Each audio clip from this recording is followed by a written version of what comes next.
Welcome to Vidyuu Raw. Today we're going to try something a little bit different. We're going to not be cutting this video, so thanks for joining me. Today we are building an elevator. It's going to be fully functional. It's going to be a free asset in the Vidyuu Essentials bundle, so if you don't have access to that, leave your Oculus username in the comments to get access. Without further ado, let's go ahead and jump right in. So we're here in our personal space, and I, as the creator of the Essentials bundle, have kind of a master copy that I use to duplicate. So if I search Essential, yep, these are the real times. You know, this is why we usually have editors.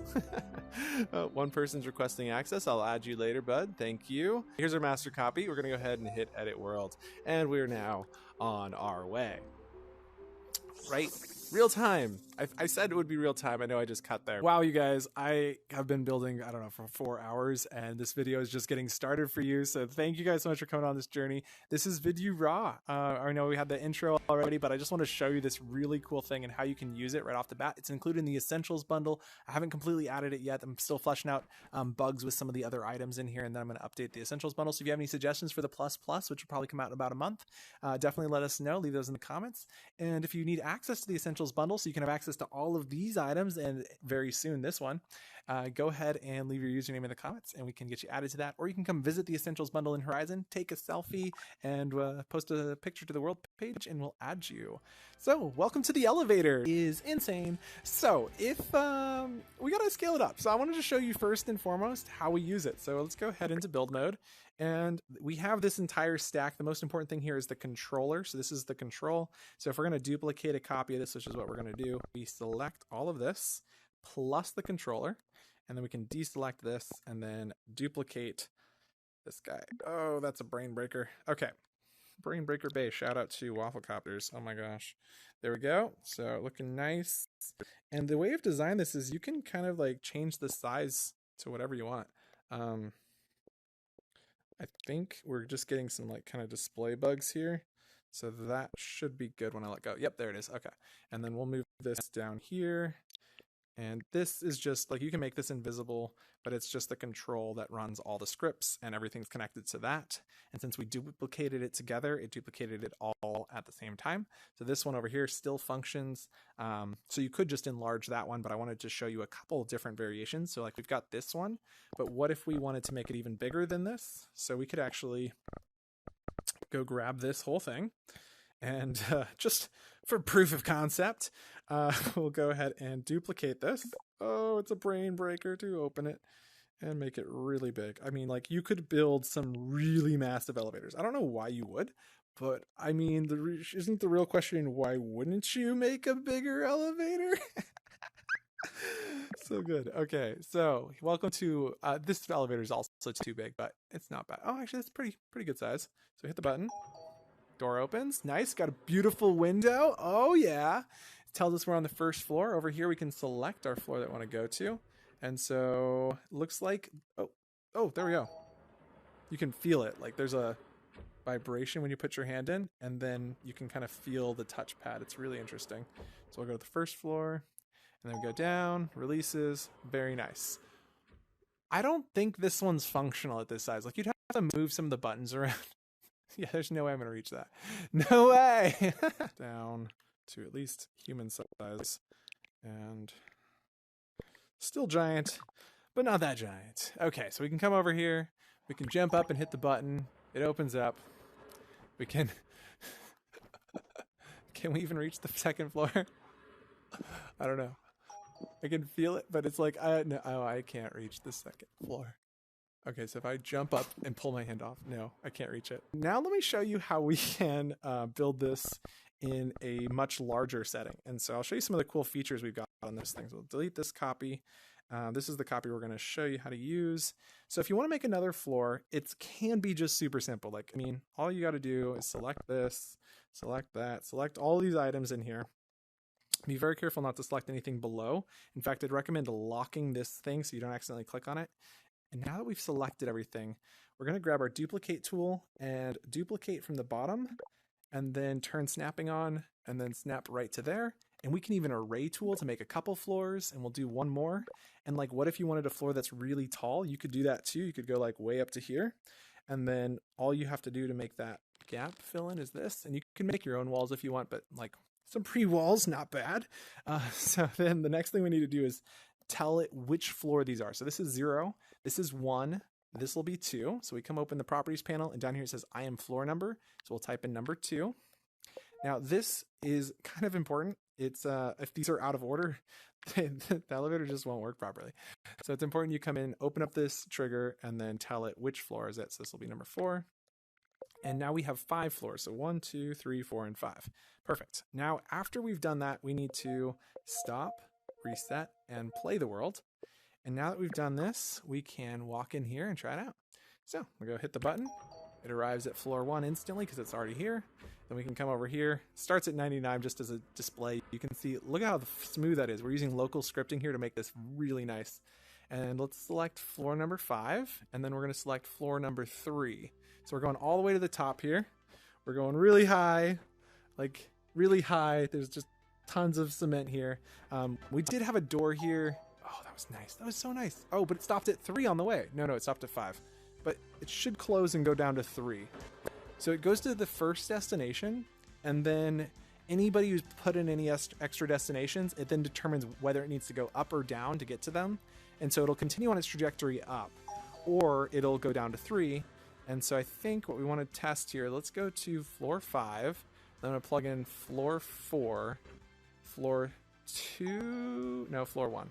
And so what we should see happen here is we went to floor 5, right? No, this is not floor 5. I guess we're continuing down, aren't we? No, we're on floor 4. Are we going up now? Oh, we were on floor 3, then floor 4. Oh, that's so cool. So I had plugged in 5, then 4, but it stopped at 4 because it was on its way. Nice. The elevator works amazing. I can't wait to show you how we did this logic.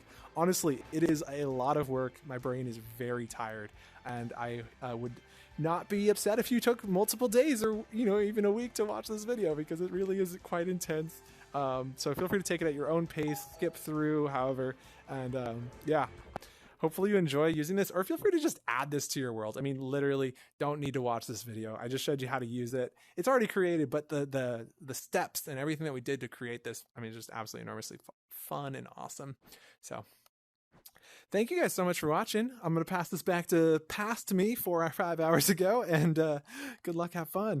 And so I plan to shrink this down, but the first most important property is that this elevator needs to be duplicatable. You need to be able to make as many floors as you want. And so each floor will simply be duplicate the top floor to get the next floor, and then the next floor. And so we'll only provide 2 floors, but if you want another, you just duplicate the second floor to make a third floor. And that also needs to provide the location. So we're going to start by gray boxing this out. And thinking, I believe I'm on half meter increments, but let's take it down to the grid so I can see. Yep. And then we're going to place that right there. And shout out to the guy who asked for this elevator, because honestly, I think it's a great idea. I'm super excited to be working on this. Okay, so most elevators I'd say are like 4 meters wide. I think that might be, yeah, 4 meter by 4 meter. Let's try standing there. Yep, this feels about right. It could probably come in about 1 in the back. So we'll do 3 by 4. Perfect. And then we're going to want to make some elevator walls. We're going to follow that Mercat style right there. Boom, nice and thin. And then we'll duplicate a copy over. Slide that here. And then we're also going to want to duplicate this way. So just for anybody watching this, it's going to be a long build. Don't get me wrong. Feel free to skip through and find the sections that you really want to watch, like the scripting specifically. But for now, we just need to really start with a very basic design. And right here, we have it. So nice, really thin. Now our doors need to be double doors. And I'm going to show you how we use the Essentials bundle to build these initially. And there we go, 2 meters, duplicate. There we go. And I don't think... this wall extends to here, whereas this one doesn't. So we need this wall to extend. So let's start by deleting this, and then shrink this one to there, then stretch this to the 2 meter point, and then duplicate again. And now, oops, made 2 copies, and slide. There we go. Sometimes the snapping isn't just perfect when you duplicate a copy, so you have to slide it afterward. You'll notice I was putting my hand in there so that I could grab the tool. So like when you put your hand, it highlights it, and then it's easier to grab the tool when there's overlapping tools. Okay, so we got our doors here, and over here in our bundle, we have the opening door and sliding doors. So we want to grab the sliding door trigger, and then we're just going to link this in. And what we're going to see happen here that I think will be kind of cool is these doors will just open when you get near them.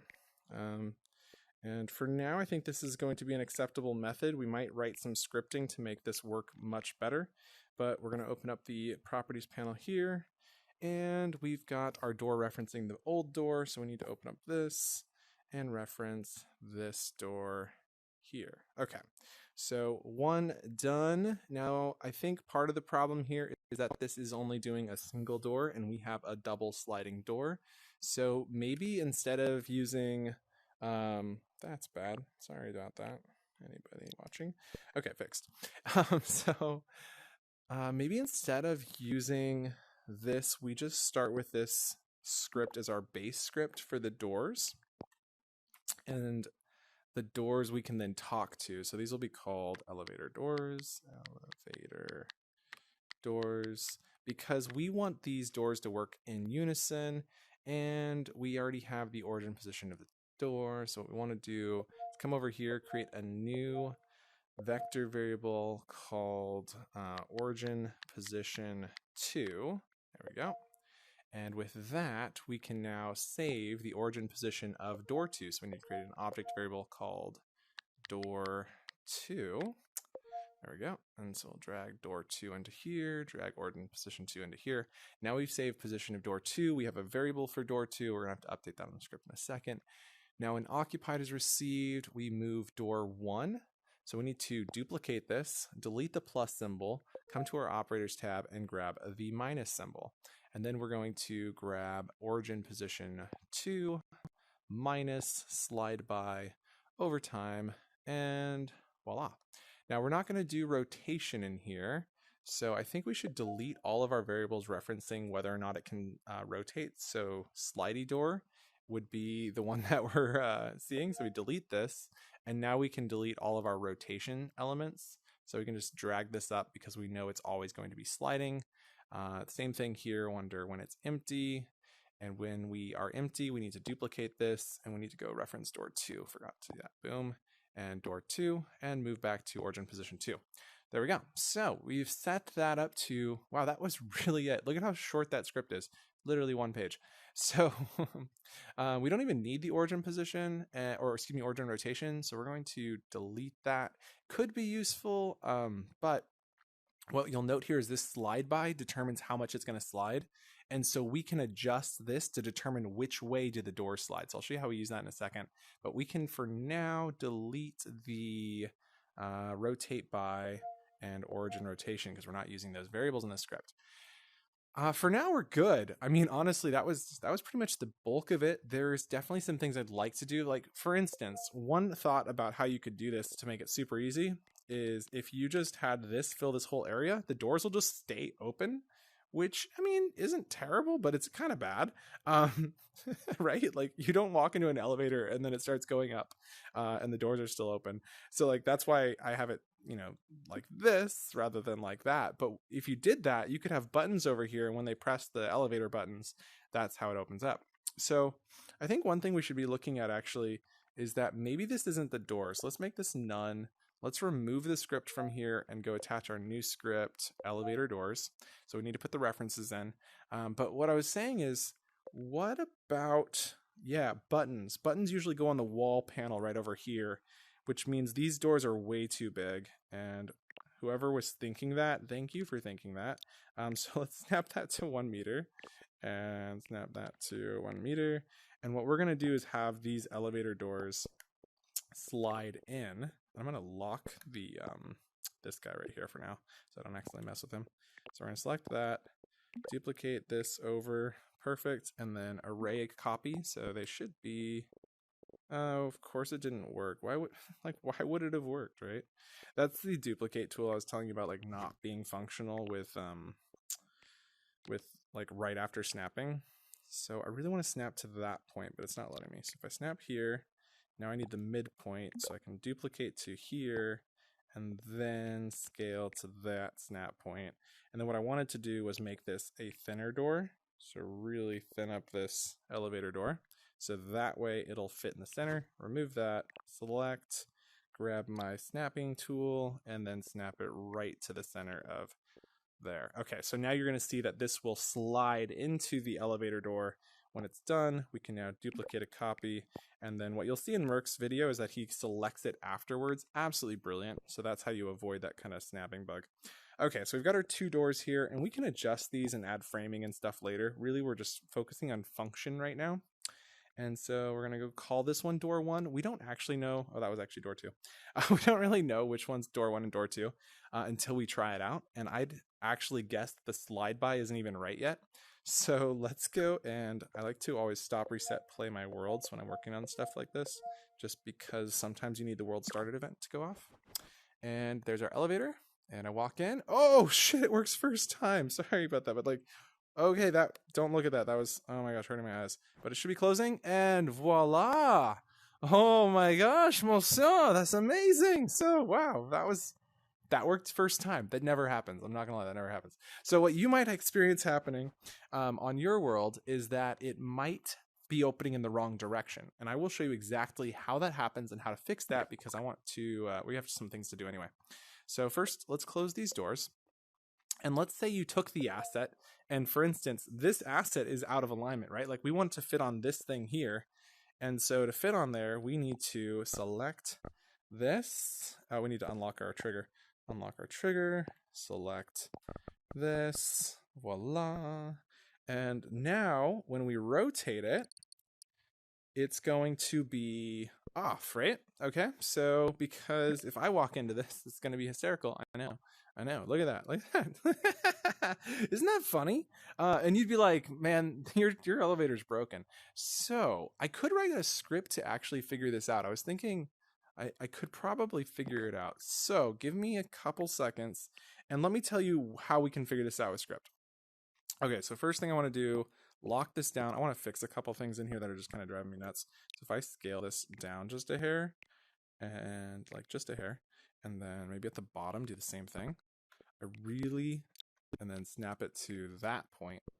What I really want to do is take a copy of this right to here.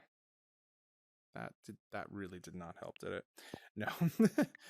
But to here, there's the center point. So nice. Select, and then we're going to bring this up and snap it to there, and then slide it over to here, and then stretch it out to there. Okay, now I've got our bottom, and then we can put our hand inside of it, so that way I select that arrow, despite all the other things that were around me. And then we can slide this down and into place. And since we're looking for symmetry, we should probably select these two doors and scale them to there. Perfect. Okay. Whew. So the way we can script this to figure it out is we know that the long end of our door is the end that should be opening. So we need to figure out what our scale by is. But we know that this is just a plain old cube. And as long as it's a plain old cube like this, that we can then use a scale vector to determine how far to move. And so right now we were moving by 1 meter, and you'll notice it had overlapped with this because I've snapped everything to be at 1 meter. And so what we can do then is multiply by like 0.9, so it is still sticking out just a little bit. So at the beginning of the world, we set all of these values. So let's also set the slide by amount.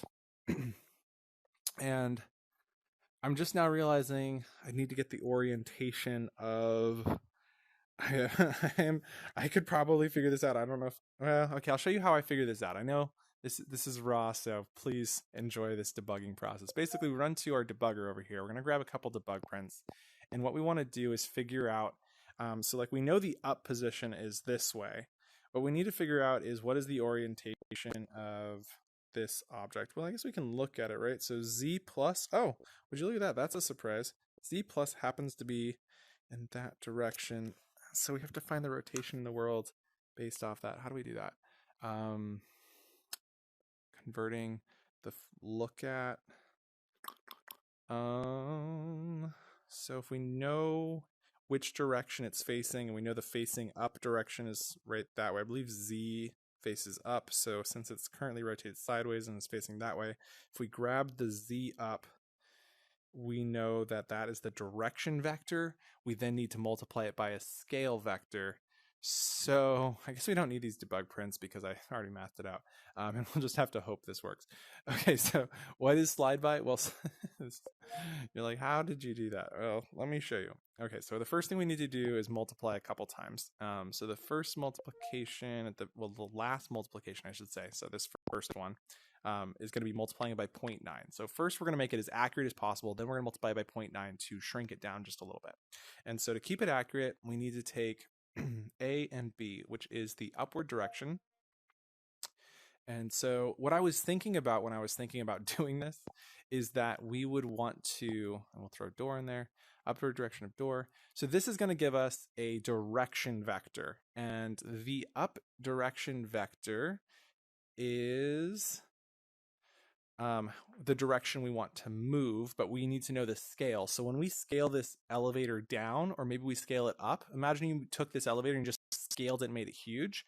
Well, to make sure it's moving the right amount on these, we need to know the scale of the door. And since the scale of the door is a value we can pull from over here, and we know it's on the Z, we're going to grow to Z a vector. So this will be a number value. And we'll grab the Z of the vector, which is the scale of the door. That might work first time if I did everything right. I would be shocked if it worked first time, but wish me luck and let's see what happens. Okay, I'm so scared. Oh no, it's still off. Oh, I thought I knew what I was doing. Okay, so if we know that that didn't work, but the value was really close, then we know we just need to rotate it. So we could do just add a rotation to this. Like that's totally a way to do that, I think. Because if you multiply a vector by a rotation, it rotates the vector. So we could rotate this vector by 90 by doing that. So let's go ahead and duplicate this just so it's easier to work with. This is the value we need to multiply by again. And we're going to duplicate a multiply symbol. We don't need the Z of again, but we do need this upward direction of door. And I believe upward direction comes first and the rotation comes second. We're going to find out together. So if we get an error, we know why. And then we need to rotate it by 90 degrees around the world's y-axis. So that's 90. And, oh, I'm getting an error. So I assume I did it backwards. So let's go and do it the opposite direction. So do that. And then delete. There we go. Okay, so that works. This is a complicated math equation, but I swear it's easy, right? Like you just saw it. I hope somebody understood what I was doing there. If you did, please tell me in the comments, because I know it was complicated math, but I hope that helped you understand how that works. And voila! Oh my gosh, I was honestly in disbelief that worked. Oh my gosh, it's beautiful, isn't it? Oh my gosh, it's so beautiful. I love math. And to prove that this works at all different scales, let's just duplicate it, right? So we're going to select. Math is so much fun, you guys. I hope you like math as much as I do because it's worth liking. So we grab this, we're going to duplicate it, and then we're going to scale it to a different size, and then we're going to duplicate it again. And you'll note that the duplication includes the script attached to the trigger. And so it's all still scripted and all that jazz. So now we're going to go hit that stop, reset, and play button, which runs the world start, which calculates the size, which is why we always run that world start event. And then we check. This one works. This one works. I don't know how to get in here. Oh yeah, that's what I'm talking about. So let's get out of here. I am like ducking in the real world. And this big boy, yeah.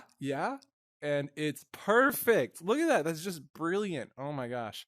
I love it. I love it so much. So now we have a scalable door, which is just fabulous. We'll go delete these ones and unselect that. And now we need to start thinking about the more complicated stuff that I've been holding off on.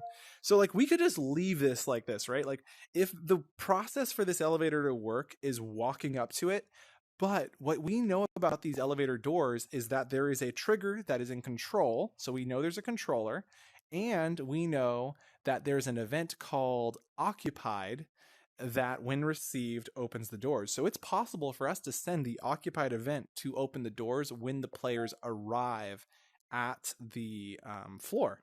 And that might be the method that we go. So when you walk up to the elevator doors can open. That actually is not the way we're going to do it. We're going to have to rewire this whole thing later. But for now, we've got it working, and it works amazing, and the math is great. So great job to us. Now we need to create a moving compartment. And so I think this could be our moving compartment almost, right? Because what we didn't do here was build the outer walls. So let's think about the outer building walls and how that would look. No, you know what? We leave that to you. This whole compartment's going to move. You will have to build walls around this so that it fits into, like, you know, just like a real elevator, right? And so what we need for this elevator to be successful is a call button. So for now, this looks cool. It works cool, but we need it to be like real. We want this to work identical to an elevator. So I'm moving this into the center because this trigger, ooh, what if we just enable and disable the trigger when the elevator arrives, right? So what if we have this here and this here, and we just scale that to there, and I don't want that overlapping, please. Nope, oops, undo. Scale it just a hair down, and then slide this over to here. You know, as much as I really, really want to love the snap tool, the flickering just drives me up the wall. Okay, and stretch and stretch. So if you just turn it off, like turn snapping off when you're doing that. So the plan is we're going to enable and disable this trigger, which should therefore allow us to say, okay, it's arrived at this floor, therefore we're going to enable the doors to open when it arrives. That seems brilliant because we just have to enable and disable the trigger, and when everybody walks out of the trigger, it closes. So, or if you're standing here and you walk in and it closes as well. Yeah, no, I think it'll work. So back to the main plan is let's lock this, and just to make this easier to develop, so we're not messing up the original elevator, I'm going to duplicate a copy over here that's just for kind of scale purposes. We're in fact going to even delete these doors so that way we can, oh, that was the wrong button. Undo and delete. So now we can see what it's like just here, and then we're going to put some buttons out here, we're going to put some buttons out here. And so let's start by building all the normal buttons that you would see in an elevator build, right? So we have these are the ones that'll have the numbers on them. So we'll go grab a text gizmo for that. Oops, text gizmo for that. Nice. And then we're going to the shapes tab, and we want this upward arrow. And we also want a downward arrow.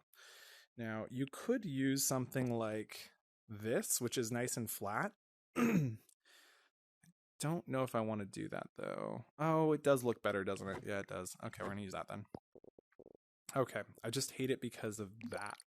You see what I'm talking about? It's just like, it doesn't just move the way you want it to move, right? So I think if I select that, then slide up and then rotate. There we go. Okay, that doesn't look terrible. We'll get that scaled right in a second. And slide over here. Now, unfortunately, our avatars have kind of like really big hitboxes. And so let's start by going to style, grabbing an unlit yellow. So we'll go manual color slider, kind of a lightish yellow, make it unlit, maybe make it a more darker yellow tone. There we go. And I'm okay with that for now. I'm not super thrilled with it, but it's a good starting point. So we have elevator buttons that you can press, and really the look of these is all up to you. And we shouldn't have a down button, should we? The up button. Right. Okay, so we're gonna okay, here's a quick trick. So if you select this object, then select these two, then deselect this, we can now duplicate it upwards, because we do need these buttons, but they are only necessary on the second floor. Oh man, because on the second floor they only go down. Interesting. So it would actually be the we need, okay, I'm really trying to figure out how to build this so that you have this floor here, and then you can go like just duplicate it upwards and it works. That's kind of the thought here. So I guess what we could do perhaps, so here's what I'm thinking. I'm thinking, what if, like, I was trying to figure out how do we iterate these doors and tell it which floor it's on, but we can use the position, the up, like Y position, to determine where they are at on the floors. So like, what if you duplicated a floor and moved it down and made like a lower floor? And so I'm thinking we can use that kind of position to determine, yeah. Yeah. Okay, the other thing that I'm thinking about here is that these doors here, there's usually two sets of doors. If you're thinking about an elevator, because these, if if this whole box moves and these are the only doors and you have your structure around it, then there's just going to be an empty hole. So like, we need to have fixed doors, and like, if this is moving upwards but the doors don't come with it, you also have an issue. So that's an interesting conundrum as well. I've got a couple ideas. Like, one idea is that we can just show and hide doors in here that are just slightly thicker, so you wouldn't really notice that they've been turned on. So like, when the doors close, show the doors. So we'll come back to that thought in a second. But what I really want to continue with here is the logic behind how this goes up and down. And so if we have an up and a downer, like, we could go to the old fashioned style elevators where you have to hold the button and it just slides up, goes, that'd be kind of cool. Welcome back, Kale. You're good.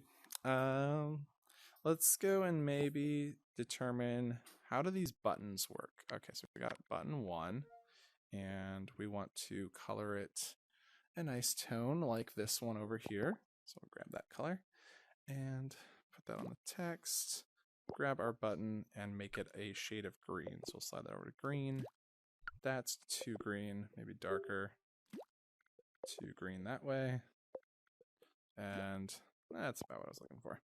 And now I'm thinking it should be white again. Okay, so button's gonna go back to being white, and then we're going to scale it and snap it right to there. Nice.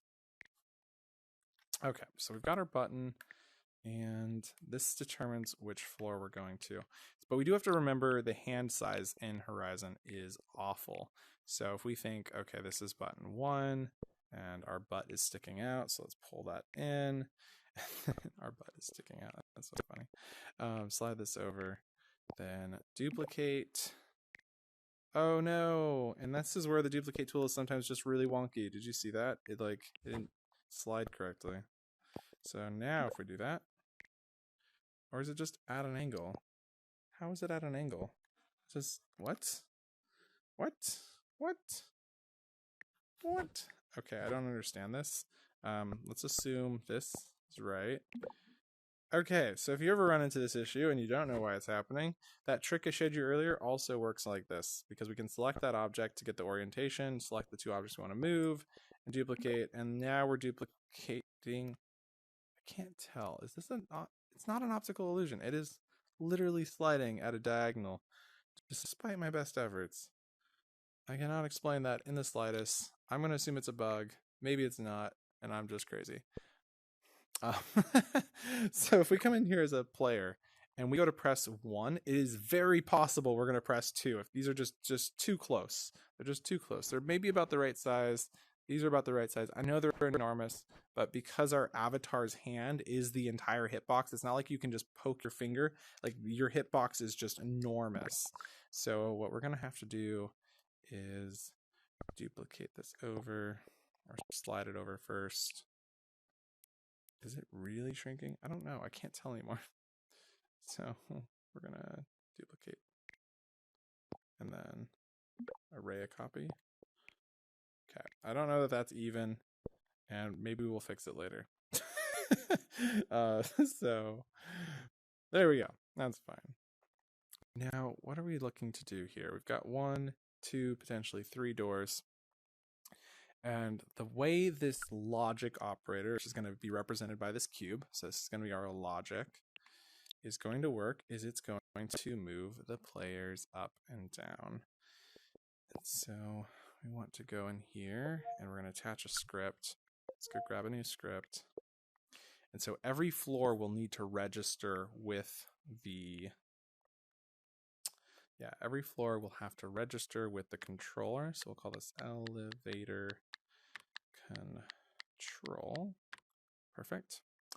And we're going to receive an initializer event. So when event, excuse me, and this will be called initialize is received with a few parameters. So we're going to have the object parameter, which will represent, so I'm thinking maybe this trigger will represent our controller on each floor. So this will be the floor controller. So we'll call this floor control. Now we could have it tell us what number it is, but I don't know if that matters, right? Like, does the floor number matter? If the elevator control listens to all the buttons, maybe it matters. I'm trying to think if I want to make this easier for you as the person implementing it or for me as the scripter. I think we need to go easier for me because I'm having some kind of difficulties with the logic that's going to be operating. I should have done some some research with how do actual elevators work. And so when initialize is received with floor control, we now know who the floor controller is.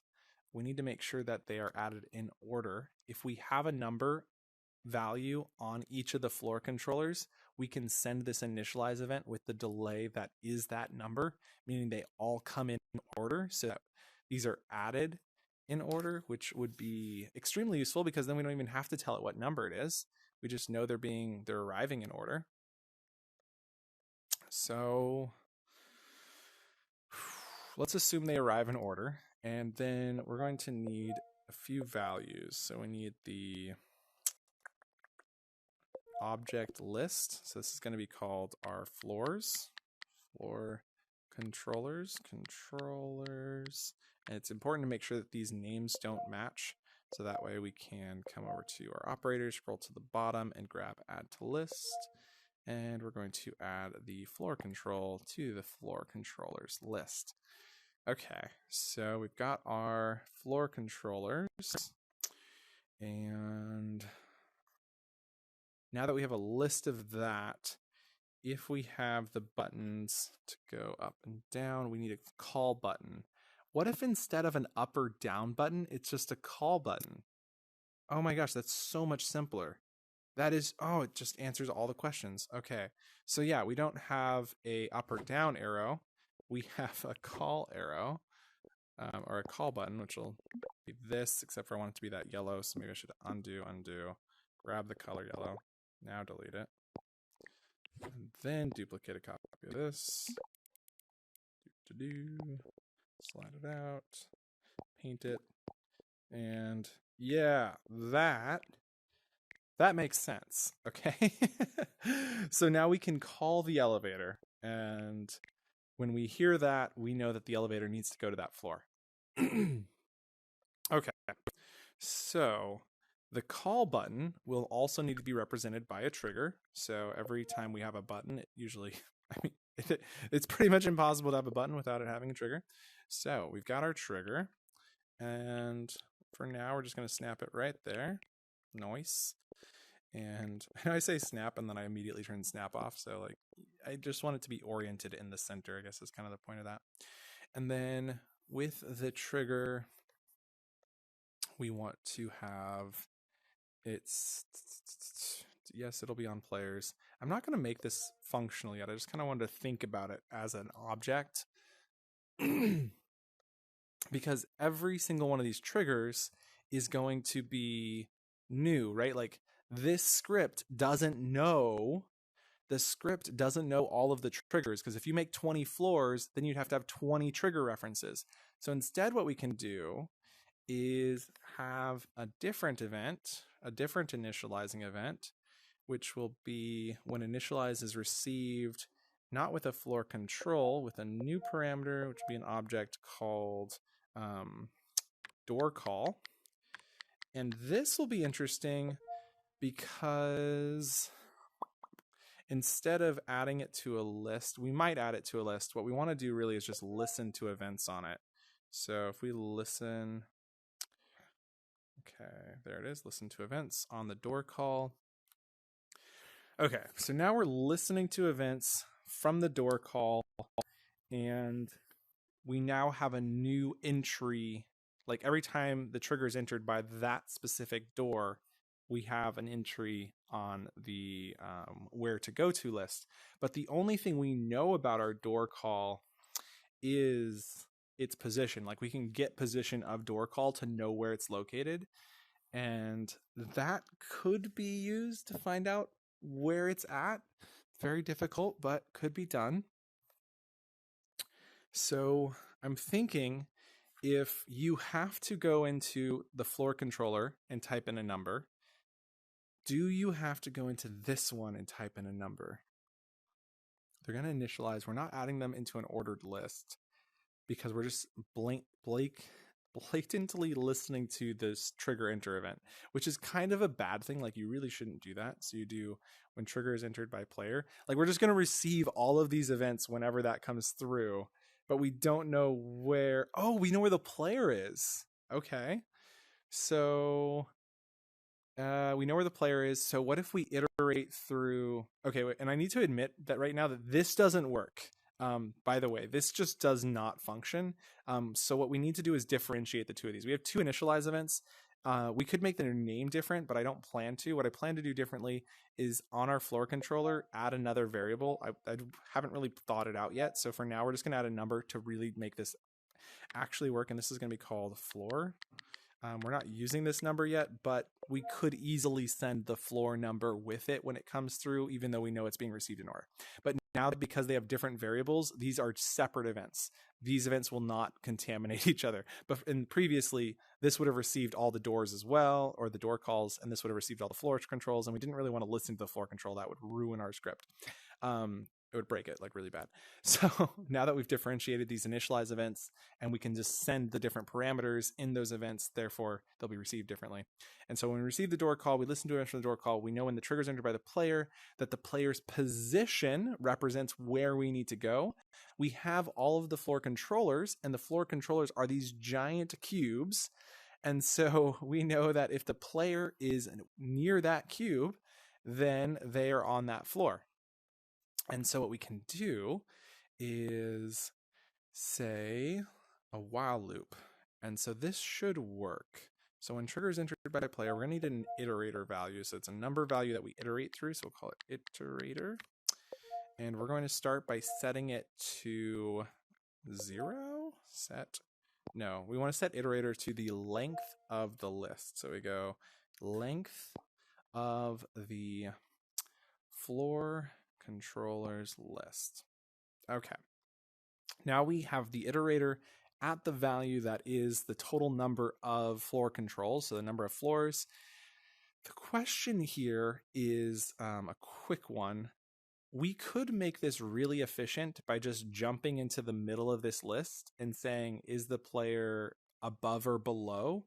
And if it's above or below, we can count down. And if it's like, there's ways to like if you had 100 floors, you could make this more efficient, and you might need to because a while loop can break. But because I don't imagine anybody having more than 20 floors, pretty confident this while loop's not going to break. So with that said, the condition for this while loop, and it's going to run as long as the iterator is greater than 0. Yep, because when the iterator hits 0, we know it's not going to function anymore. And why do we know that? Because we set the iterator every single time. We set iterator here to be -1 before we use the value. And the reason we set iterator to be -1 before we use it is because the length of the list is 1 higher than the position in the list. So say you have 10 floors, the 10th floor is at position 9. So you're going to receive a length of 10, but to get that 10th door, you need to go to position 9. So we subtract 1, which is exactly why when this iterator equals 0, we don't want to go through and go to -1. We just want to stop running the list. Okay. So we set iterator to iterator -1, and now we need to determine what is the distance that the player must be within to be considered at that floor. And I think it's pretty easy to say that the distance is half the oh, it's so difficult. Well, no, wait. We do within 1 meter of the Y position. We don't even check. We don't need to check the X or the X, Y, Z. We don't need to check the X or the Z. We just need to check the Y position. And as long as it's within what? I don't know, the Y divided by 2 of the scale. The more math we add to this, the worse it gets. I'm not gonna lie. We have to be very careful here. So we need to create a new variable, which is going to be called distance, like the safe distance. So I'll call it safe, capital D, distance, and it'll be a number value. And so we need to set this before we iterate.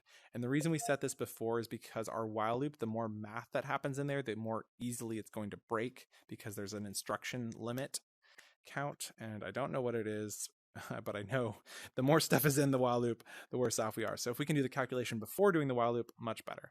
So if we set iterator out here to be the length, then we could reverse this and start at the bottom of the floor list, which almost makes more sense, right? So instead of setting iterator to length of list, we say as long as the iterator is less than, so we say set if as long as the iterator is less than the length of the list, and then up here we set iterator to 0, then we know that we've actually got a value, so we can use that value before going into the while loop. And then up here we're going to set iterator to be +1, and we do that after doing our calculations. So right now it's at, it's right there, but it will be done afterwards. And for that reason, because it's at 0, 0 is an item, 0 is item number 1 on the list. And when we reach item number, say 10, 10 will be not less than the length, it'll be equal to the length, and therefore it won't run. Whew, okay, running out of breath, but we got this. So now our safe distance is going to be based off of the item 0 in the list. So we set safe distance to half the Y value. So we divide the Y vector. Okay, but here's a problem. We remember that this might not be oriented correctly. So we need to unlock it and just look at it and see that this is the Z vector. So what we actually want to, oh, no, we're looking at the position of, not the scale of. I apologize, sorry.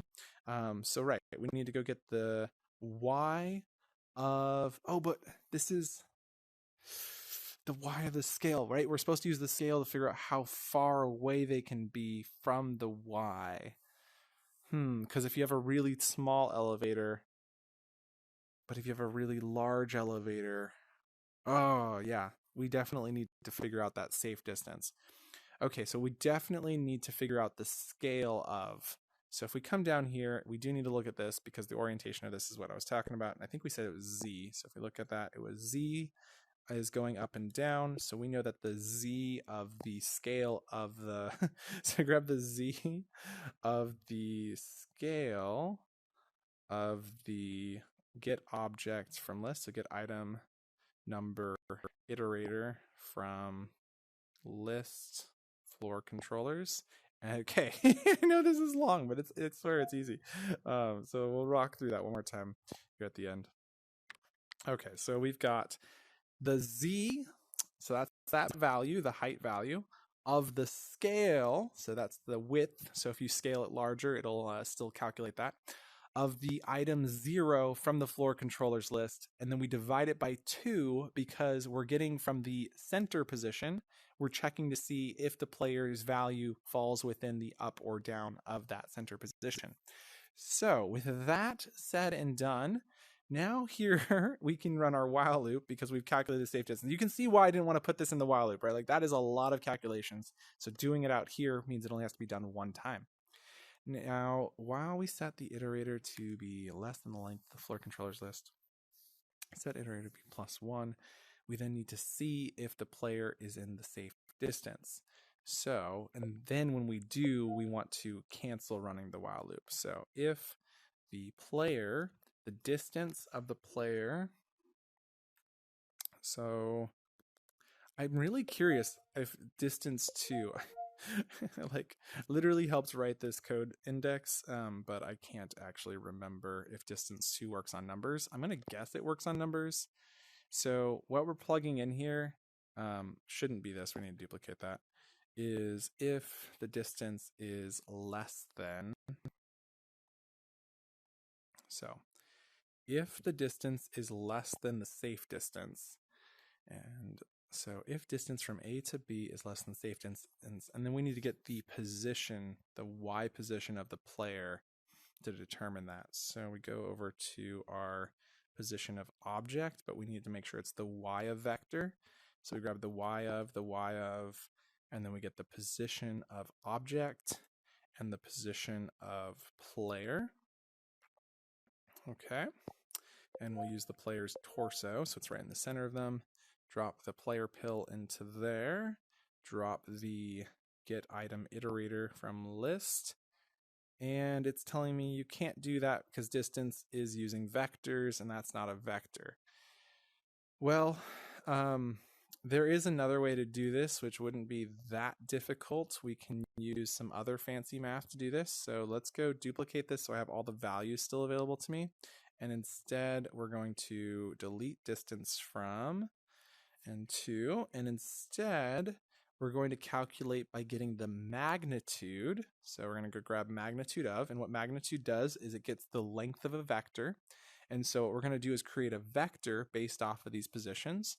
And so we get magnitude of, and then what the vector is needs to be multiplied by. And so we multiply by a vector to clear out a couple of the values. So we only want to save the Y value, that's our height value. We don't want to save the X or the Z values. And so think of like if you have a position here and you have a position here, and you subtract these positions, you're going to be left with the distance or a line between the two. And we only want this line to be between these 2 points, the Y value.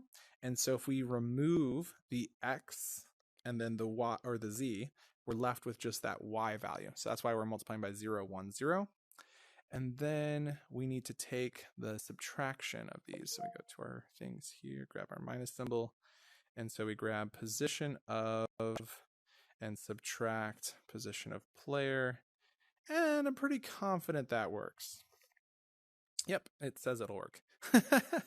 It's usually best if you're writing complicated scripts like this to be testing at every step of the way. Like right now I should be testing this, but I'm pretty confident it'll work, so I'm not super concerned. Now, if this is less than our safe distance, so we know the distance between the player and that position, we need to stop this iteration, right? So we know this is going to add 1, but it doesn't matter if this one adds an extra 1, because right here, what we're going to do, the first thing is set this iterator to be the length of the list, because that will stop the loop, right? So it's going to stop as soon as it hits anything greater than the length of the list. Now that we've stopped it, we have discovered which position we're going to. So what we should set is a list of like next ups, like I'm going here next. And so what we do is create a new variable, and this will be called a list of objects, and it'll be called upcoming stops. Upcoming stops. Now what's interesting about this list is it's not ordered correctly, which is a bit problematic. So we're going to have to figure out how to do this. Oops, I forgot to make it a list. Okay, try that again. Object, list, upcoming stops. And we need to make sure we don't add anything twice to this list and that we're removing things. So remember what was happening here. So the trigger, that's this trigger here on the front of the door, is pressed by a player, which is the call button. So we're calling the elevator. And to call the elevator, we have to find out where the player is at. So we're determining which floor is the player on. And once we've determined which floor the player is on, we can then add that floor to this list of upcoming stops. So we're going to go back to our operator, scroll to the bottom, grab add to list, and we're going to grab that list of upcoming stops, and we're going to add the get item iterator and add it to the list. But we're only doing that if we're only going to do that if the value is, I'm kind of curious, is there another way to stop the, is there another way to stop this? There is. Let's find a different way to stop this that doesn't destroy our iterator. Yep. Yep, I got this. Because we want to do this after the while loop. I'm like, I don't want to put this much stuff in here. I want to keep this really lightweight. And I'm not sure it super duper matters, but what we need to do is use else. So we only add one else. So if we do not find where the player is located, then we add one to the iterator. And if we do, we set not the iterator to be length of the floor cuts. Yes, that would cancel it, but what we can do instead is come up with a different way to cancel it. Didn't like that undo. We're going to grab a different while loop, drag this up here, move this up to here, and then grab an and symbol. And here, this will allow us to make sure that it is both less than the length and a Boolean is true. So we're going to say can while. So this Boolean is called can while. And can while will start as a default of true, but we also need to set it to true. So up here when we're setting our iterator to 0, we also need to set the can while value to values tab Boolean input true.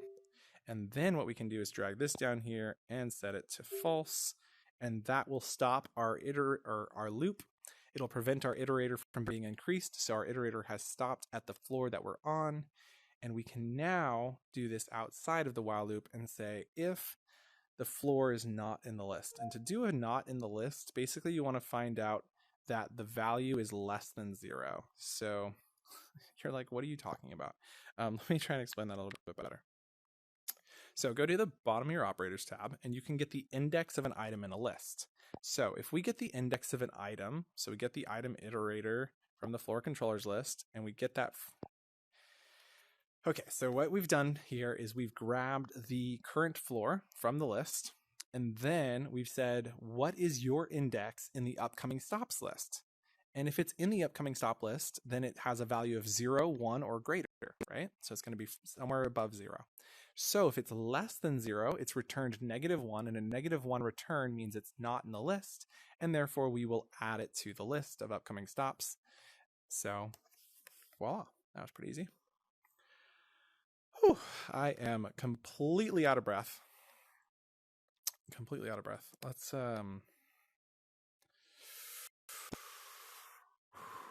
breathe.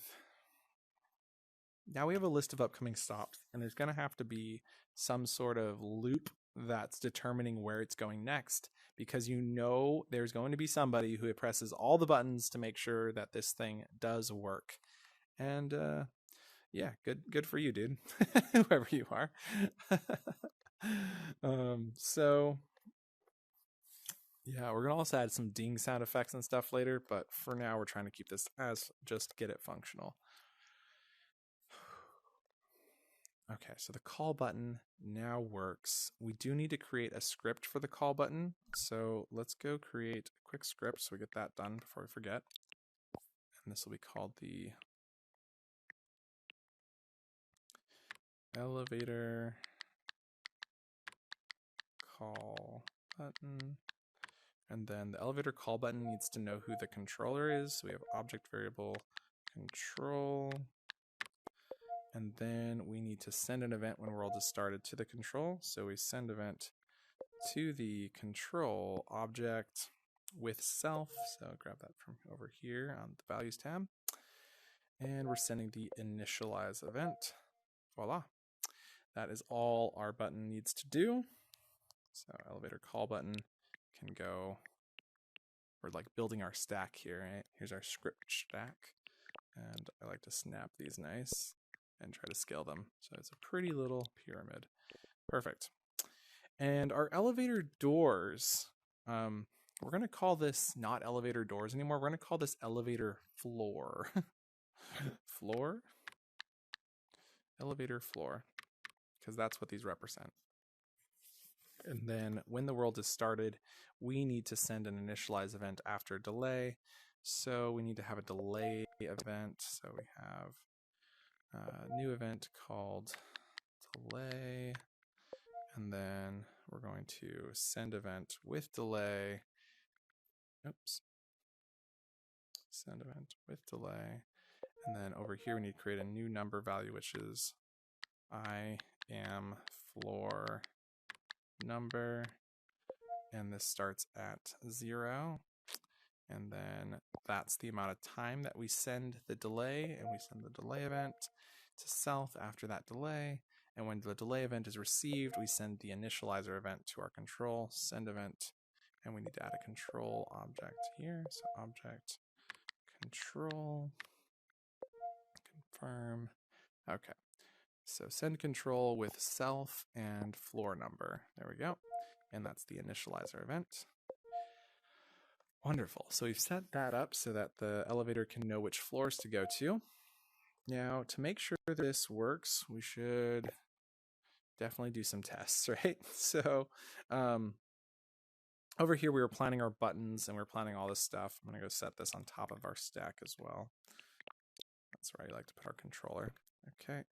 And for now, we're only worried about the call button. We're not worried about these buttons yet. So these buttons are going to move with the elevator. So we're leaving them there for now. In fact, I'm going to delete this one. I'm just not happy with you. Like, I would be much more happy with you if you would do that. Thank you. Now I can delete the extra and then duplicate a copy of that right to here. And I know it's flickering. I'm sorry, people. And then snap. Voila. Maybe. Oh, just a hair. There you go. Okay. So we got our buttons ready to go. So I'm going to slide them over and into here. And you'll notice that I'm making these buttons like not traditional in any sense on like the way that they go, because as a player, right, I'm in my elevator and I need to press this. I don't want to have to reach down too far. I don't want to have to reach up too far. We could go up. I think the right method is this is rock bottom, right? So if you have 20 floors, then you need to have these buttons continue upwards like that. Okay. Man, I love those doors. Those are like my favorite. So here's our call button. Now let's go connect all these scripts together. And so we're going to go here and connect in our controller. We're going to also have to add the script to this trigger because we haven't done that yet.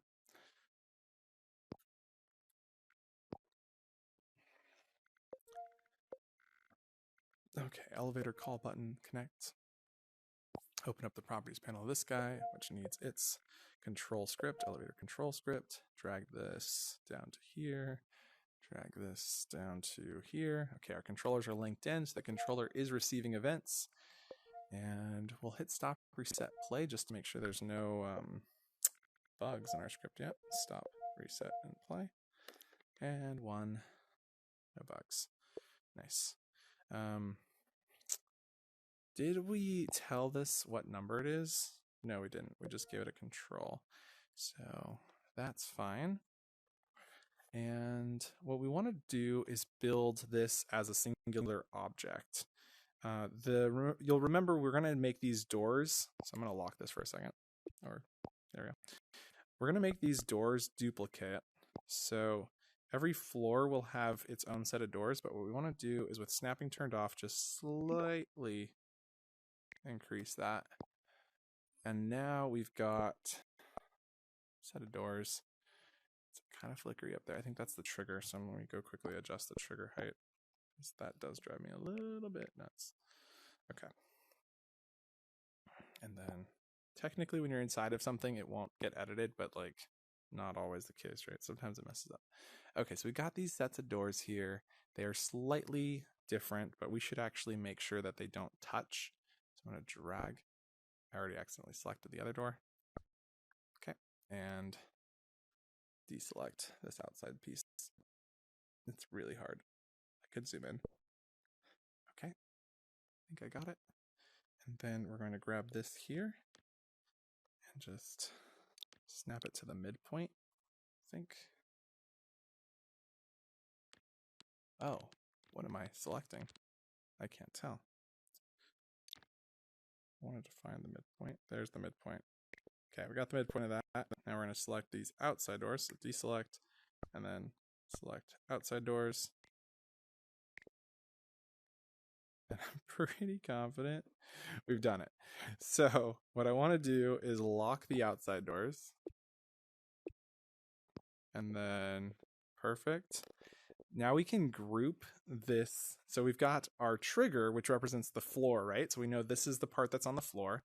And this is our elevator. This whole grouping here is the elevator itself that will be moving.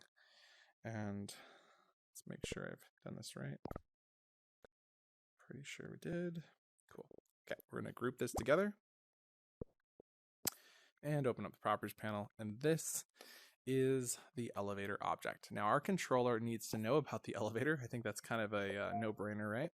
So we're going to create a new object called elevator.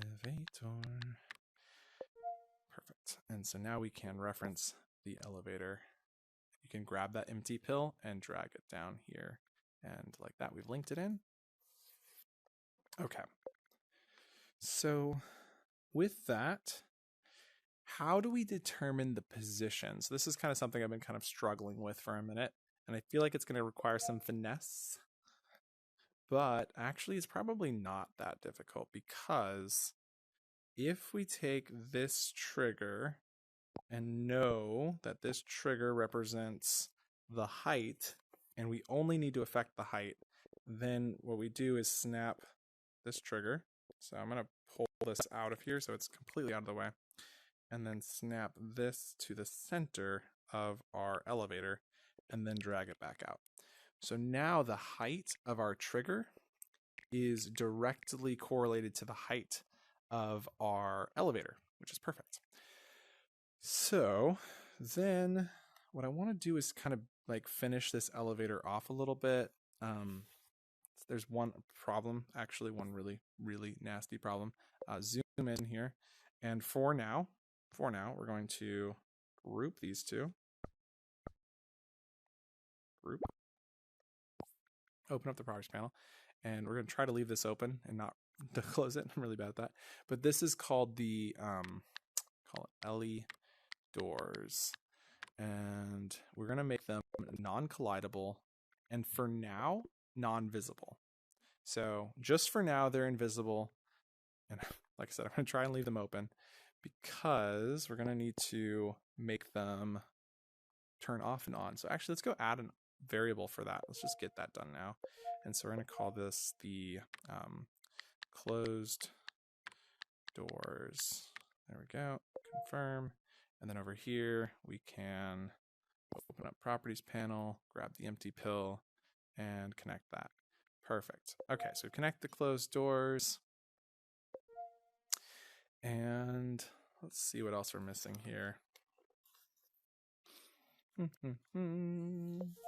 I think what we need to do is have some amount of communication between this.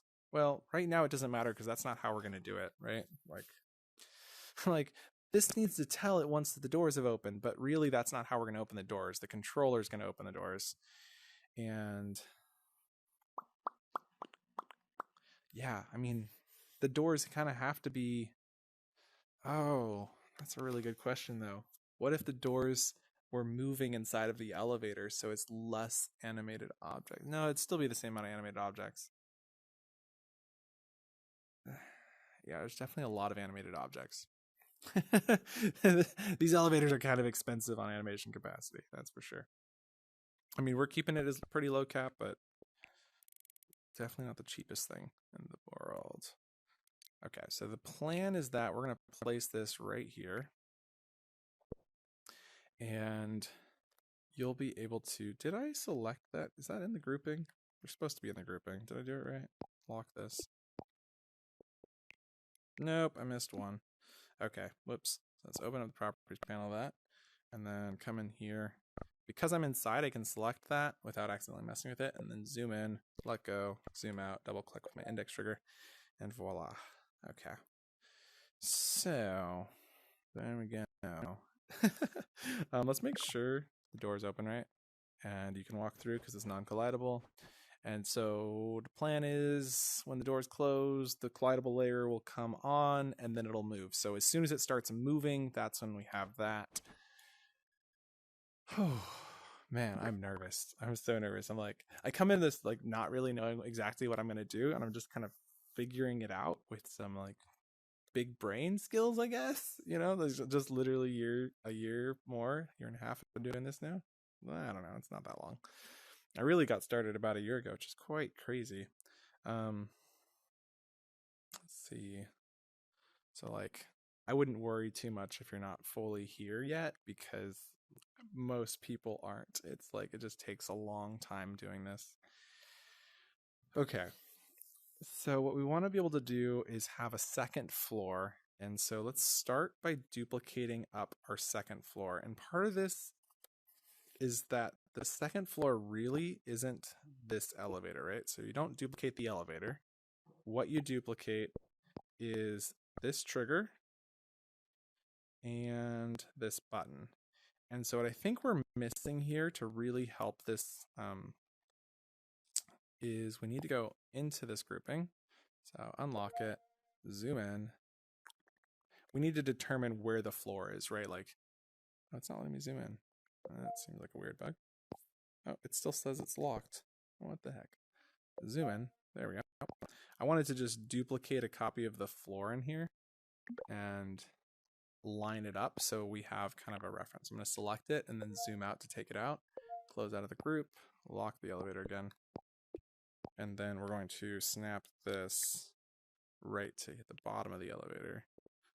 And now we can say, okay, this is the floor, right? Like, if you're duplicating this and you need to know where the floor is exactly, this is the floor, I think. Let's maybe make sure.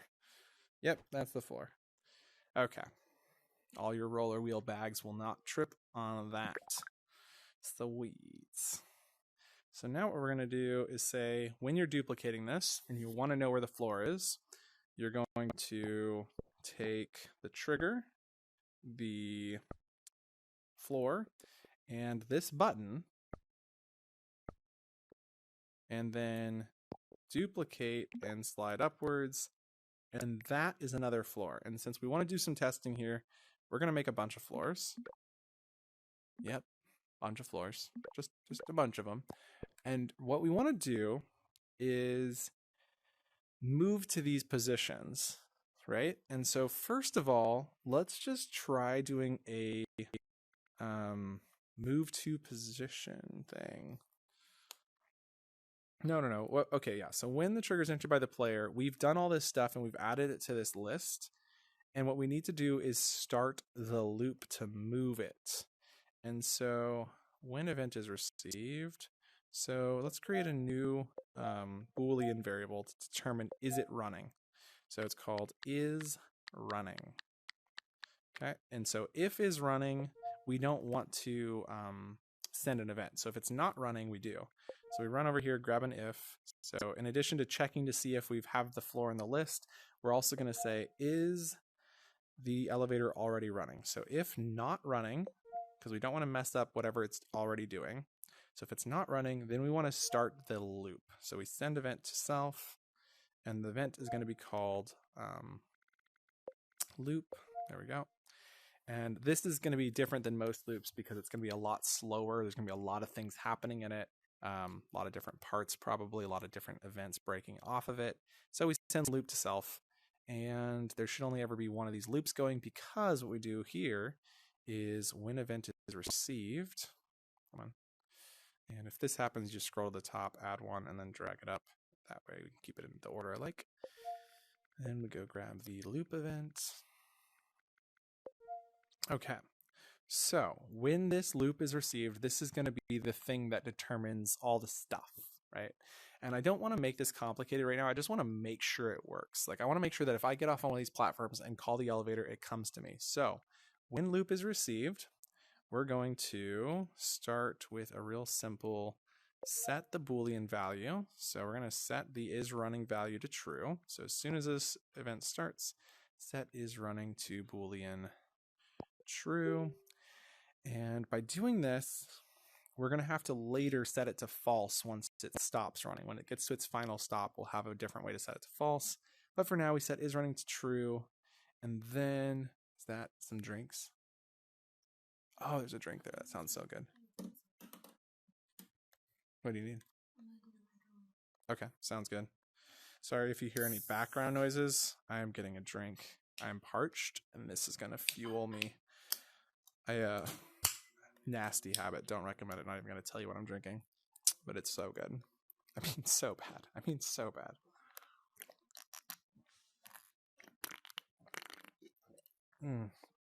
Okay, that was so good. I needed that. Thank you so much.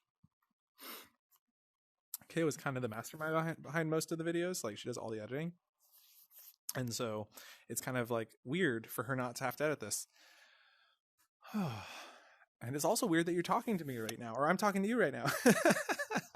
And if you guys like this format, please let us know. There's like been some talk about making a third channel to do raw format stuff like this.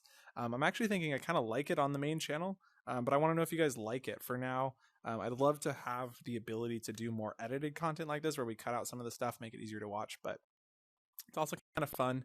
And we really don't make money off of this. I mean, there's just really almost no money in this channel at this point. We plan to make money at some point where we can pay editors, and you know, it can be a full-time job for KO or anyone else who wants to edit videos for us, but right now it's just not possible. And so this raw format is kind of like a nice in-between where I can give you as much information and education, but we don't have to necessarily worry about heavily editing it or a ton of work to get it done, and we can still make money from our other job. You know. Okay, KO, last thing. What's up? I'm gonna get back to this. Okay, cool. No worries, I'm going.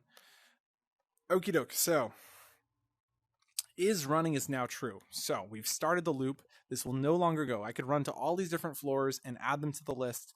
What we want to do is move to each of these floors, and I don't really care about the timing of it right now. We probably should work on that, like create a new variable right now called number, and we'll call this speed, right? So this is how fast does it move. Excuse me, got a little belch too.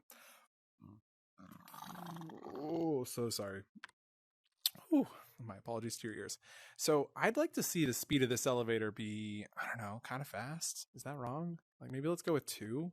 But like I want to go to 1. I don't know. I'm like thinking of like really high skyscrapers that are just like, boom, you know? But I think like, what if the speed is 2, but you make the distance between the floors really great, right? And so maybe it's like still zooming up. And if you have a glass window, like what if you turn one of these into a glass window on the side? Like, actually, let's do that right now. Where's Mark's window? There it is. You might think this doesn't look like a window that belongs in an elevator, but trust me, I am a man of science, and I will show you how we do it. So first thing we do is zoom in, and we know that the frame is, it's okay. It's not great. If we're being honest, it's not a great frame for a elevator, so we're going to delete that. Oh, I see why he has the frame there. Never mind, we're keeping the frame. It's to cover up the edges. So let's go and delete this one, and we're going to delete parts of this that are just not necessary. So we're going to select this, and oh, this is so difficult. Oh, I see, it's grouped together.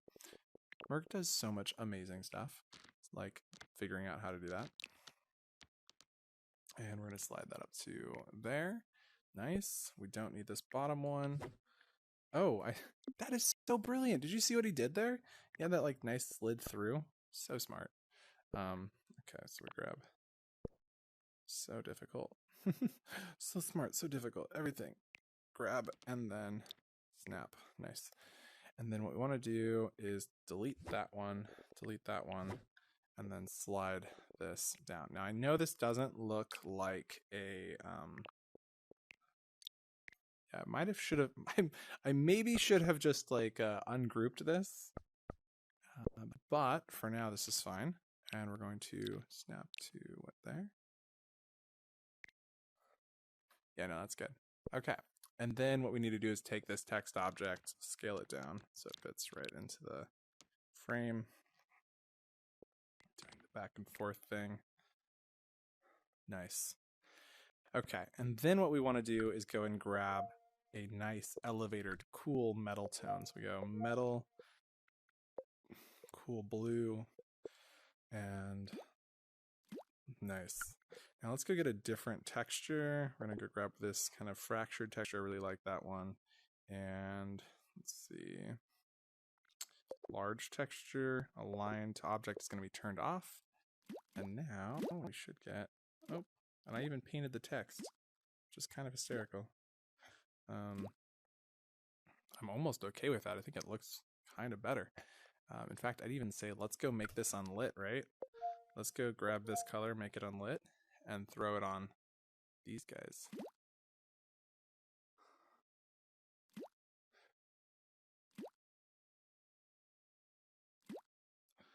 Cool. It's not as like happy day vibes, so I think I'm gonna go back to the blue, but you know, there's some options here for you guys. There we go. And we'll go throw that back into the blue tone, and we're done. Okay, so we've got our window there. Kind of looks like a window. Now what we need to do is move it into the other grouping. So we're going to select this. I think we need to open up this group first. And if you press forward and hold and look where you want the panel to be, it'll move there, unlock it.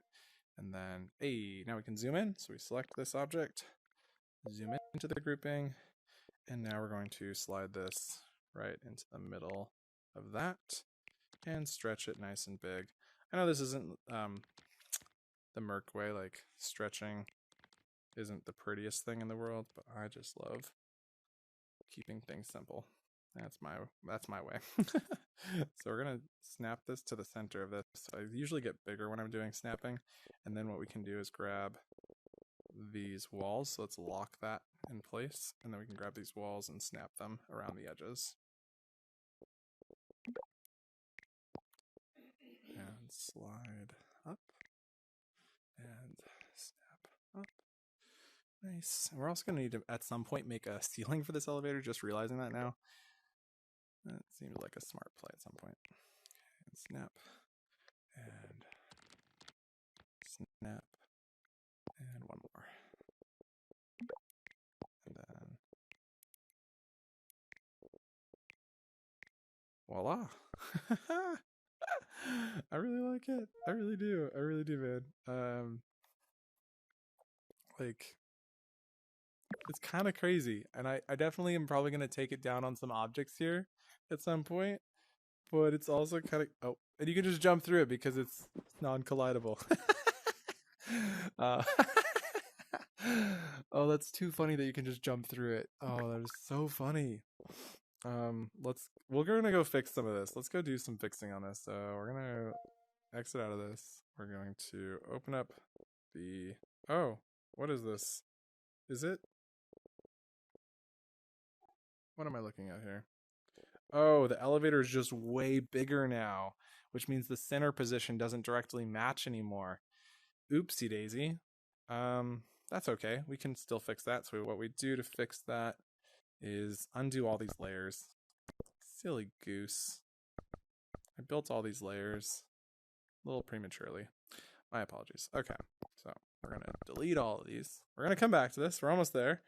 I swear. Just having fun, right? That's just kind of important, right? There we go. So I think, yep, that looks, is that the center? No, that's not the center, is it? Okay. Maybe it is. No, it's not. Do they share a center? I think they do. That's why the center looks like it's in the center, right? And so if we move that out to there, and then we see snapping on center point. Yeah, those are at the same Y height. Cool. Okay, we got that. So now what we want to do is open this up and zoom into the group. And then what I was thinking about doing was ungrouping this, but let's not do that. Let's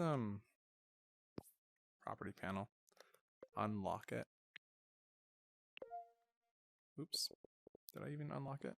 Looks like I did. Should we ungroup it? Oh man, that's a really hard question. I kind of am happy with it, but I'm also like kind of like wanting to ungroup it. I'm also going to need to stop this recording and start a new recording soon. Okay, so since it's grouped right now, we can slide this in, which will make it look a lot better. Nice. Okay, that was kind of part of the problem. Oh, the big thing that we came in here for was to make it collidable. And so to do that, we're going to grab this and duplicate it down. And then open up the properties panel, make it non-visible but collidable. And we're selecting it. Doesn't really need to be out that far. It just needs to fill this area. And then stretch it up and stretch it down. Voila. Okay, zoom out. There we go. Okay, so we've got our elevator now. And let's try it out. Let's go stop, reset the world, and try jumping in it. Make sure that functions the same as before. Oh no, drift. Oh, nice. And I love that I can see out this window. It's a beautiful window. And I can't get out anymore. Nice. Oh, so good. Can't go to any floors though. There's only floor 1. This elevator, it's so amazing. Oh, I'm literally pushing forward. Oh my gosh, drift. We don't have that spray here, do we? No. And she's watching TV, so can't hear her. That's fine. I was partying last night. I was at the Club 1 Taco Truck Live event. Oh my gosh, Wednesdays in the night, so good. I was honestly blown away by how much fun that was. Worked up a sweat, and I believe the grease is what's causing my controller drift, unfortunately. Okay, so you'll remember to duplicate this, we select that trigger, select there, select the buttons, deselect the elevator, and then we're going to duplicate this up. And because I wanted to, like, the reason I put the window in there is so we can see outwards. So I want to go a little bit higher this time. And then we're going to ray tool a few of these. Nice. And then what we want to do is now when that button is pressed, we start the loop and we need to move. So we've started the loop. We've got a list of upcoming stops. And now normally what you do with a list like this, like normally when you like add things to a list that you're like, I got to go here, I got to go there, I got to go here, I got to go there, is you just then go to that place and then go to the next one and then go to the next one. You just continue through the list in the order. But in an elevator, we need to do it like in position order, like which one is closest and which direction am I going? And so we're going to think about that later. But for now, I'm just going to go through the list in that sort of traditional sense where we take item 0 from the list. And so let's go grab move to over time. And it's going to be the current position of the elevator plus the Y value of the item at 0. So it's so complicated. But it's not plus. It's like we take 2 parts and then add them together. So we're taking the multiply, and then we're going to go here, grab get position of object. So we have 2 different objects. We have self, and so of self, we want to keep 2 values the same. So we go grab the vector input like we did before, and the only thing we are deleting is the Y value. And then over here, the only thing we're keeping is the opposite of that. So we go 0, 1, 0. And now the object is going to be item 0. So we get item, not iterator, but item 0, and not from the floor controllers list, but from the upcoming stops list, we get item 0. Okay, so by doing that and moving self to that position, and then we need to add the delay that we determined earlier was 2, we can then move it as soon as the button is pressed. Now, obviously that's not ideal, but once this has started, if you go to another floor really quickly, so like let's set the time for now to 5 seconds, just so we can kind of see this in action. It's going to remove this item from the list. So we got to go back here, go grab remove item at index from list. And so we remove item 0 from the upcoming stops list. And we should put in a thing here, which is going to say if length of list is greater than 0. And then, so let's go grab that greater than symbol. So if the length of our upcoming stops list is greater than 0, we know that we want to continue looping. So we're going to send loop with a delay. So grab send event with delay, and the delay shouldn't be equivalent to this. It should be speed plus the time to open the doors, right? So we should actually send it with speed plus a couple seconds. So we'll do 6 seconds for now. So it's speed plus number value input for now. Number input 6 seconds. So if length of upcoming stops is greater than 0, send my event to self after speed plus 6 seconds. And the event isn't my event, it's actually the loop event. And that's only if there's more stops left, okay? And then what we want to do, is, let's actually make this 5 seconds. Let's just make this elevator nice and fast, speedy elevator. Else, right? So remember how I told you at some point we need to turn it back? So what we use here is an else, and the else is if there's nothing left in this list, if it is 0, then we set the Boolean is running to false because it's no longer running, right? So we're no longer sending the loop. This is a nice way to do this for now, and I think it's a great base for what we're going to create. I'm like honestly super nervous. Did I do that right? I got the y value of the 0. It's just like, I did it so fast. I'm just like, did I do everything right? I don't believe it. I'm honestly in super huge doubt right now. So everything's plugged in, linked up. If I come to the top here, open. Oh, we didn't bring the doors. Oh, we were supposed to bring the doors with the duplication. Whoops, we'll fix that. Is it coming? Doesn't look like it's coming here. I think I did something wrong. It's okay. We know how to debug print. We'll figure it out. Let's try this one. Nope. Okay. Okay. What is our, no errors in our debug screen? I'm really upset that I didn't keep the doors because I wanted to see the visualization of the doors opening. So we're going to delete this anyway. Wait a second. Did I? Oh, it's moving self, not the... Oh, that is too funny. Oh, that is so too funny. I cannot... That is such a...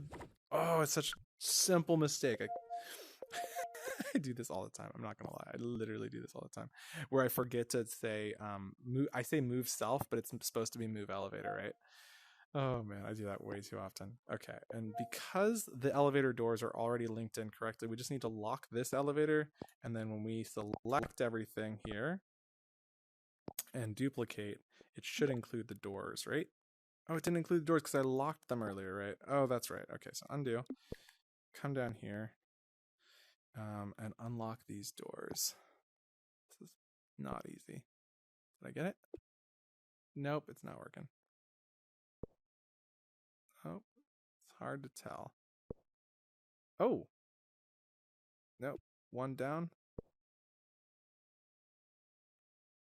Can't seem to... Oh, it is good. Okay, I was just inside of it, so it didn't want to react. Okay, and this is locked. Sweet. So now we're going to select all of that. Nice. And duplicate upwards. Okay. Whew. Hey, you guys. Anybody who's still hanging out in this video, super appreciate you guys. I hope you're learning a lot today and that this is super valuable. And if it is, I really need you guys to let me know in the comments. I mean, the only way we're going to get more content like this is if you guys tell us you like it. So hopefully this is helping, and I am so excited. I am so very excited because I think it's gonna work. Like, oh, I'm so nervous. Oh, I just remembered a bug. Hey, glad I caught it before I was a fool.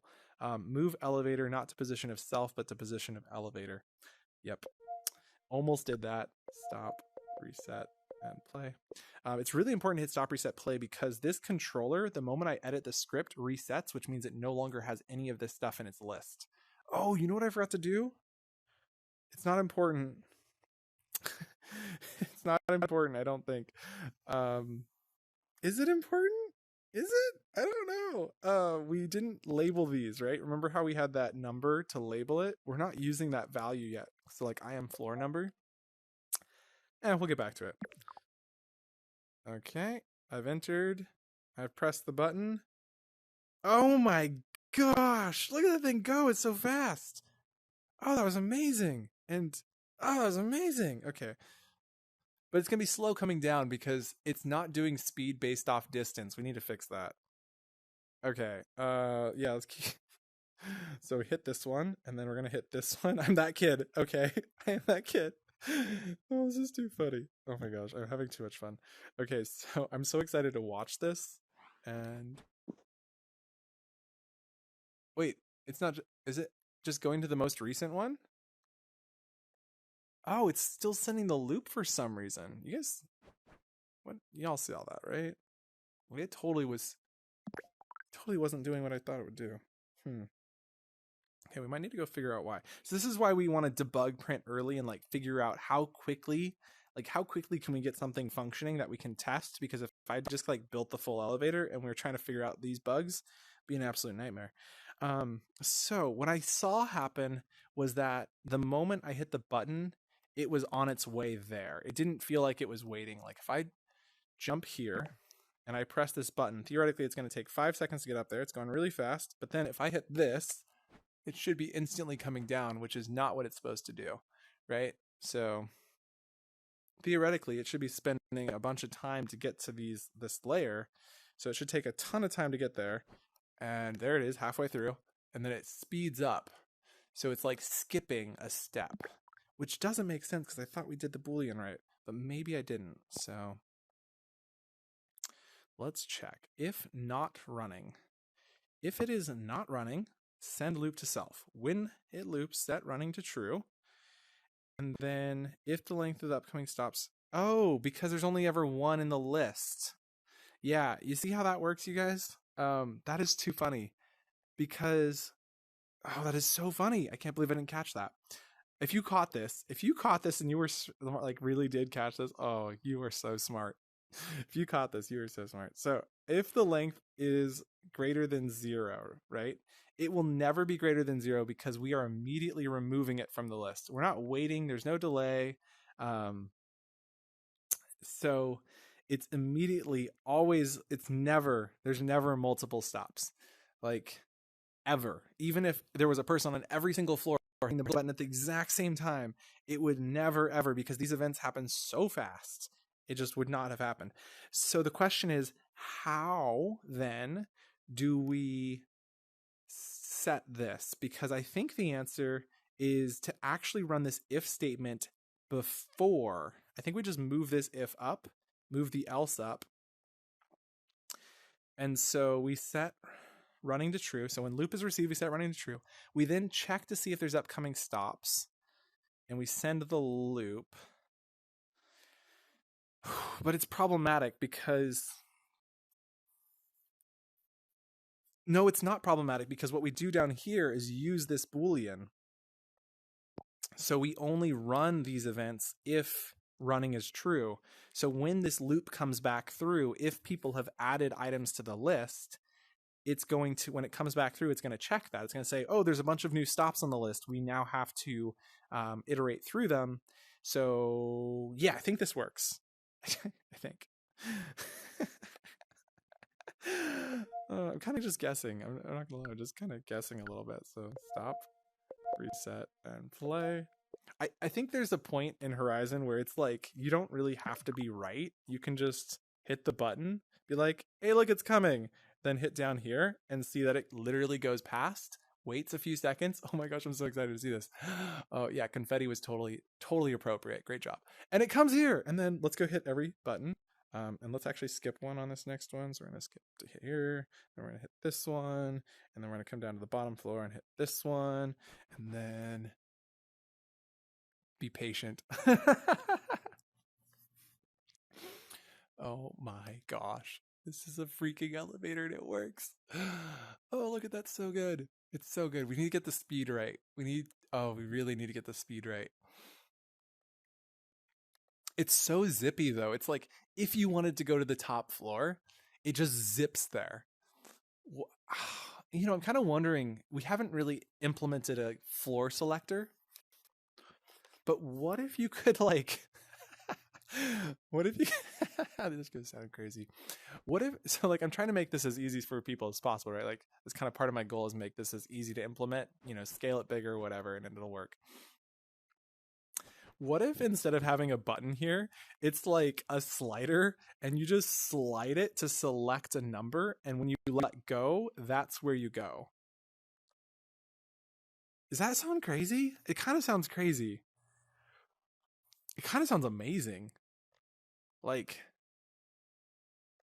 so imagine here, you've got like an indicator and you just pull it up all the way to the top. Like you just grab this thing and you drag it all the way to the top of this lever. And when you get to the top and you let go, the thing just zips. But the problem is, what if you're with a group of people and they all need to stop at different stops, and then every single time you have to grab this thing? That's a pain in the butt. So the other option was we create a list. So do the same thing, right? And basically you put your hand in here and you slide upwards, and at the very top, so we'll do a bunch of math. We'll do a bunch of fancy math. And when you get to the top, it'll display a number here, and that'll be like when you lift your hand off, the elevator will add that number to the list. And if you put your hand in, you can then select a different number, pull off, adds that number to the list. And then we'll do some more fancy math to determine how to get there in order so that it's like an elevator goes to the next in the list. So it starts with an upward trajectory, and when it gets to the top of the list, it then returns back down the list until it's completed its journey. Oh man. I love this. This is a fun one. Like, this is why I'm doing it, is because I wanted to have fun, but I like did not want to have to edit. I was like, this is gonna be insane. So let me cut. I'm gonna take a quick break. We're gonna come back. We're gonna implement some of these awesome things.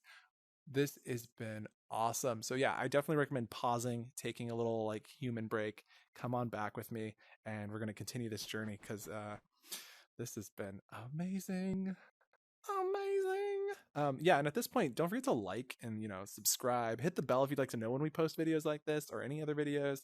And yeah, thanks for watching so far, you guys. Let's continue this journey in a snap. What in the world? Hey everybody, this elevator is freaking awesome. I love it. I mean, everything at this point is relatively functional, which is kind of crazy. And so what we're going to do now is make it so you can go upwards, right? So like, let's get these buttons working, because there are a few ways we could implement this, right? So we could implement a version of this where each of these buttons has a number and it just adds it. It tells the thing, it says, here's the thing, right? We could say, attach this number to this trigger. Oh, so sorry. Excuse me. But we're not doing that. We're going to do the cool thing I said earlier, right? Like we're going to do the boom, where you put your hand in and you like, it's going to be awesome. It's going to be awesome. In fact, let's design it first and then we'll script it, because the scripting's easy. You're like, what? The scripting's easy? No, seriously, it is. Honestly, it's like so simple. Let's make sure this is all locked. I feel like I didn't lock this, and I feel like we should probably delete all of this for now, because we didn't add numbers values to these. Remember how we didn't do that? You guys remember how we didn't do that? We should do that. It's kind of interesting though, because at this current present time, the number value the only purpose that I have for it at this point is to make this thing that slides up and down, allowing you to select the number. And so if we come in here, we got this locked, we got this locked. Okay. Now, I'd really hate that. I'm so sorry. Let's go and build it here, and then we'll drag it down. So what we want to do is build this thing that feels like you put your hand on it to select it, kind of like a touch screen. So I'm thinking something around that size and like that. And then when you put your hand on this touch screen, right, it's going to then give you some feedback. Ooh, it'd be kind of cool to give it some haptic feedback. It's not in my top priorities right now. I'd love to add that as a feature at the end of this, but let's go put this display up here. So this will be the display that tells you where you're going. We'll make it slightly less thick.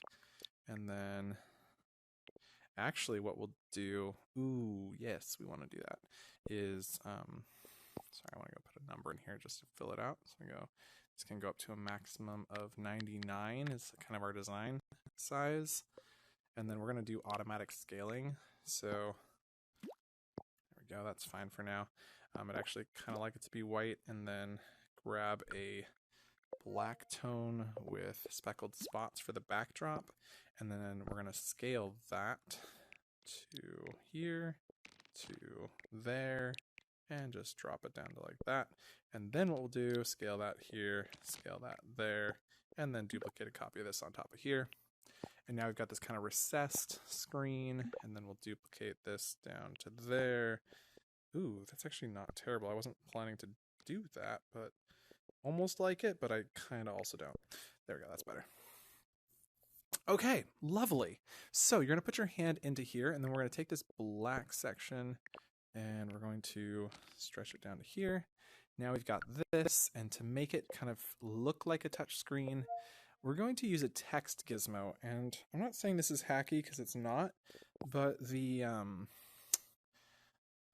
like if you needed to save capacity and you had tons of object capacity, you could do this with objects. But because I love text because of its art, no, I don't like text because of its art. I just like that the sometimes you need more objects, right? Like, and so this saves us a ton of objects because we can just make layers of that, right? And we can even make it nice and thin, and then we'll I think if you use C space equals 2, it'll give us greater spacing. Oh, that was too much.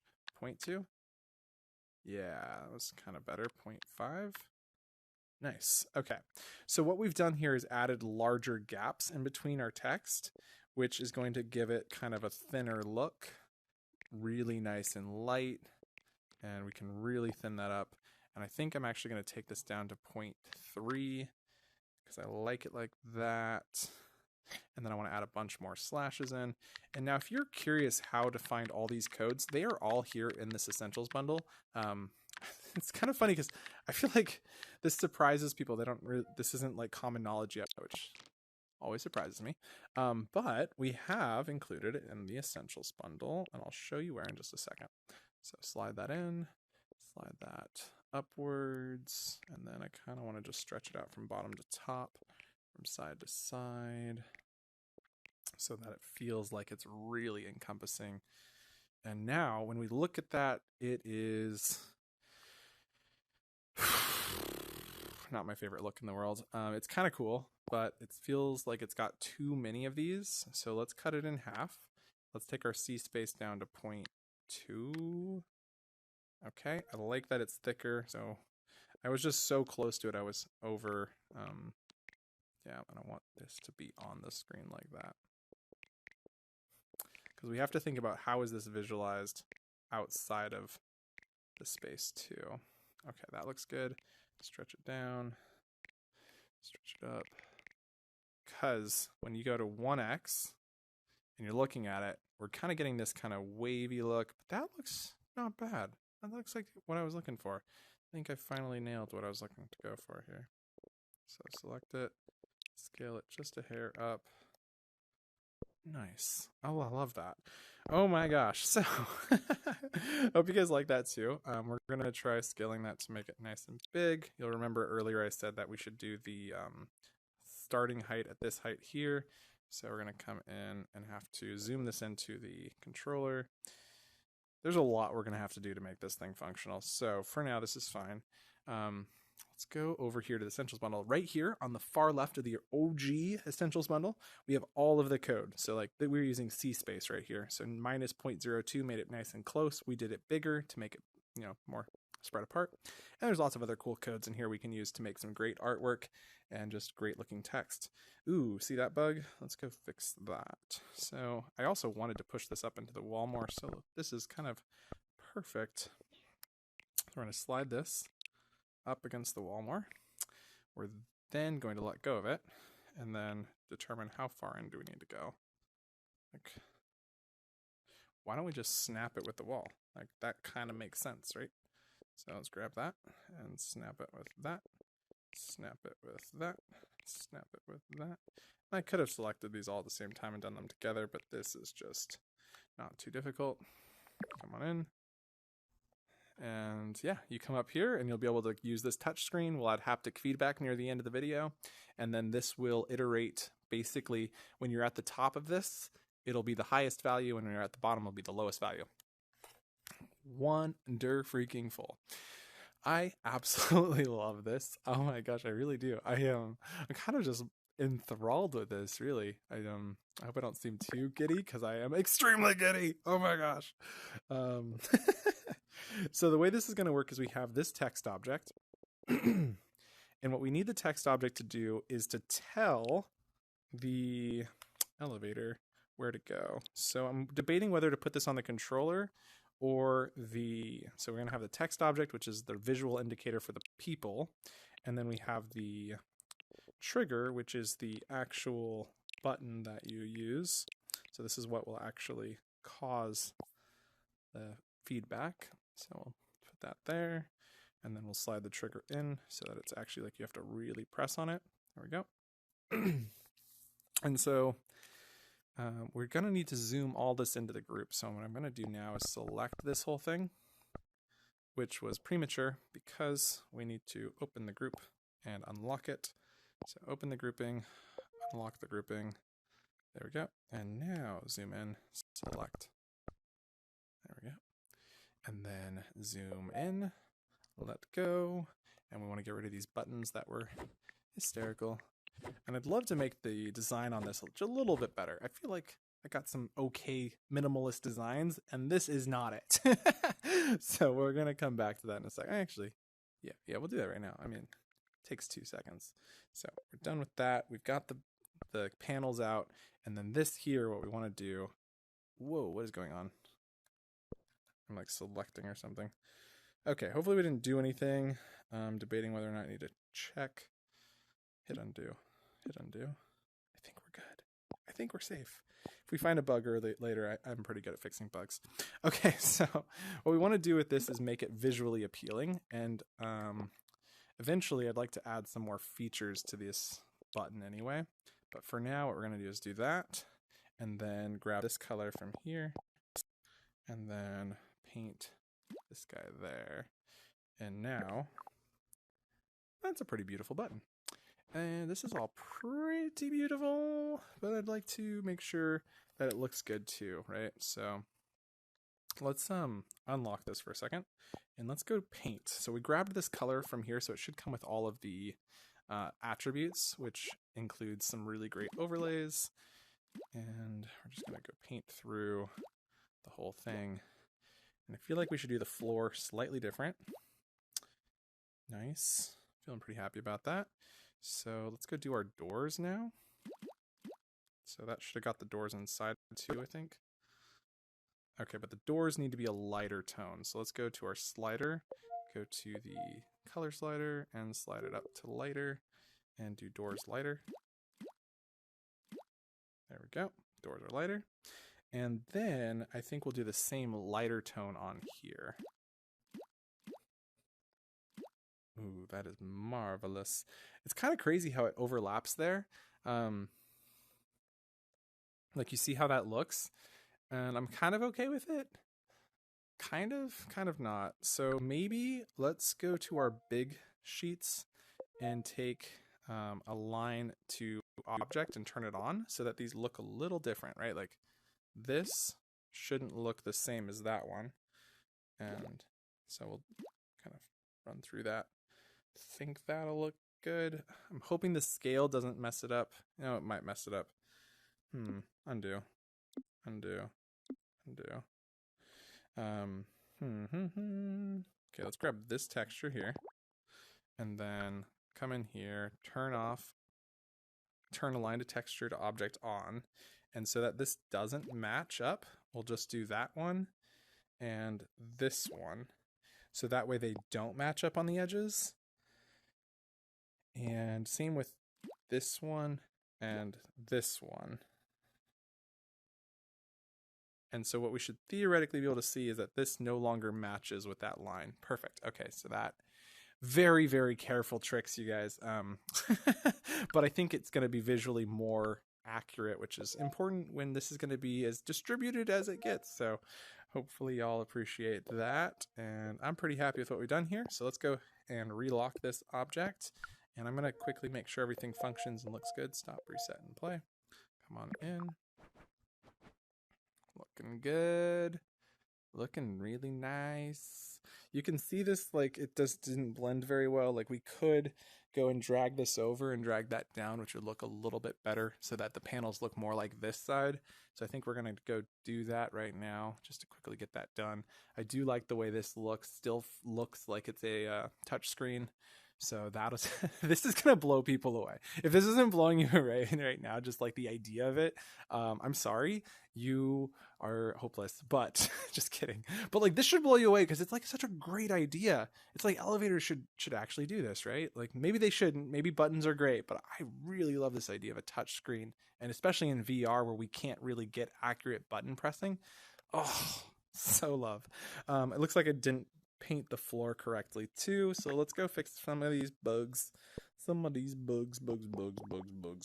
Okay, so down here in the floor, painted. Okay, and then over here, what we wanted to do is zoom into the grouping, and we wanted to grab this guy and snap it to here, snap him to here, select this guy and snap him to here, snap him to there, and select, oops, daisy, select, drag down to here, same here, oh, and up to there.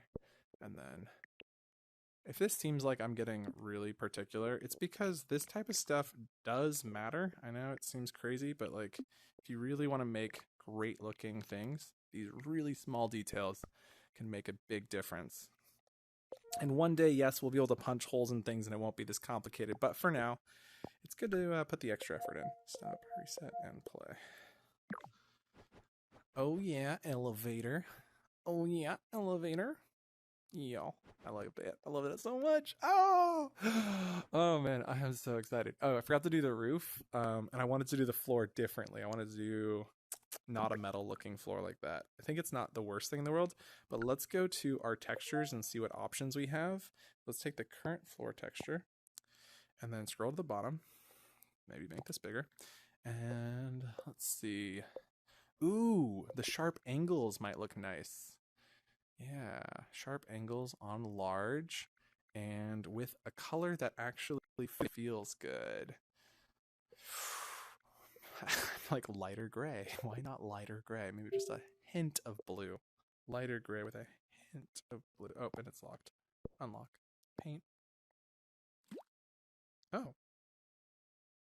Okay. Maybe we go with a smaller texture. Let's try the smaller texture. Oh. Nice.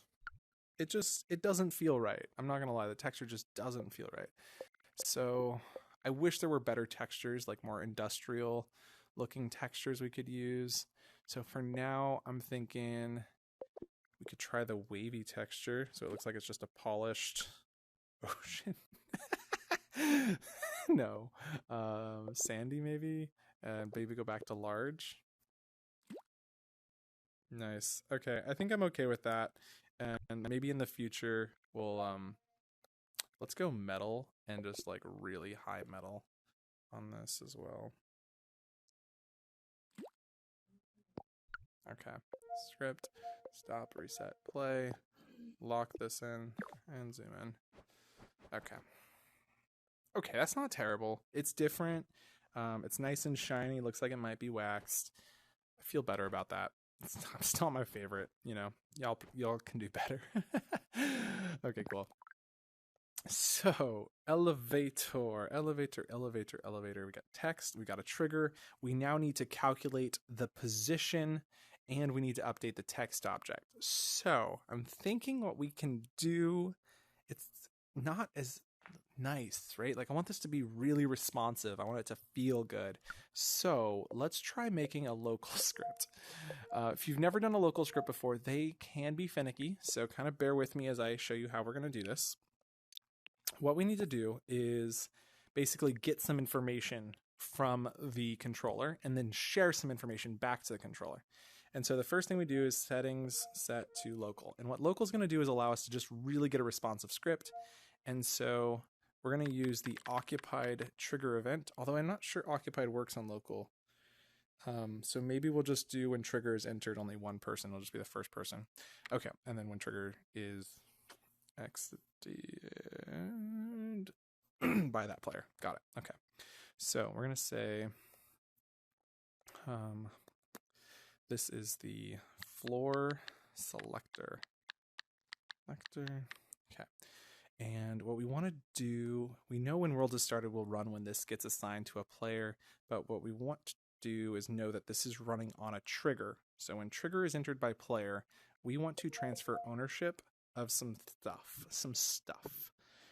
So transfer ownership of object to player, and we're going to need to do a couple of these because we're going to be transferring self, so the trigger itself, and we're also going to be transferring ownership of an object, which is the text object called display text.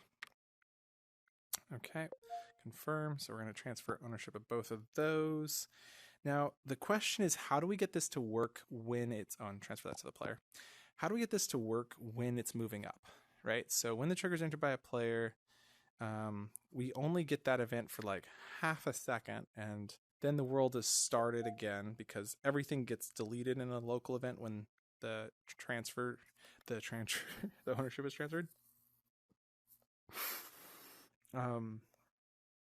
So we know that the position of the trigger determines, and the scale determines kind of how big it is. So I think that's what we're going to be using to calculate this. But we know when the world is started that if the ownership is not server player, and so we'll say if the, I'm going to go grab, does not equal, so if the owner of self, so back on our actions tab, owner of self does not equal values tab server player. Server player is who owns by default. Any script, basically any object is default owned by the server, and when it's grabbed by a player or we transfer ownership, it is then owned by a player. So when world is started runs, once this goes off, we run the when world is start event. We say if owner of self doesn't equal server of server player, we know that we've transferred ownership and this is running the second time in the world. And we can then send a loop to self. And so let's go grab our events tab, send event to object, send event loop, and then we send the loop, and when event loop is received, we're going to be looping, so we just send a loop back to self, and this will all get stopped because when the player exits the trigger, so when trigger is exited by player, and what we need to do is say the opposite. So right here we say if owner of self doesn't equal server player. We're only going to do this one up here if owner of self equals server player. So we only transfer ownership if you're the player that's taking over. So if owner of self equals server player. Cool. And then we say when trigger is exited by player, we then want to transfer ownership of both objects back to the server, but only if the owner of self, I should have thought about that better. So we're going to transfer this back to the server player, but only if the owner of self equals the player. So if that player who's put their hand in there pulls their hand out of the trigger, then we can run the transfer ownership back to server player. Now I feel like there might be a bug in here because this might just be too finicky, but we're going to figure that out in a second. So when trigger is entered by player, if owner of self equals server player, transfer ownership. When world is started, we send the loop event. When trigger is exited, we transfer ownership, which will then send the world is start event. It will not start running the loop, and this loop should have been canceled because it was transferred. I think this works. Now in our loop, what we want to do is head to our haptics, and we're going to play haptics on the controller that is closest. So we would need to run an if and an else to determine which controller we're playing haptics on, and whether it's right or left, and we do whichever hand is closest to the trigger. So if the right hand, so we'll say less than, go grab distance 2, and then we say if the distance from the position of the player's right hand of our player, so that's the owner of self, if the distance from the right hand position of the player to the position of the trigger self, position of self, so go up to object, position of object self, is less than that of the left hand. So if the right hand is shorter than the left hand's distance, we know that we want to play haptics on the right hand. So we go back to actions, grab play haptics on player's controller, put that here, play controller haptics for the owner of self on the right hand for 10 milliseconds, medium, soft, and we'll do, yeah, medium seems fine. We'll just try this out and see what it's like. And then if you put your other hand, it'll be your left hand. And then we can change those numbers later to see if it works. Okay, so now we've got haptic feedback. Big problem here is we don't know how many floors there are. This is an enormous problem. So how do we determine what the number of floors are? I've got a solution for this. Debating if it's hacky or not. We're going to create another script. And is this the right way to do it? Is this the right way to do it? Is this the right way to do it? When world is started, if owner of self doesn't equal server player, send loop to self. What we want to do is maybe not start the loop. Let's not send loop to self. Let's send initialize to our controller and object control. And this will be send initialize to the controller. We don't need to send self through, and since we're not sending an object variable, this will be a third initializer event, which will be different. And then we can send loop back to this object because we will know what that object is on our controller. So we're going to come over here and say when initialize is received for a third time, but this time we are not listening or doing any of that. We are going to send an event back to the object. We're going to send event loop to not self to a new object variable called, and this is the floor select. Okay, so we got the floor select. So we send floor select, send loop to floor select with, and we need to know how many floors there are. So length of the floor control list. So that'll tell it how many floors there are to choose between. And we know that it needs to choose between a number between 1 and that number. So that gives us our min and upward values, and it starts the loop. So I think that does it. Yeah, we're going to have to add all this stuff in when we're linking up our scripts, so I might forget to do that. I tell you to remind me, but unfortunately you're not here with me. Maybe one day that'll be possible. We'll do like a live stream version of this. That'd be cool.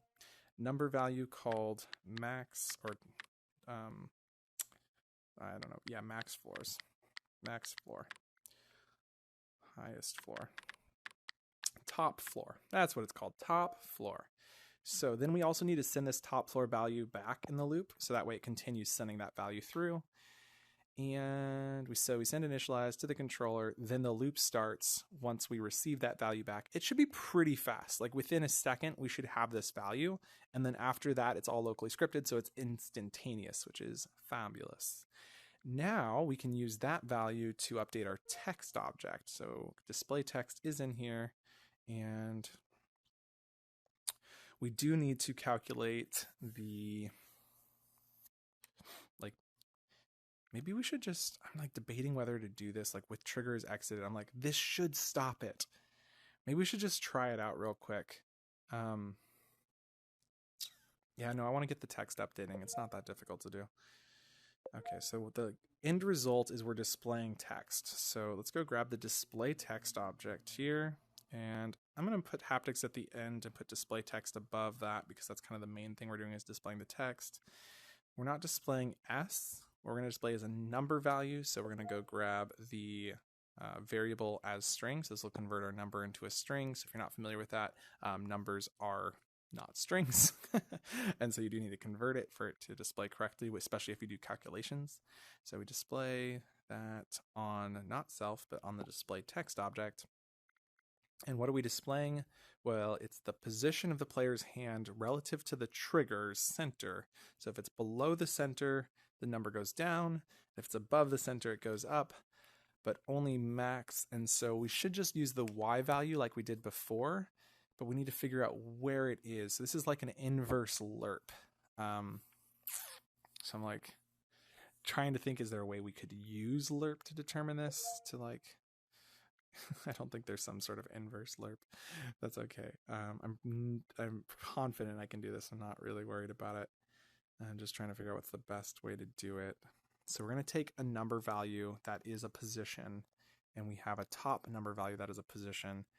Then we divide the distance between that by the position relative to the bottom, and then multiply it by... Yeah, so that's one of the hard things about Horizon is you have to think about all your math in reverse, which has been a huge learning curve. So I have to think about what's the last step first. And so in this case, the last thing we do is multiply it by the top floor. So we're going to get a percentage value and then multiply it by the top floor. And we actually need to save this value because if they do select this, we need to send this to the controller. So this is called current number, or current number is fine. So let's go and set current number right here. And then we put this over here, grab current number. And the one thing that I need to do in addition to this is actually add a floor. So what we want to use is floor, which means it'll return the floor of this multiplication. And makes me wonder if we need to add one to this value. So we'll figure that out later, and not as string yet, right? So we gotta grab floor, move that over, leave as string here, throw current number there. Okay, perfect. Now we're on right track. So now I need to determine that percentage, which I've already figured the math out for. We just need to break it into numbers. And so one kind of cool trick, if you're really working with a complex thing like this, that you can do is say, let's break a bunch of number variables out so it's easier to understand what's going on. And this is just great for you guys who will be reviewing this script later and want to know how does it work. So we say set the current number, and what we need to do is determine the height. So we need to know the Y height of trigger. So that's kind of one value we need to get. So we're going to go grab this set up here, and we're going to set the Y height of trigger. And so how do we calculate that? Well, we calculate that by getting the, we're going to need to find out the width of this trigger, and we can put our hand inside. Oh, we're going to need to zoom into the grouping and unlock and zoom in. And we can see the orientation on this is, I can't see it yet. It's really giving me some, well, we know green. Okay, so you can see green, and we know that RGB is the order. So green is the center, which means it is on the Y value. So that's perfect. It does happen to be oriented with the world in the Y direction. And so what we're grabbing for the Y height is the Y of vector. So we go and grab Y of the scale vector, scale of trigger self. And so if you scale this bigger or smaller, it'll still work, which is awesome. So that's great.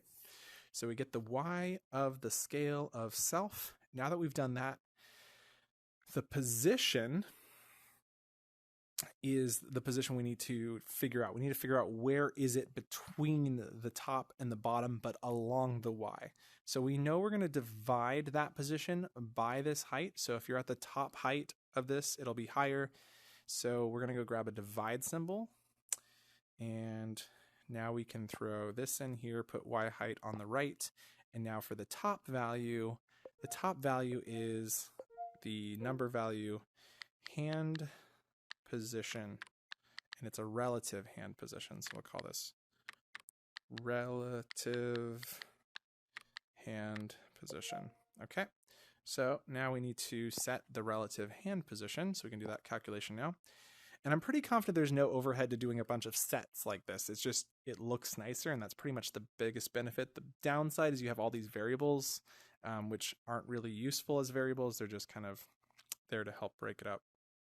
Okay, so how do we determine the relative hand position? Well, when we put our hand in, if the hand's Y value is at the Y of the, excuse me, if the Y of our hand is at the same position height-wise, then it's dead center. If it's down, then it's going to go negative, but if we add half, so if we add half of this, and so we just slightly push the height up, we can then determine that, right? Okay, so let's figure this out and then subtract the current position. So I think the final thing we need to do is subtract the Y position. So the last step is subtracting the Y of the position of the trigger.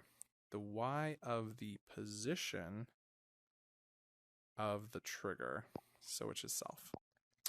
Okay, so we take, that's our last step, which is to remove, this is what makes it relative. And so if we're taking the Y position, which we know is at the center of it, not at the bottom of it, and we subtract that, then when our hand is in the center, it will be 0. But we need to shift it down, or shift it up by half. We need to shift it up by half. So we need to add the scale right up here. So we get the Y of the position of the player's hand, but we need to add, so let's go grab the add symbol first. So go up here and grab the plus, and we get the Y of the position of the player's hand. So we're going to get that from down here underneath player.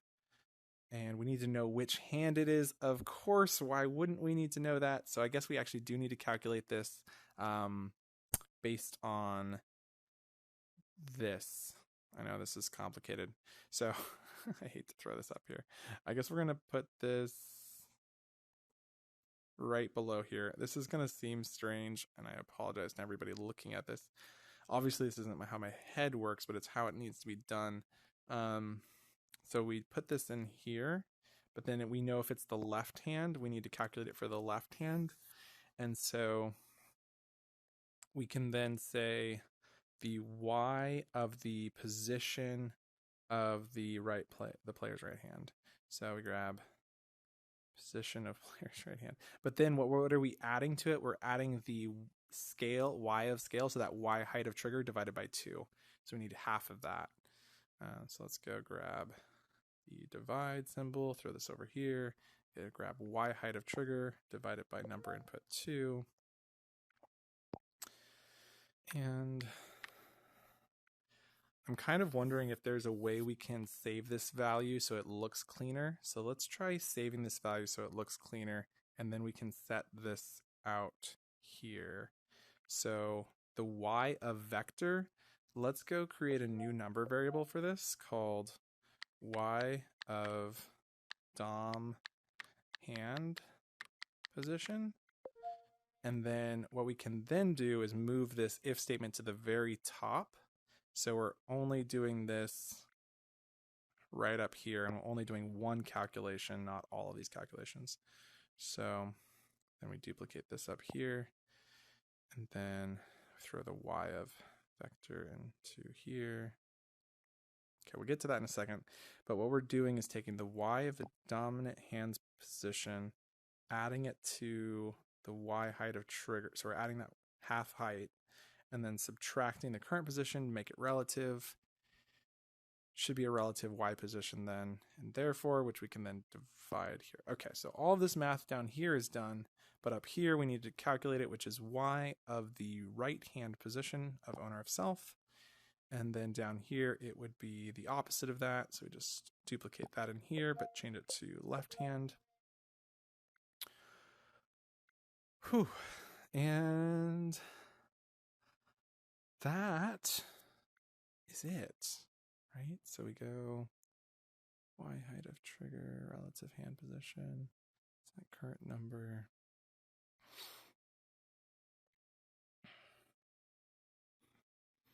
I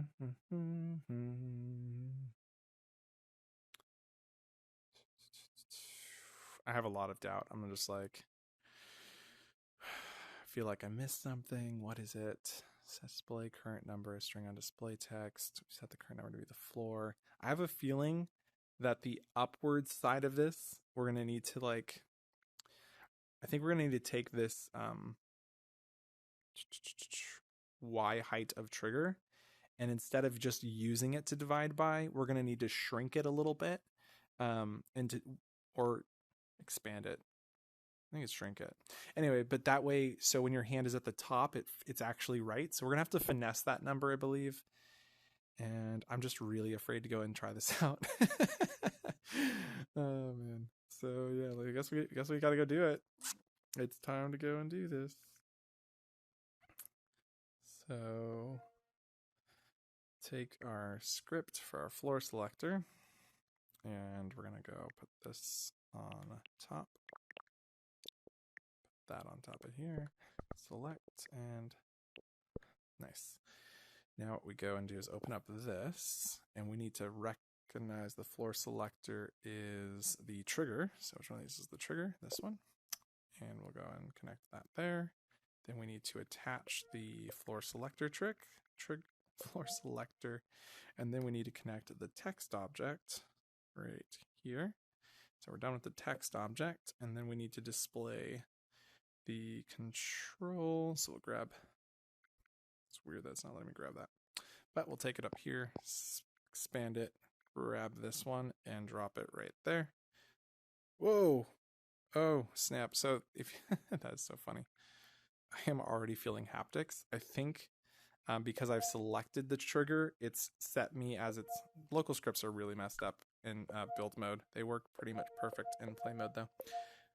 Anyway, so for some reason it thought it was me and it was already running. So let's go in here. Oh, but I forgot to duplicate the floors so we'd have different floor numbers. So locking this, then duplicating all of this, and up. Now, I haven't put in the floor numbers correctly, right? Like I need to go into the trigger. Oh, the trigger wasn't even grouped in. Undo. There we go. Unlock the trigger. Now select it. So what I need to do is go into each of these and select the trigger. So 3, 4, 5. Let's just start with 5, right? So on this trigger, we need to tell it that, hey, I am floor number 5. Well, technically you're floor number 4 if we count the bottom as 0. So then this one is 3. And by doing this, we actually set it up so that they're in order on the thing. It doesn't currently move. Obviously, we haven't set that up yet. Should I set that up before we use it? Yeah? Yeah? I'm getting some yes. Okay. Y'all want to see if the thing works, and I'm over here like, let's go do more scripting. Okay, so what we need to do is when this is done selecting, it needs to send an event to the elevator control. Now, the elevator control has a way to add items based off the player's location, and that's how it does it. But we can also do it by saying, let's go down here and do, yeah, I'm just going to add this since it's such a quick one. I'm going to add it right here. When event is received, and this event is going to be called add floor. And the add floor is going to use a number parameter, which will be the floor number. And the floor number is then going to need to correlate to a position. So what we did here is say, if is running, we need to move. So wait, right here it is. If not running, I think it's this whole entire thing. So I think we just grab this and duplicate it up here. So I just hit duplicate. And then if running, we send the loop to self, or excuse me, if not running. And then add floor, we were using the get item iterator from the floor controllers in upcoming, but we just use floor number -1. So we need to go subtract 1 from the number. So floor number minus number input 1. And voila. And then we can use that floor number -1 to add it to the list if it's not already in the list. And then we send the loop if it's not currently running. And I believe that's it, right? So we've added all the floors to the thing.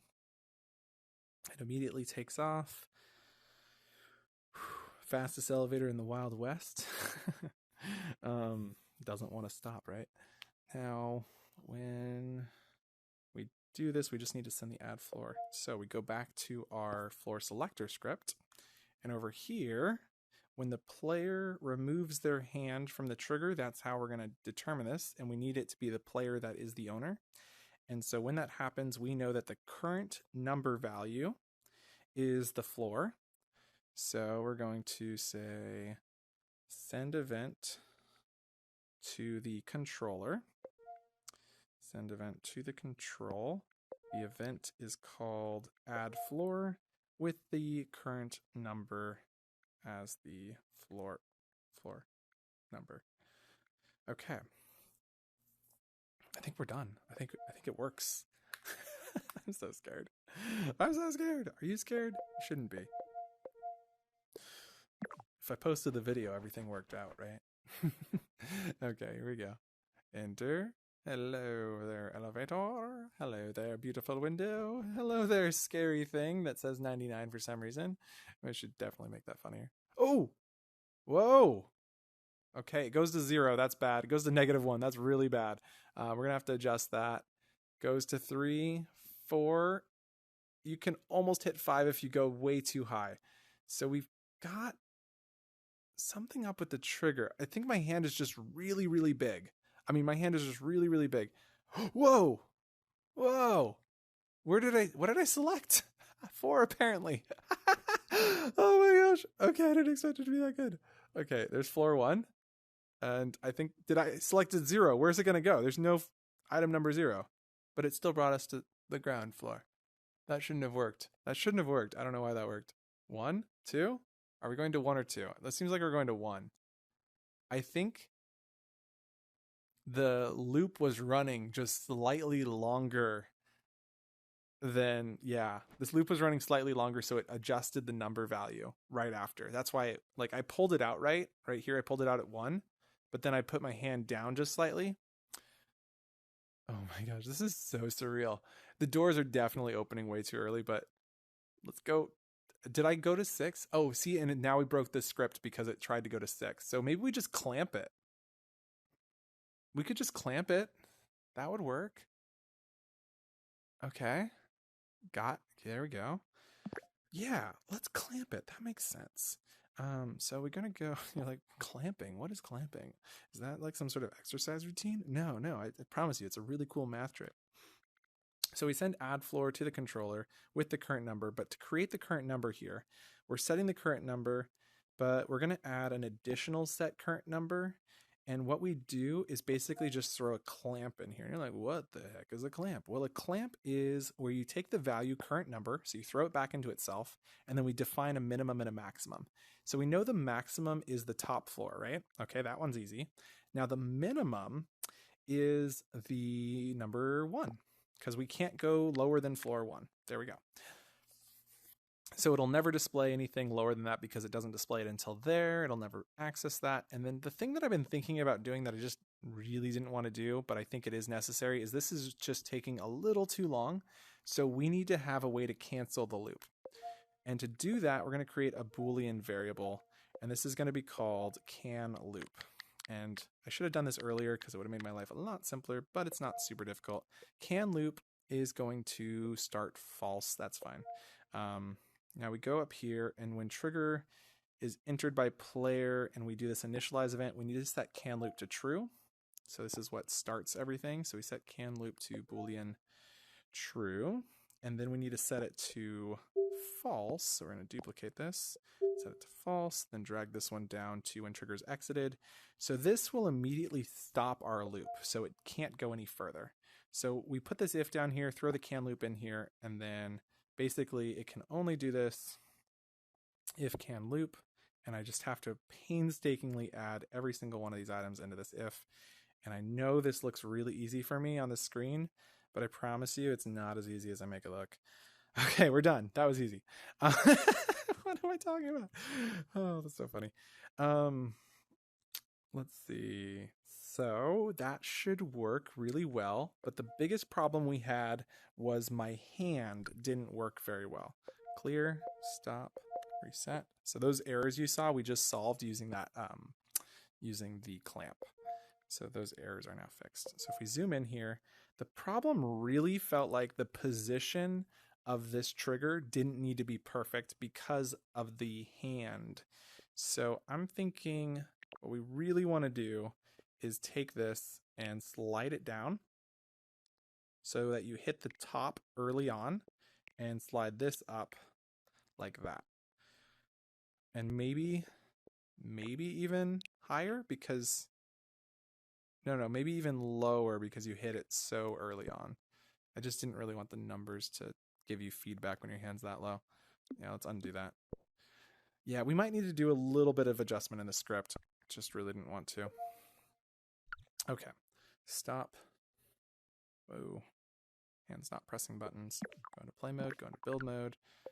There we go. Stop, reset, and play. And let's go try this out again. Oh man, I'm having so much fun. I hope you guys are enjoying this. I know I am. And yeah, here we are, number 99. What? There's only one option? What do you mean there's only one option? This is awful UX. This should be multiple. Oh, there's a 2. Oh, there's a 3. Oh, there's a 4. And 5 is right at the top. And I'm still feeling haptics all the way up here, which is the problem. So we need to move that control down. Like, that's not bad though. Let's go to 5. Yeah, and that worked really well.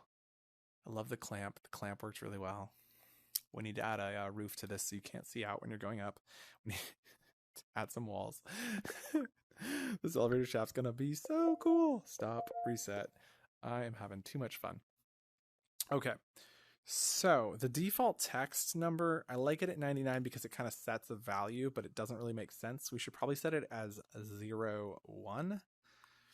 Then we have to create a display for 0, 1. So, no, I guess it's fine at 99. People will understand. It's a thing. It's a thing. It makes sense. People won't understand, let's be honest.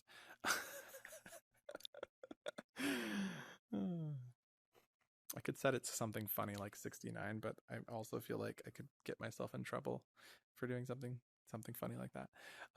So when triggers entered by player, do all the la. We could just scale the trigger down. I think that's the easiest way to do it. Right.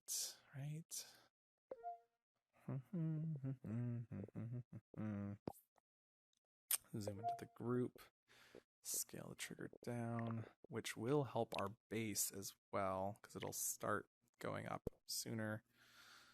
That looks just so ridiculous. I can't believe our hit pads are so big. Now let's go lock this down. No, let go. Lock. Okay. Stop, reset, and play. Okay. Noise. And we come in here, hit the button. Hey, that's 1.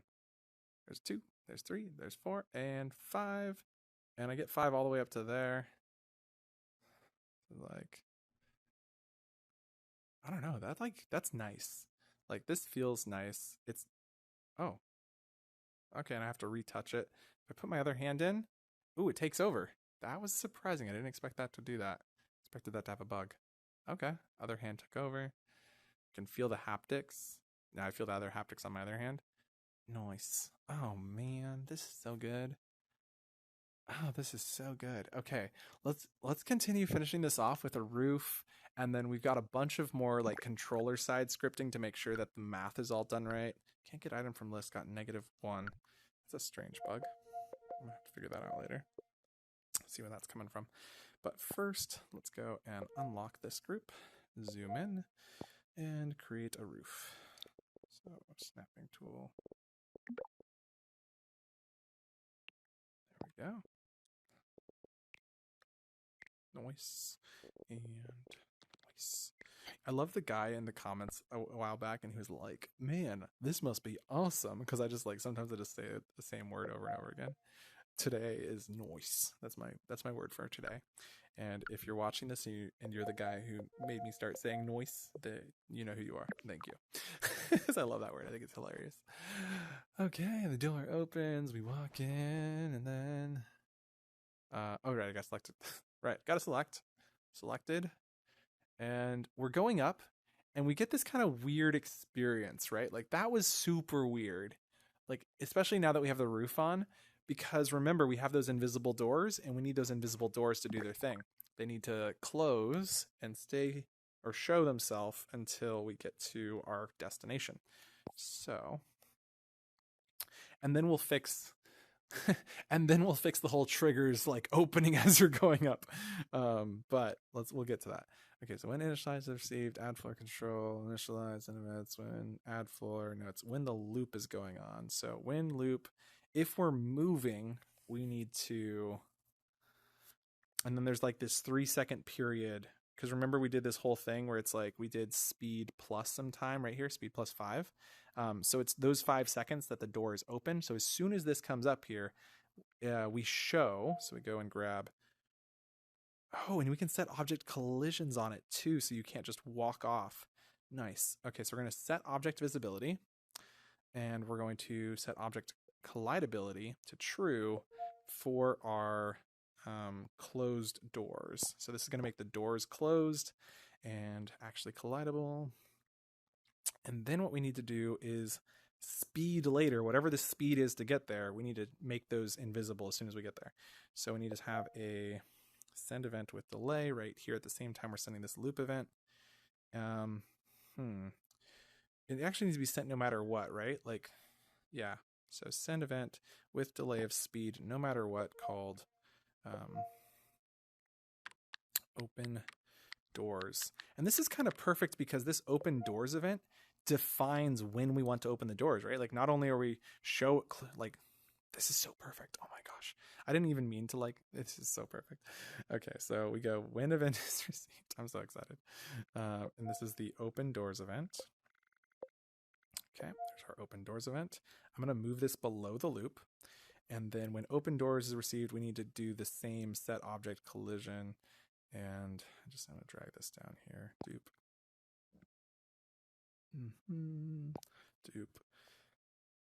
And then we're set this to false so that you can leave. And what we need to do is send an event to the trigger telling it to open the doors. So we should send event to object immediately.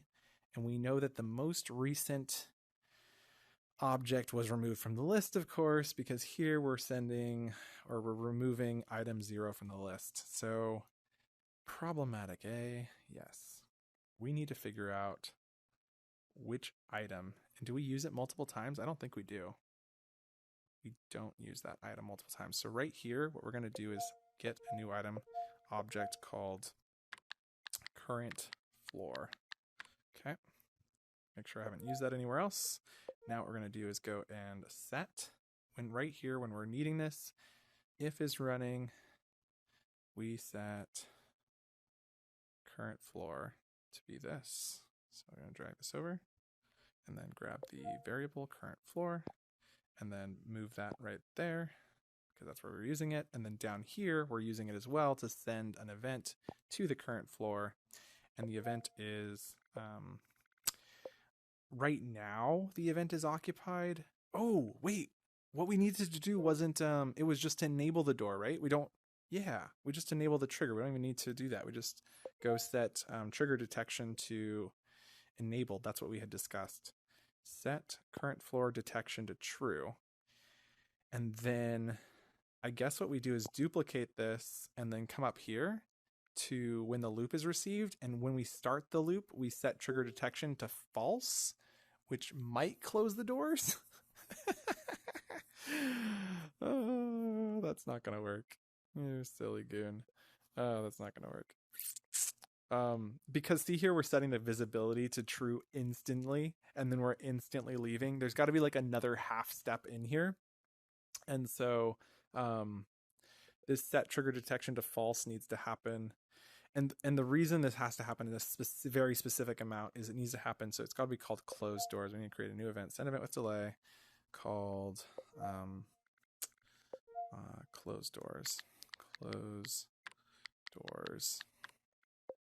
Okay, and then we need to do when event closed doors is received, we're going to set current floor detection to false, so that'll stop, which should theoretically just close the doors, which is perfect. And then when the event comes back through, it'll close the doors before it actually leaves, the invisible ones. So set doors, and we do this after 2 seconds. Okay, we'll do it after 2 seconds. You have 2 seconds to get out of the elevator? That's ridiculous. It's a fast elevator. 3 seconds. You got 3 seconds to get out of the elevator. Okay, but that means the doors literally open because it takes 3 seconds for the doors to open, and then they immediately close. Okay, 5 seconds. You have 2 seconds to get out of the elevator after the doors have completely opened, and then the doors will close again, and then that's a total of 8 seconds, which means this add of 5 seconds needs to be increased to 8 so that it moves right away. Okay. This is so crazy.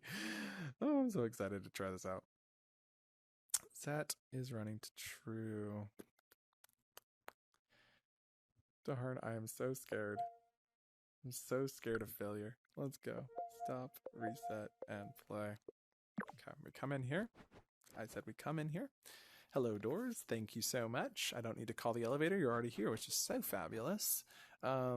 Oh, I forgot to set the trigger detection on the doors to false by default on the I forgot to do that. Okay. Which is a part of the problem, right? Wait, no, it's not. Oh, this is so exciting. Oh, does this work by default then? Oh, do I not even have to do anything because this method is just that fire? I should have done this and then duplicated this because now I have to go to all these manually, one at a time. Come on, open up. Where are you at? Oh my gosh, come on. Come on, properties panel. Are you there? I have lost access to property panels apparently. I don't know why. Thinking I'm going to go into play mode and into build mode and try it again. No? Oh, wow, we really did lose access to those. Okay, so I hate to do this to you guys, but if you're not going to participate as a willing and beautiful partner in this endeavor, I'm going to have to do this to you. Oh, man, but one of those was working. That's okay. Okay, so I just want to start from this ground floor, which is surprisingly accurate in this case. Yep, select both doors, select triggers, select buttons, and floor, and duplicate upwards. 2, 3, 4, 5, 6, 7, 8, 9, and 10. Okay, we're only going to have a specific set of doors that are actually accurate, and so this one will be accurate. Oh, excuse me, 3 is fine. I am door number 10. Okay, and we'll do 9 as well. I am floor number 9, and we'll come down here to 2. Yep, we'll do 2. I am floor number 2, and I don't even know which 1, 2, 3, 4, and 5. You're 5, and these numbers are totally off. I totally messed all this up. None of this is gonna work. This is a bunch of bologna. The top ones will work. Everything else is gonna be broken. Okay, so 9 and 10 will work, and because the way it's scripted, you have to really type that number in for the floors to actually be accurate. Okay. Oh, the door didn't open. Maybe I have to call the elevator. 5, 4, 3, 2, 1. I'm in disbelief. It's not working. Call the elevator. Oh, squeak. Come on, come on, come on. Oh, this is so disappointing. It didn't work. The elevator's there. Why doesn't it move to position and open the doors automatically? The trigger should have had detection turned on when it got to the position and then immediately turned off. It should have had the doors opening. Did I get a bug? No, I didn't. Let's stop, reset, and...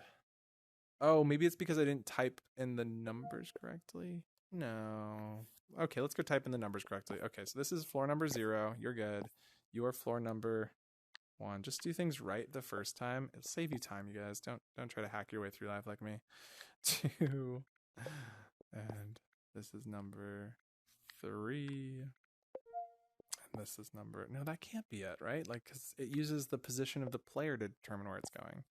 So why did it not figure it out? 5. 6. I'm like using this time to think. 7. Well, you'll remember I was in disbelief when I was like, oh, maybe it'll just work right off the bat. So let's think about what's happening when this elevator control is pressed. So when you press that call button, the call button is going to determine which door, then it's going to add that door, and then it's going to loop through, because loop is going to be sent. It's going to set is running to true. It's going to set closed door visibility to true, so it's closing the doors. It sends open doors to self after speed, so that's going to start the open event. And then if the length is greater than 0, which it will be, it's going to send loop to self, so loop is going to be resent to self. And then,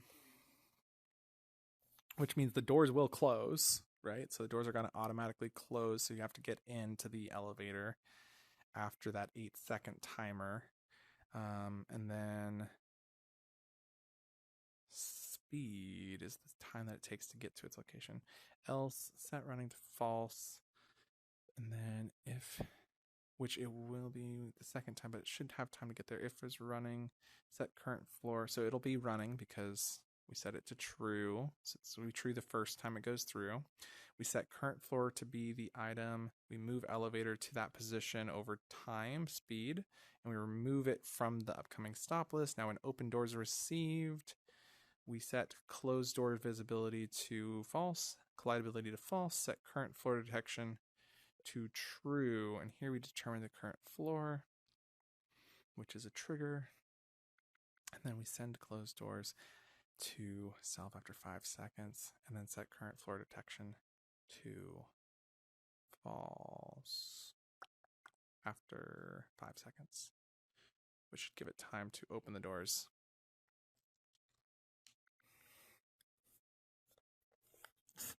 I don't know what I'm doing. I think it's right. I'm thinking that maybe the trigger detection isn't working. So you'll remember these doors use occupied and empty events.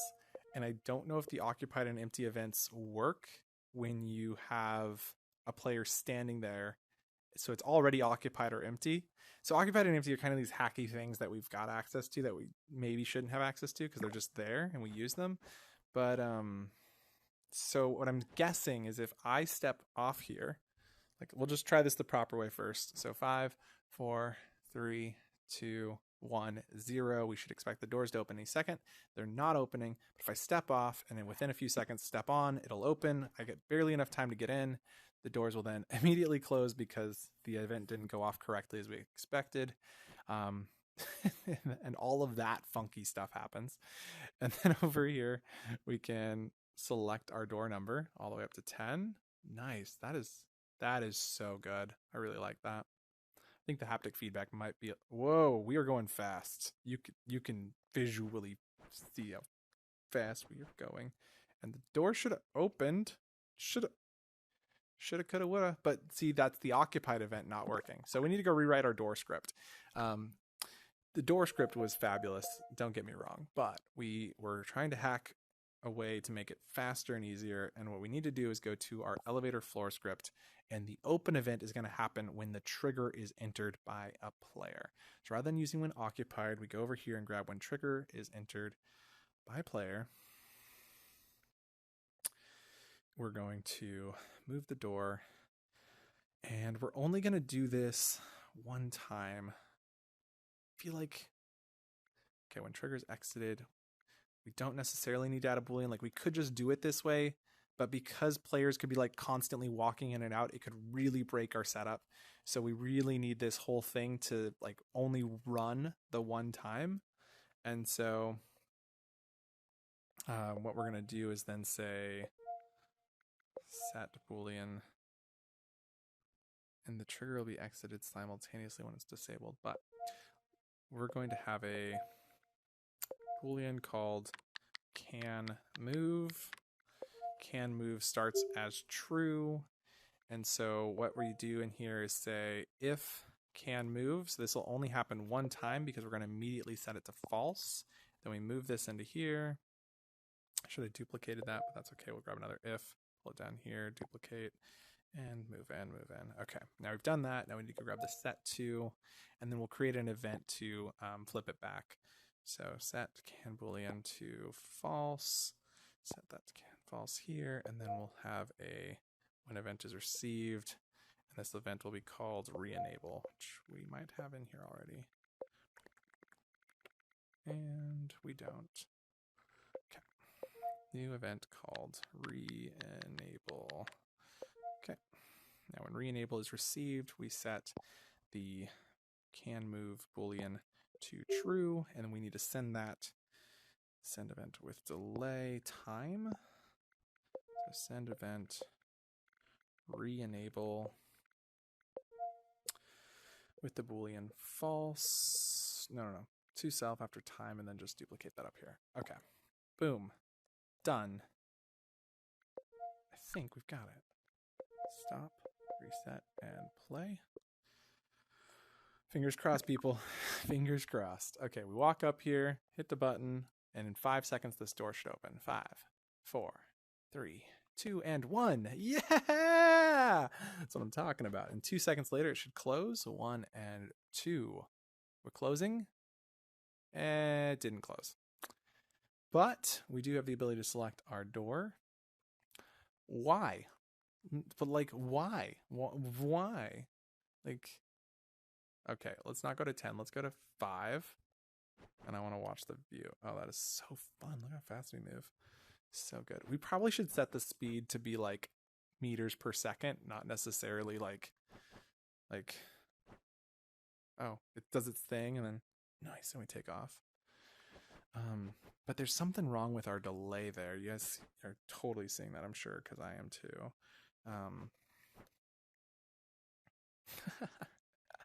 We're at the top floor, man. This is so sick. So hit the button and the elevator. It's so funny. It takes some time and it's just not super accurate. Let's fix it. Okay, but why? Stop the world, reset the world. So controller, what are you doing? You are opening the door or closing the door too soon. You're not waiting for the doors to fully close. And I think that's because yeah, I think I figured it out. Remember over here where I was like, okay, we'll do 5 seconds plus the 3 seconds. And I think the problem is that it's not adding. It should have added, that's the 3 seconds though. It takes 3 seconds to close these doors. It takes 5 seconds for that event to arrive. So it's 5 plus 3. The event arrives. So that's 8. But it's 8 seconds over here. The event arrives like on time. At the moment you arrive, the doors should open and the closing should happen within the 8 seconds and the loop sends with an 8-second delay.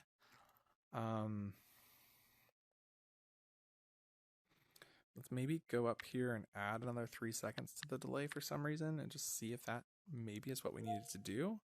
Now our speed needs to be determined based off of the number of stops we're going through. I think we might have to fix that when we actually figure out where we're going, because we're gonna have to do some math on that. Like, this is really cool and you're probably like super impressed like I am.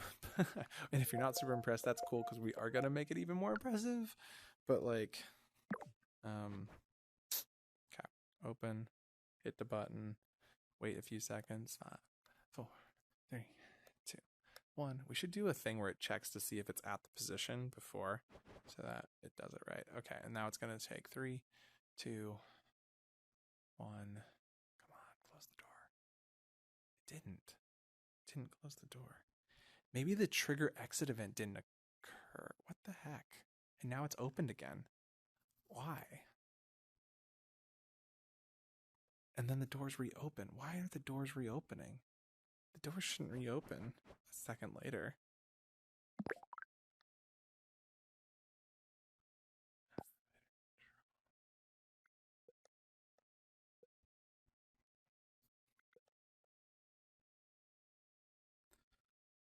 Okay, so loop comes back through and we set is running to true. Set closed door visibility to true. So that's it closing, which makes sense. We then send open doors no matter what, which is probably part of the problem. We should probably only be sending the open doors event if we can send loop. So if the length is greater, then we send that open doors event to trigger that. That makes sense. Yeah, because that's going to go off no matter what the first time. But then once it comes through the second time, so that will prevent it from opening the second time. So it fixed one bug. Second bug is the visibility of these doors. If is running. Set closed doors visibility false, set closed doors false, set current floor detection true. Do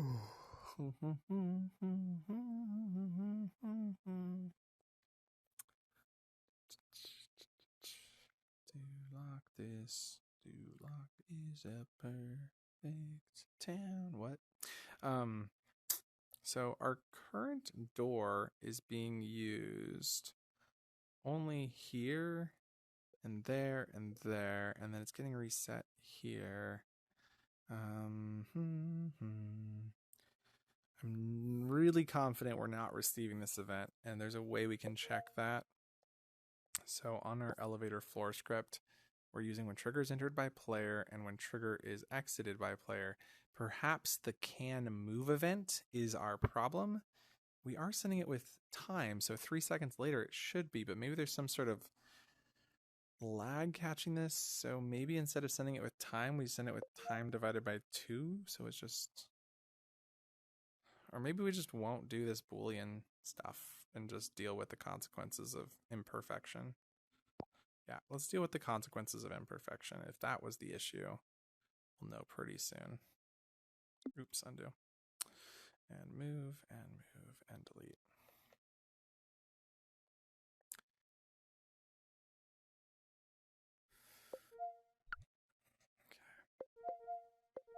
I should have added like a debug print to just debug print if it was even receiving the event, but for now, this is fine. I'm just like, I'd be shocked if the trigger exit event trigger detection goes to false. So maybe that just turns it off. So maybe it just functions differently than what I expected, which makes sense. I mean, yeah, I think that's a pretty clear indicator that it functions differently than I expected. And I wanted to see if I go to 1, do I have to wait for it to open up? This is a problem that we need to solve. And it needs to be able to say, oh, you're already at that floor. You want to go there? Just open the doors again. Like silly elevator. Yeah, we need to figure that out. Stop, reset. And I think the answer is actually way more simple than this. Right now, we were putting all of this here inside of this idea of like, let's just disable the trigger. Like we do need to disable the trigger. So I think this is fine, right? Like we don't want the doors to open after they've closed. So like send closed doors to self after 5 seconds. After 5 seconds, we've closed the doors. That's fine. But what we need to do on our floor is close the doors with a delayed event. So when event is received, which unfortunately means that all of that stuff we did earlier, so let's undo this, put can move back in here. Can move was actually really valuable, but when trigger is exited, we need to do this with an event. So we call when event, close doors is received, then we close the doors, and we're going to have to send that with a delay. So we'll go send event with delay of 5 seconds. I think we said 5 seconds. So send event, close doors to self after 5 seconds, which will then close the doors, hopefully in perfect unison with everything else that's happening. Stop, reset, and play. And I will figure out how to make this faster soon. Well, 1 bug at a time, please. Nice. Okay, and then 2, 1, closing. And then that should be almost in perfect unison. And now if we go to, oh, you can see it popped out there a few seconds late.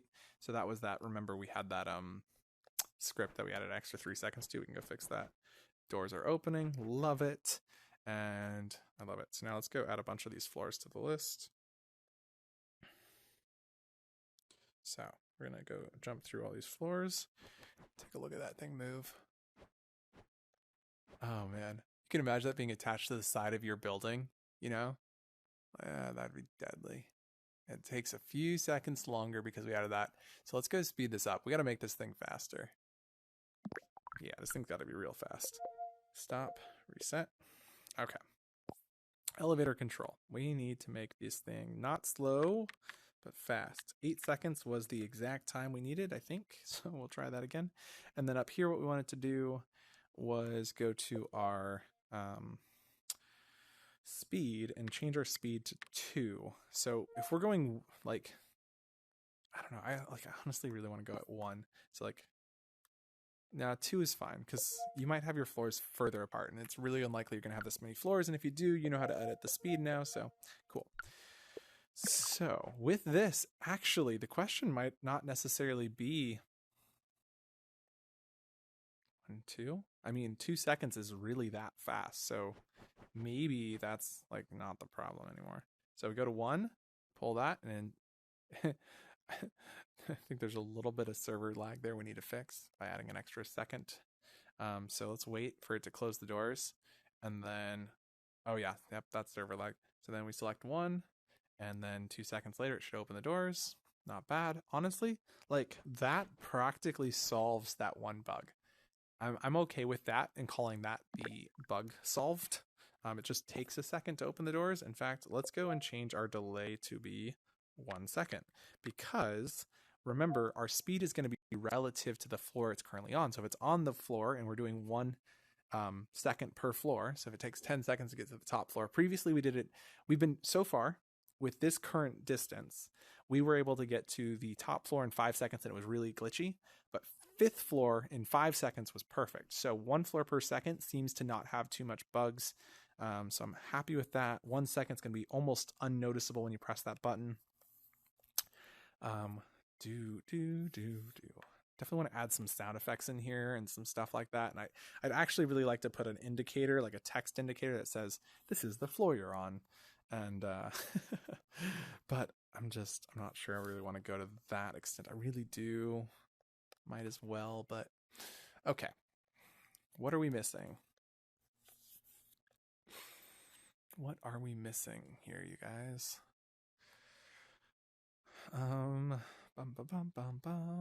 We are missing the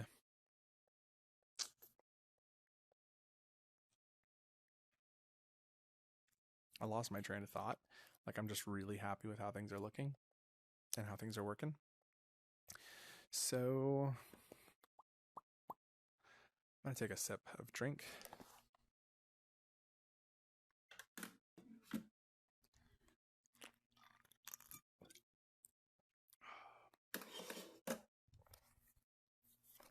Oh, thanks for staying with me, guys, for this long. It's great to have you. So we've got the door opening. We've got the level select working. It's currently going in a really awful fashion. Like it's not going to stop at floors on its way down. Like that's the current problem. Once we even get the speed in there, it just like we could do that really quickly and it just wouldn't stop at other floors. So if someone was on the 5th floor and they called it, it's not going to stop at that floor on its way. I'm half at the point where I just want to be like, let's not do the math. I'm so worn out. It's been 3 hours. Let's call it. But I know I can do it. It's just going to be a little bit of extra figuring out. The thing that I wanted to do, I think right now is just make it feel better. Like there's a lot of things that just don't have sound, so they don't really feel as great as they should. And so unfortunately, this means I need to delete all of these again. And that way when we duplicate it, all the sound effects and stuff are linked in. So, bye-bye. Okay. So we're going to come in here and bring in some sound effects. We need some like floor dinging. We need some like sliding shh sounds. So let's see if we search for door.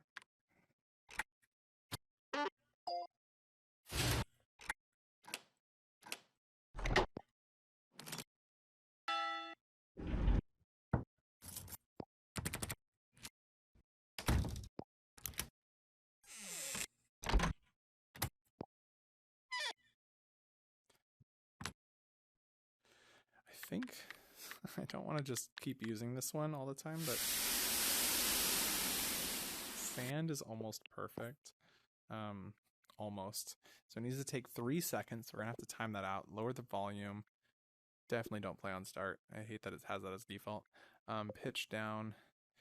The problem is that when I pitch it down, it's going to change the distance, and then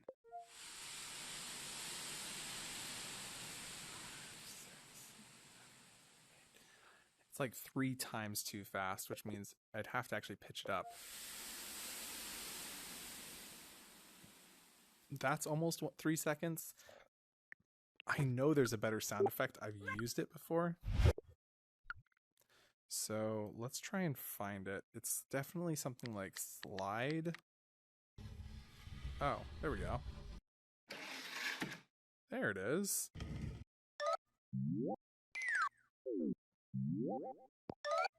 Okay. I like door slide. I mean, it's really cliche. And distance down.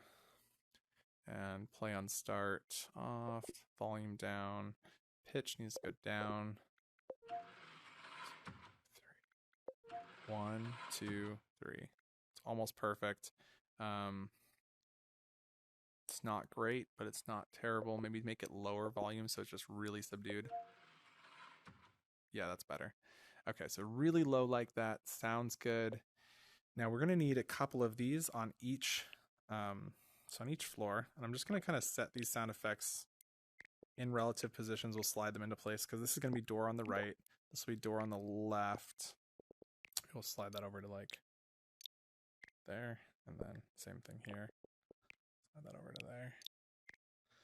And then these are really on the floor, right? Like these sounds are coming from it sliding across the floor. So we'll lift that up a little bit. There we go. So there are our floor door sliding sounds. Nice. In fact, I might even say just go a little bit higher like that. Now, when that button is pressed, I want to make sure there's kind of a sound effect to go with that. So let's go and go and grab. Is there an elevator sound? Is there any elevator? If I search, oh, elevator in. That's awful. That is awful elevator sounds. We're going to get a ding. How about a bing? They're like, no, we can't use those words. They're copyrighted. Bell.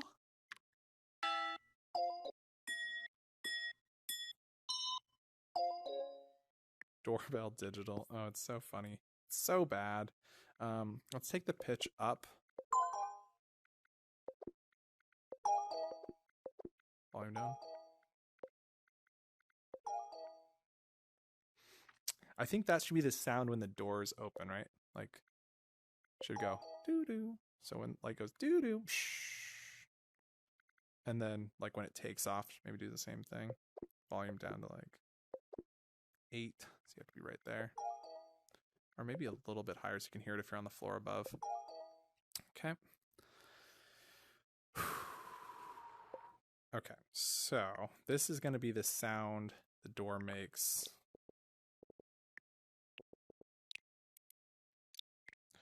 when it opens, which will be related to the trigger. So let's start by adding these in. So elevator floor, let's go add a sound. I guess this needs 3 sounds, right? So door slide 1. Oh, and that's a number variable. Object variable, door slide 1, new object variable, door slide 2, new object variable called door ding. Confirm. Okay, and the door ding can be one sound file. In fact, I think these 3 sound effects should be linked into the elevator because the doors only open when the elevator's there. So we can just all have every trigger reference these same 3 sounds. Super brilliant. Great job, Lakes. Oh, and I forgot to have them play. Not as brilliant. So we're going to go to our Actions tab. play sound and just drag this in, and then we'll duplicate it a few times. So door ding. And we also want the door ding to happen when it opens. So up here. So door ding, and then we need door slide 2 and door slide 1, and then duplicate that down here too. Okay. So we got the sound of the doors closing, the sound of the doors opening, the door dinging, and now we just need to reference it on this trigger. This is the ding. And I'm almost thinking don't do the door ding on the, don't do the door ding right here. Don't do door ding. Only do it on the open. And then down here we have our slides. And drag door slide. There we go. And this one. Door slide. Boom. Okay. Now with that, we're going to unlock this, open up the properties panel, and grab these 3 sounds, slide them into place, and then zoom in, let go, zoom out, exit out. And that was pretty good, but I didn't finish getting the sound effect for the button, which I really wanted to do. So let's go create a button sound. So this one will have to be a bunch of them, one for each floor. And we want the sound to be kind of a dinging pop. Let's try a pop sound. Yeah, okay. After much deliberation, I like Pop's UI confirm. Let's go set it up. We're going to make sure it's really close to the person. So you got to be like right there. The sound can be pretty decently loud. The pitch should be a little bit higher. Nope, maybe lower. Sounds like painting. That sounds good. Maybe turn down the volume. That's nice. Okay, cool. We got that sound. So now here on our call button, this is the one that has almost no scripts on it. We're just going to add this object variable and call this sound effects. And then go to actions, grab the play sound, and drag that over. Play sound effects. Okay, wonderful. So with that, we can now leave that open up this triggers property panel. And then from here, we just need to grab the empty slot, drag it to there. Now it's connected. And we can reference this into here. Make this nice and small. Oopsie daisy. Please don't freak me out like that. And this is why we lock stuff. Did you guys see that? I don't even know. That's crazy. Okay, so oopsie daisy. Why does this sound keep playing? I don't understand that. It just seems very strange. Let's maybe lift this up right there so I can easily access it. Okay. It says it's not play on start or anything. I don't understand why it kept going off. Okay, let's go script, stop, reset, and play. And these should work. So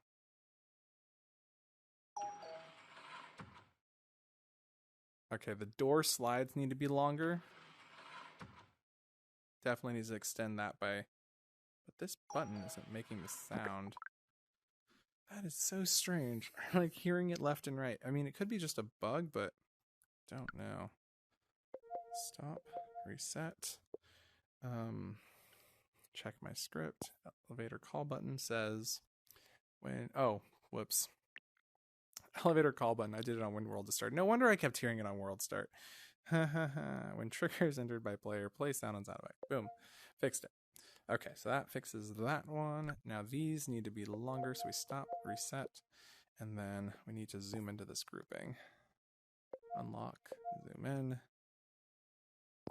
Now it's important to note that I messed up a pretty major piece here. Oh no, it's fine. Yeah, it should be fine. These sound effects have now added bulge to this, and remember how we were moving this to the center position of the grouping, so we might need to go and do that in a second, which isn't really that difficult, so no biggie. No diggity. So we need to make sure these are the same, and it needs to be almost twice as long. So let's go pitch shift it to 16. Maybe, yeah, let's type in 15 minus 15. Then we'll do minus 15 over here, and we'll leave these open so we can easily edit them in a second. Minus 15. Okay, and then we're gonna double click to escape. Lock this down again because I don't want to accidentally mess with it. Now stop, reset, and play. So getting the timing of this, it can be kind of difficult and tedious, but yeah, so it still needs to be longer. We'll try that again. Yeah, you really want that to be when it hits. And so let's go to minus 20. Sounds crazy. I know. I know it does. Minus 20. But we're only affecting this in magnitudes of 25 or 33%. Stop, reset, play. Let's try that again. Oh. Oh, man. Love that. That was better. Still needs to be longer, though. Go to 25, I'm thinking. It's just we really need to affect this in small amounts just to get it right.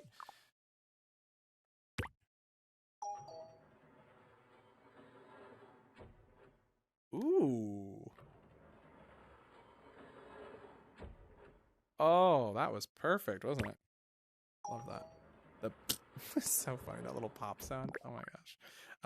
So let's go change the pop sound. It's the only thing I really want to fix now. I kind of want to move the door slides up a little bit. It kind of felt weird they were coming from the floor. I kind of liked it, kind of didn't like it. The pop sound seems a little loud. And it also seemed, let's take the volume down half. Also seemed like it was a little high. So I'm thinking we just drag this down below like that. Okay. So if we've got that all selected, let's go create a second floor. Okay, I think we got it all. And duplicate up. And we'll do a third one too. Okay, floor number 2. Floor number 1.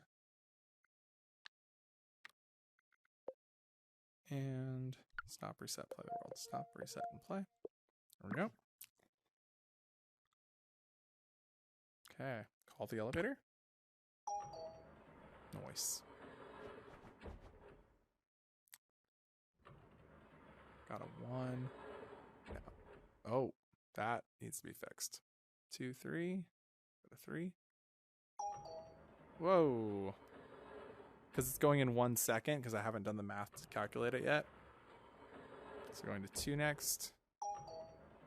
And it's really interesting. I'm not sure what to think. It's because they're it's darker, and it's dark and it makes sense that it's darker. Look, this is 2 objects, but it looks like 1 because they're grouped together and they're interacting at the same time. It's not great, is it? It's almost great. So I have an idea. I have a really interesting idea. Stop, reset. So one of the problems that we're facing here is that the time is too fast. So what we need to do is go add 1 additional second before it appears. So 1 more second before the loop, and we'll try that out. So where is that number? Elevator, oh, there it is. Okay, so we're going to change that to 9, so we'll try that. But what I'd like to do is make it so that these doors, let's go unlock, open, zoom in, and then while I'm in here, we'll slide these up a little bit. Okay. And then what we want to do is have these doors that are invisible here. So we can take that selection, slide it into this, and skinny it. So it's just inside of this object here. I think it's going to look really weird, but it might be exactly what we need. Let's make sure to lock this down. stop, reset, and play. I'd like to start up here on the first floor, or top floor. Whoa! That's insane at 1 second. Okay, we're gonna go take the second floor. Oh, that wasn't great. It wasn't terrible, but it wasn't great. Let's go make it great. It was a little terrible, wasn't it? Stop, reset. Let's go unlock, open, properties panel, and zoom in. And so part of the problem here was this door isn't nearly enough inside.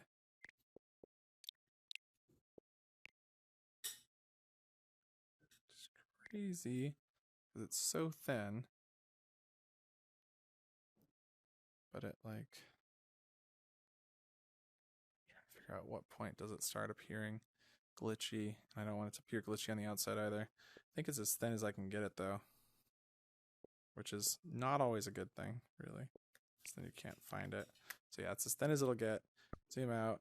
I might have to just make the elevator doors on the outside thicker, which just makes sense. I just didn't want to have to delete everything. So let's just do it proper. Select, and delete. Okay, so I got rid of all that. Said get rid of all that. Okay, and then down here we need to lock down this one, and then come in here and grab these and just give them a little extra. There we go. And then we'll snap that to here. Okay, and then on this side we're going to do basically the same thing. Make it a little thicker. And then here, snap it to there. And so what we're basically doing is making it so that the door of the elevator is only visible when you're moving up. So hopefully this like window basically distracts everybody from the glaring. We just don't have dynamic lighting, so like the lighting will always look different on animated objects. And so there's no way to make it look, I mean, we could kind of maybe hack the color a little bit, make it look a little different. Okay, there's 4 layers. So this one is number 3. 2. And last but not least 1.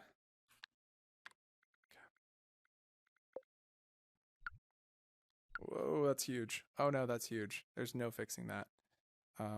There's literally no way to fix that. I hate that when that happens. Sometimes I can walk in the real world and get close. Oh, I did. And then I can use my thing to shrink it. Oh yeah, that was painful. Stop, reset, and play. Okay, now we're gonna head on in. Try this out. Enter. Button. Oh, look, there's the elevator. Nice. And I wonder what happens if we go to like, I don't know, floor 2.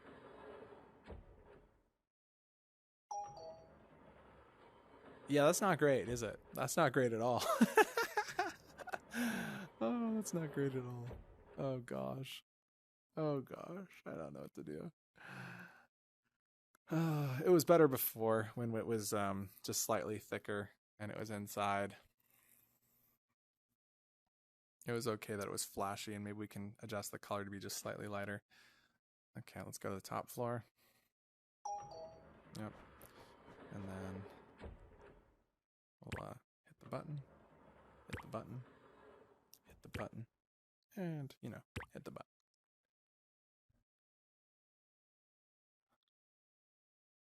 So as a quick reminder, this scene is developed so that you have the floor. You're going to have to develop the walls that go on the outside to make this, you know, like look like it's doing its thing correctly.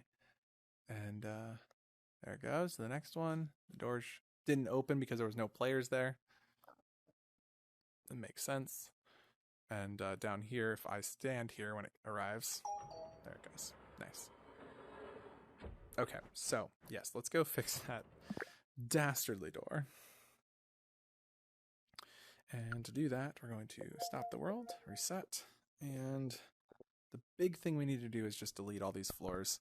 I know, it's a bunch of deleting, and I'm so sorry for this repetitive process, but it's just a part of the process. And that's kind of the point, right? Okay, so we're going to unlock this, open up the properties panel, zoom in, and this thing needs to be out here. Why not? Put it right there, yeah. Zoom out. And this door needs to be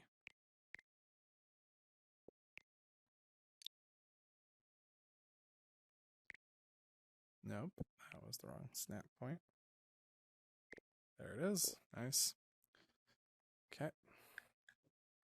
Now what we want to do is open this, zoom in again, and then slide this in just a hair. And then what I wanted to do was go into this grouping.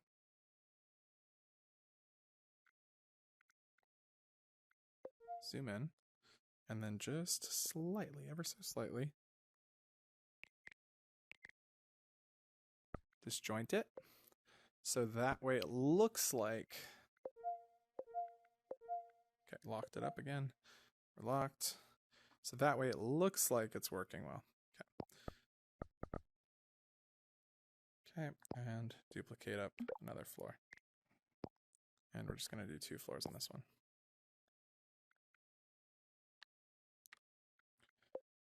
Okay. Stop, reset, and play. Walking in. Nice. Now the doors are going to close. This isn't going to be pretty. This is the honest truth. It's not going to be pretty. Yeah.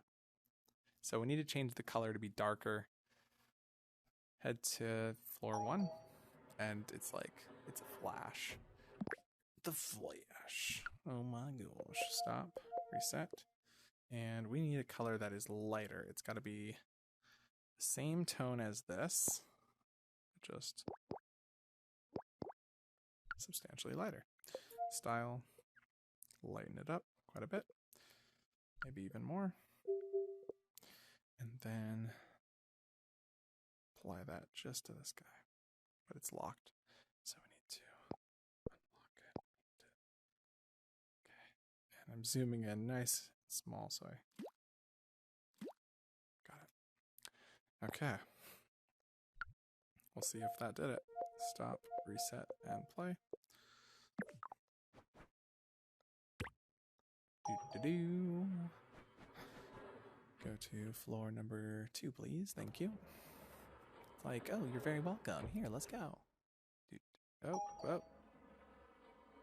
Okay. I'm not sure if that was bad. Let's watch it without pressing the number. Oh, it's bad. Why does it look so different? You see how different that looks? You can't even see the edge, though. It's unfortunate. Oh, there it is. There's the edge. I guess from one angle you can see the edge.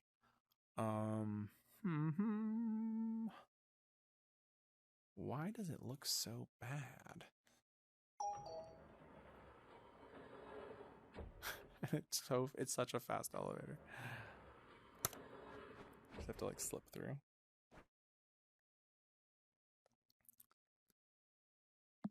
Okay. Got an idea here. Stop, reset. You know how elevators usually have like a little crack? So maybe instead of trying to fix the doors, we should try to break the doors. There's just a hair of a crack there. Nice. And then in this one, I don't know why they look so different. I mean, the entire thing looked different. So I would much rather go with the really gross looking off color than the really clashing. Okay, so those are painted. And then what we want to do is zoom in and also just zoom into this group too. And okay, we're in. And then grab this door.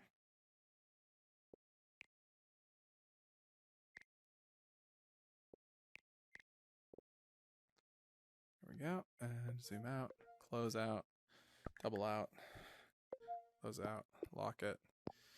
And I'm just going to have to be okay with it being this dark. If you guys want to try messing with it later to get it better, feel free to be my guest. I love the way that looked with the little crack.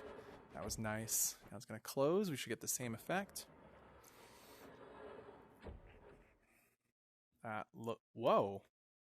Whoa, that crack fixed the problem? Okay, I don't know how we fixed it, but the crack looks really incredible. That is so funny and trippy. Can't go to anything other than floor 1, so we're already here. Wow, I don't know how, but it's fixed. Okay, never mind, we're done. I don't know why, it just works. It's incredible. So cool. We've got the floors working. We just need to do the part that I've been dreading. So let me take another swigga, and then we can dive on in.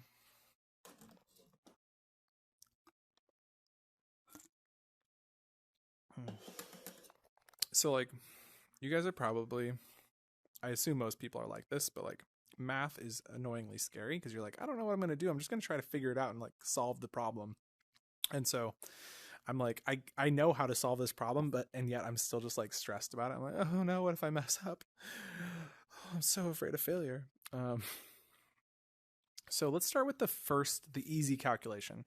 When we say we're going to travel to this floor, we say set current floor. This is the floor that we're going to travel to, and we're moving over that, from current position to there. We know what our speed is going to be, right? Like if our speed is in meters per second, like we could just say that this is meters per second. I mean, it's not difficult to say that. It's like kind of makes sense. So let's go like 0.3 meters per second because it's we want it to move 1 floor per second, so 3 meters per floor. It's going to be like more like 1.5 seconds, so that sounds perfect. So what we need to do is determine our speed. So it's going to be called number called current time. Since this is going to be variable and changing regularly, we're going to set it up here when we first use it. So the first time we use it is right here. And unfortunately, that is before we do this whole is running thing, which is a bit problematic. So we need to somehow determine the current time and send these loops.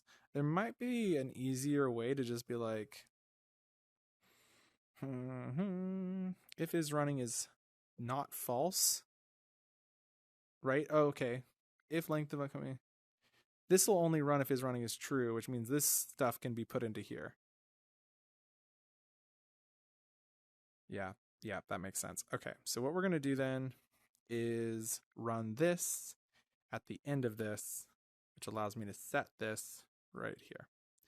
And then what we're going to do is not use speed anymore. We're going to use current time. So change these to current time, and then move these events down here to the bottom of the is running event.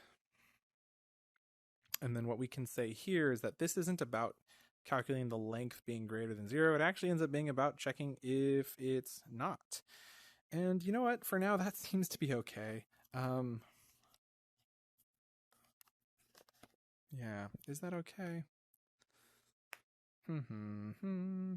If the length equals 0, what we should really change this out like we really should make this accurate, right? So what we're really checking here is if the length of this is equal to 0, we then need to set running to false. So if the list is ever empty, we need to stop the list from running. And that's what that does. Cool. So we fixed that, so it makes more sense.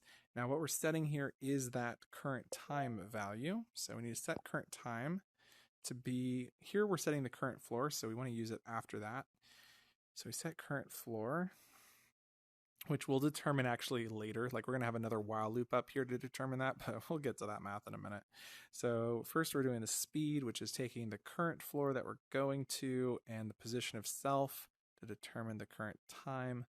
And we multiply it by the distance by the speed. So we take that, and what we should probably do is say, where are we going? So instead of this, we do a new calculation for a vector position, which is where, or next stop. We'll call this next stop.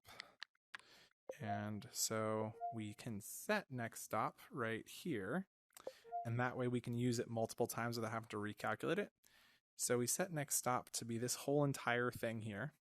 So that calculates our next stop for us. We can then just use next stop here. And then all we need to do is multiply by speed and then take the distance to. So come down here and grab distance to next stop. So current position, position of elevator. So that's the current position of the elevator to the next stop. And that equals our speed.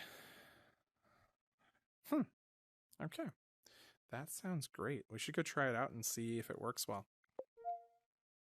I'm like always scared, you guys. Always scared. Stop, reset, and play is fine, I guess. And we need to make sure that's locked. And we can select all of this. Okay.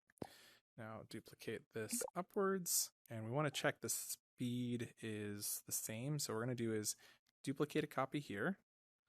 So there's one. Then we'll duplicate another copy and slide this upwards. And then maybe array one more and slide that up extremely high, because all of these should have the same speed no matter where it's stopping. That's kind of like the point of this calculation, which is pretty freaking amazing. I know. I love it too. So 1, and this will be 2. I'm so excited to try this out. It's going to be so much fun. And number 4. Be kind of fun, like kind of a cool challenge if anybody's up for it.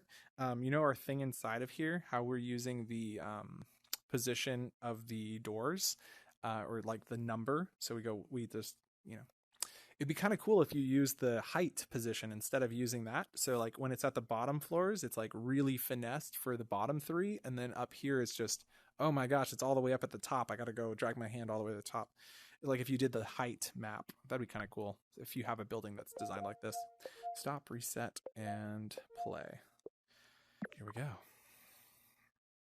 Here goes nothing. Here goes nothing. Da, da, da, da. Let's go to the 4th floor.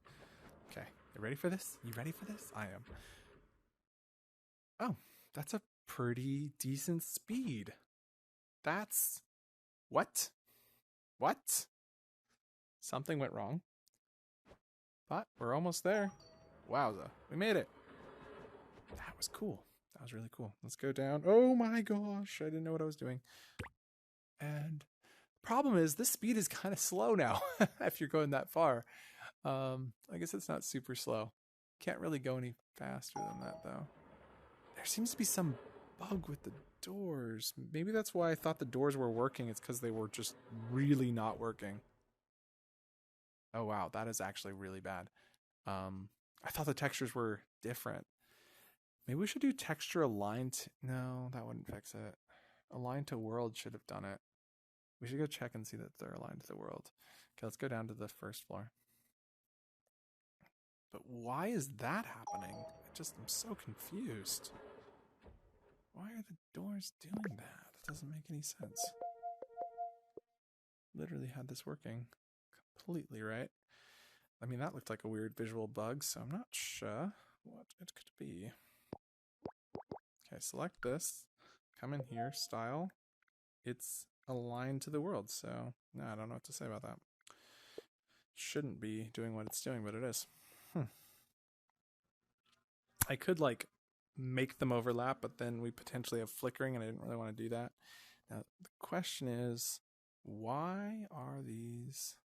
Are you guys... There's no invisible doors there, so that they couldn't have left. They're grouping.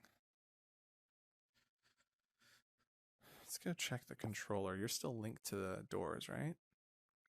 Current floor is empty. Yeah, I don't know. Okay, I'll think about it later. That's so weird, because they were literally just working, right? So, So pretty happy with that. Let's go talk about the hard step right here, which is kind of like almost the last thing we need to do. And that is...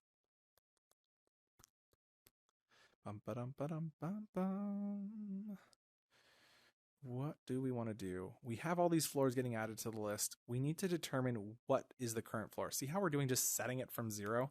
That is the easy way, but what we need to do is figure out what floor is closest and in the same direction we were just traveling. It's the same direction we were just traveling that's kind of the hard part, where we need to have like a Boolean that says we're going up, we're going down, we're going up, we're going down. And so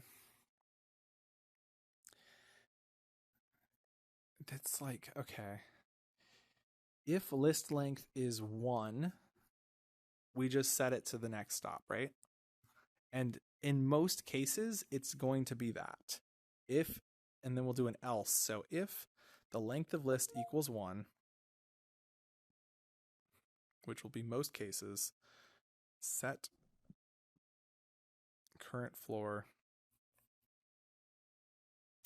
So if length of the upcoming stops list equals 1, number input 1, then we just set it to be item number 0. But down here, when we're removing the item, we need to remove item number 0 as well. We need to remove it as soon as we access it, because we don't use it anywhere else. We've set the variable so we can reuse it everywhere else. Okay, good stuff. Then we need an else statement. So if there's more than 2, so that's their else, or yeah, if there's anything other than 1, else if. It's got to be an else if, because there is an instance where it's 0. So else if it is length of list doesn't equal 0, or greater than, I guess we do else if length is greater than 1, voila. Else if the length of the upcoming stops is greater than 1. Why does that give me an error? Else if needs a child block. Oh, because I'm about to do that. You know, rest your little puppy eyes. So my plan was to iterate through a list. Now, when we do set it up here, we need to okay, so I think what the first thing we needed to do is determine which direction we're going. And it's hard to determine which direction we're going because that should be happening when we first like initialize it, right? And I guess this would help us determine if we're staying put too. So we kind of got to determine direction. So right here,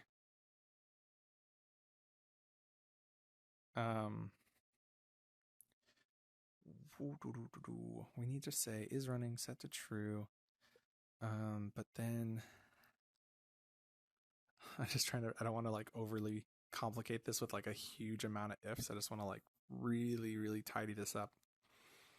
So we're going to say there's 3 states. There's staying put, there's up, and there's down. If it's staying put, we want to immediately open the doors. Pretty simple. Which in fact, doesn't it do that? I mean, it should already do that because we're using that distance. For now, to fix this bug, you can just throw a comment block in there and you're like, it's good. So actually, stop, reset, play. It should be instant. As long as the door's right here, it should. Yeah. I mean, that's about as instant as it's going to get. And notice how it doesn't do anything. Oh, there it goes. It's like, okay, I'll open again. But it shouldn't do it a second time because it's only adding to the list if there's nothing in the list. Yeah, perfect. That kid. Yes, I am that kid. Okay, love that. I guess we wanted to check that the... like, really, guys? We wanted to check that going to floor 2 took the same speed, so I don't want to watch this. It's going to break my heart. Yeah, that breaks my heart. Why are you doing it? Why are you doing it like that? Why are you doing me like that? I thought we were friends. I thought we were cool. I don't know what's wrong. Oh, it's because of the time, isn't it? Oh, I know exactly why. It's because Oh, I love how taking just a breath can help you. Down here, we set current time plus 9 to send our loop. We send our loop open doors to self after current time. The problem is the closing door event. The loop is sent to self. Maybe it's just not sending the loop to self to close the doors, right? Like, it's supposed to close the doors when loop is received again.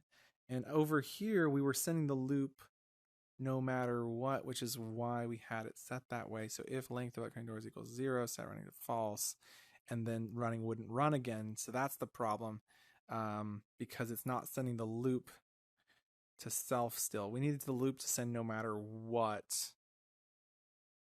The first time.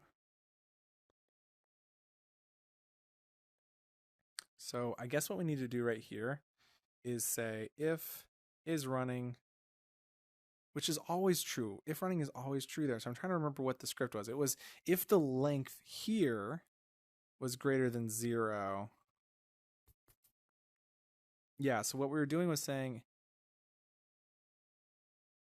if the length here was 1 or greater, we would then send loop to self. And so now, well, it's still 1 or greater the first time this comes through, so it's still not setting running to false, right? But I think the problem is the second time it's coming through, which is when it's supposed to run that. No, but then it should be closing the doors. The doors should be closing right there. Yeah, that's when the door should have closed. And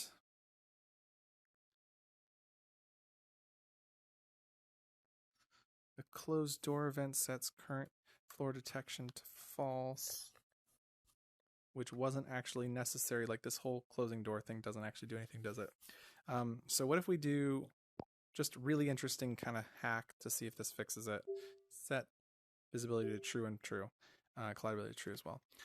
If we put that in the closed door event, does that solve our issue? Maybe. Now, length of upcoming stops being greater than 1. So we've got these 3 instances. I mean, 2 instances really, because we already solved the delay issue. The delay issue is completely solved because of the distance parameter. So that was nice. So we basically need to know if it's going up or down, which means we can use a Boolean, which makes this a lot easier to determine. So when you select the door, so if you call the elevator, or if you select door, either of those instances is going to cause our loop to start, right? So loop is going to start one way or the next. And when loop starts for the first time, so right here before we set is running to true, if it's false, so if we say if not running, so the first time it sets is running, we need to determine if it's going up or down. And so if not running, we need to know if it's going up or down. The thing is, if it's not running, that means there's only one item in the list, right? Which is why I was thinking this would be help our determination here, right? Like, so the first time you select a door, so if you're sitting in the elevator and you don't select a door, it's just going to start going like without you. Like you just didn't select in time. And it's too late because it's already en route, right? Like once it's en route, it's not like you can add a stop in the middle. And I'm not planning to add that. That's going to like kind of be upsetting, I guess, if you go from the bottom floor to the top and you're halfway through and your speed's really slow. So maybe I needed to figure out how to do that. We'll think about it. I feel like our problem here is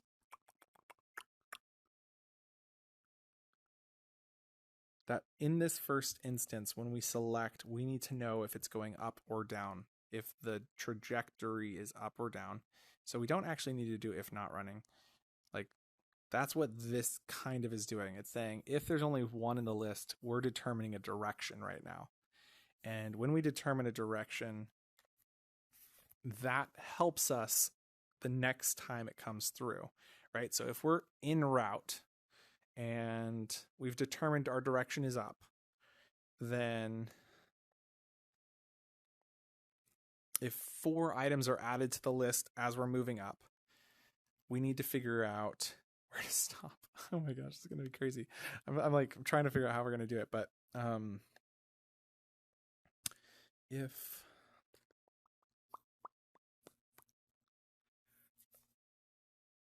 there's definitely a way to do this, so don't worry. Like I've kind of halfway figured it out already, but like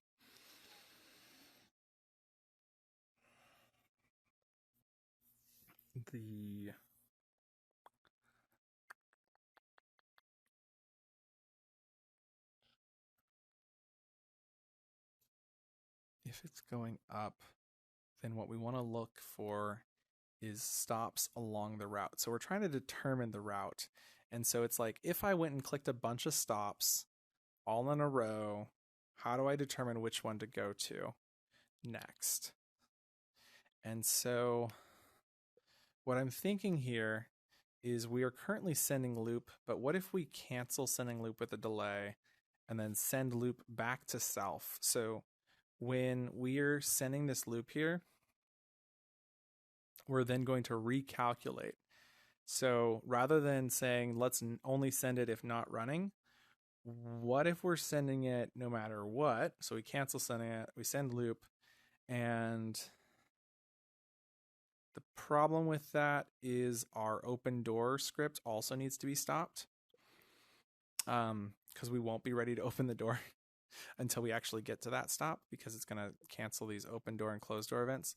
So really what we need to do is have 3 cancel with delay. Well, but see, that's the problem, is if we're in the middle of opening and closing doors, that's the real problem. It's like, we're already on a floor, don't cancel what I'm doing. But this stuff happens instantly. I mean, the loop happens instantly. So it's already on to its next loop.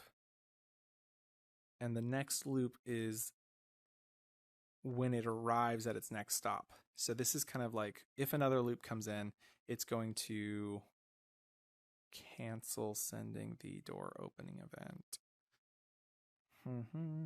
Because otherwise the door opening event would have already been finished. The door opening event should already be finished if we've reached this point. So under here, cancel sending with delay. So when loop is received, we're going to cancel sending the door open event, the open door event, and close doors. Okay.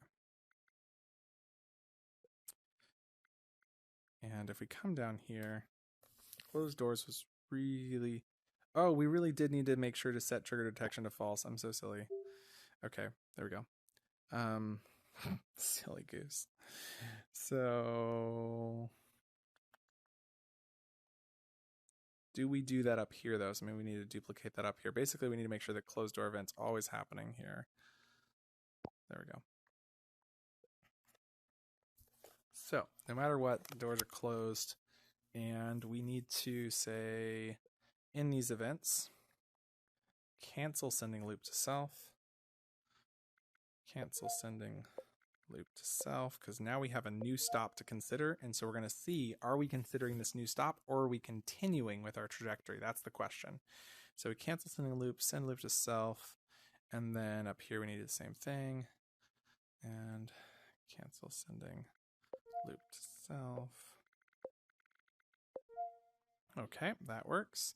And so as soon as we add a new stop, we need to consider, what are we doing with that new stop, which is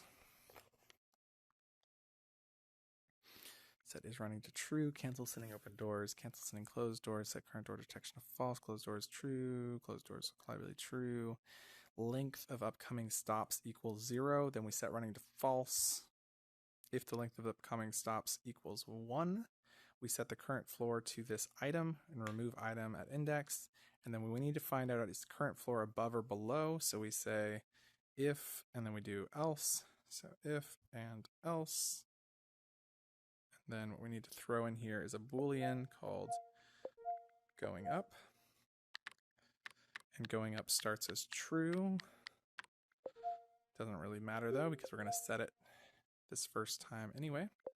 So set going up to Boolean value true, else false. And then the question we're asking is the position above? So we say, is the y value the y of our destination above? And so down here we set our next stop. So we should actually move this up into here because that's the first time we use it. So we set next stop, and that tells us exactly where we're going. So we say, is the y of next stop greater than the y of the position of self? So is that next stop above us? And if it is, we set it to true. If it's below us, we set it to false.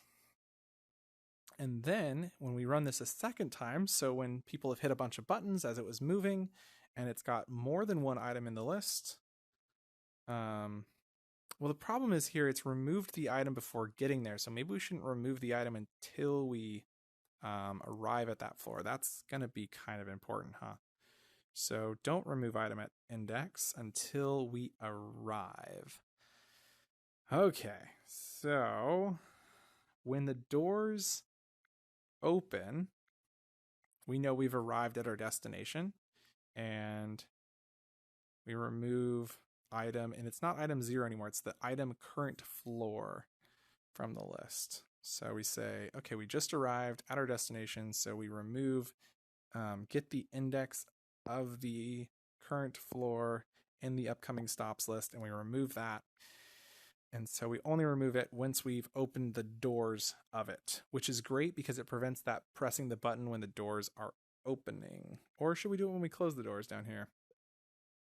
I think we'll do it when we open the doors. That'll make more sense. Okay. So then, because we fixed that bug, which is nice, let's go down and see. I really think we should just remove cancel sending closed doors to self, because the doors should always close. I mean, it's kind of like makes sense. Set current floor detection to false. Doesn't seem like the right time to do that anyway. So down here, we're gonna keep that there, but also remove the item only here after this. Okay, so after the door's closed, then we remove the item from the list, which will fix that other bug. Now that we've determined whether we're going up or down, and we only do that when there's one item in the list. So if you've gone up to the top, down here, we're going to say, okay, now we know we're going up, so we're looking for an item, the closest item above us is what we're doing. And to do a search, we're going to use a while loop, so we're going to need an iterator. Do we already have an iterator? I think we might. So I'm going to call this one iterator. Do we? 2. Anyway, iterator 2. Yeah, we did. So iterator 2 is good. And then we're going to set, like we probably could have used the same iterator, but I like being careful. Iterator 2, and then grab a while loop and set iterator 2 to value of 0. We're then going to race through the list to find out these values. So while the iterator is less than the length of the upcoming stops list. So it starts at 0, which it's going to check the first item, and it's going to say, is that item up or below me? So I don't really want to put the if in here in case there's a world that has a ton of doors in it. So I'm thinking maybe we duplicate the while loop and just have 2 different ones so that it's less. So we say if going up, and then we'll do an else. So if it's not going up, and then the while loop goes in here. So it says if we're going up, then while the iterator is less than the length of the list, we're going to go check to see if these values are greater.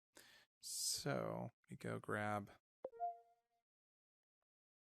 and what we're going to do is continuously update the current floor to be the current iterator value. So right here in this while loop, we set the current floor to be this item and it's going to be the iterator value. And what we want to do is also iterate through the list, so we need to set the iterator to be +1 afterwards. So set iterator to +1.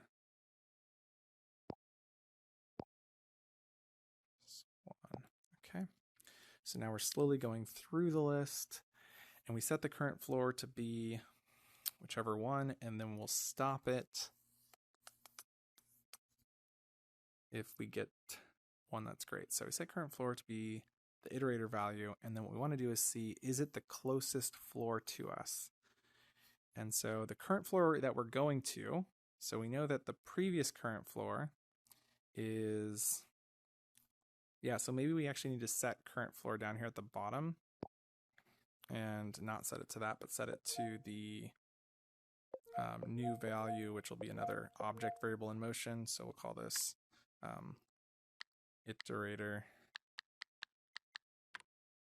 object. Okay. So then we set the iterator object, and then we can set it. So we set the iterator object to be the get item iterator 2 from the upcoming stops list.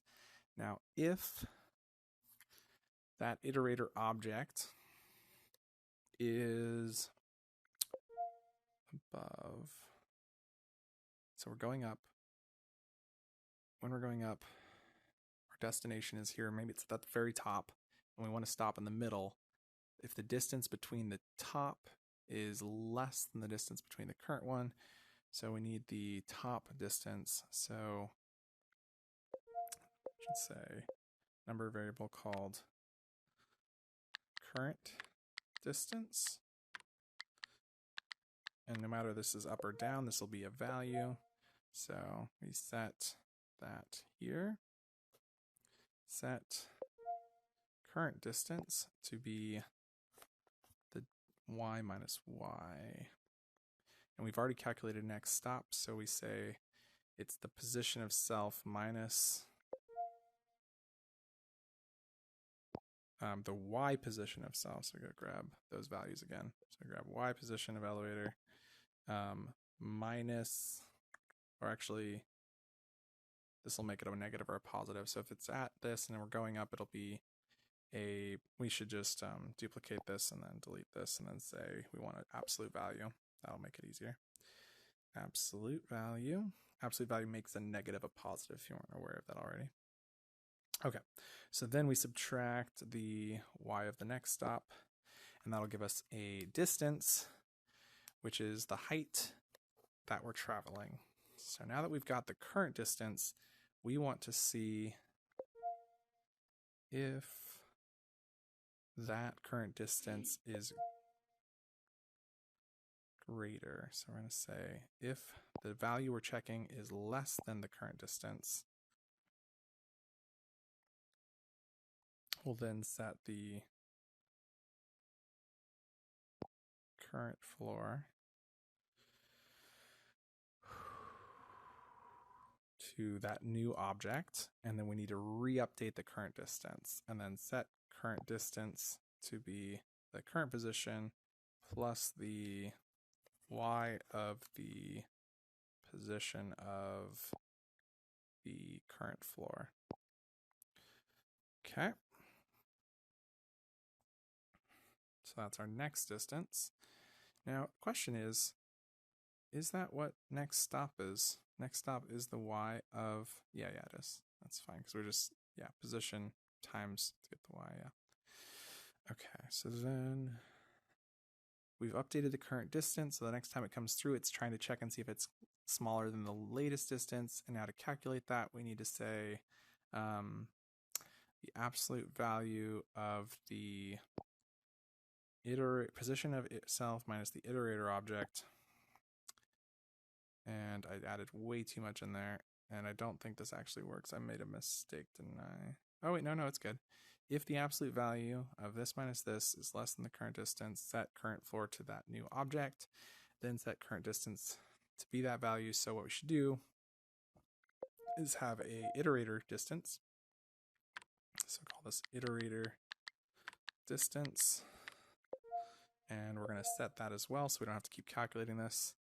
So here we set iterator distance to be this value. And then we can check that value and then check it here as well. And that saved us some capacity. Nice. This is pretty hefty. If you have a bunch of doors and this is breaking, it's kind of complicated. Like if you have a bunch of floors and this does end up breaking, maybe reach out to me, like DM me or something, or leave a comment, and I'll see if I can find a fix, like an easy fix. But like you might be able to compare two values. That's what we did in the scoreboard script, but anyway, it's complicated. Let's see. So we've got iterator, iterators less than, and then update to the current floor. And now it's going to continue walking through this list until the current floor is set to be, so I guess we don't actually need to set this here because it's no longer going to update it unless it is the best, and it's going to walk through the entire list all the way to the end, and it's looking for values that are closest. Big problem here is it's looking for the closest distance, but it's not looking to see if it's above it, and we needed to make sure that these are above. So getting the closest distance is great, but it's got to be above. So when we go through this, set iterator object to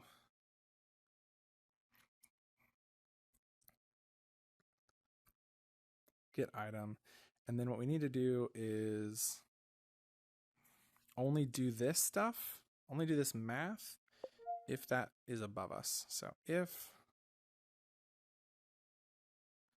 the object's y is above us,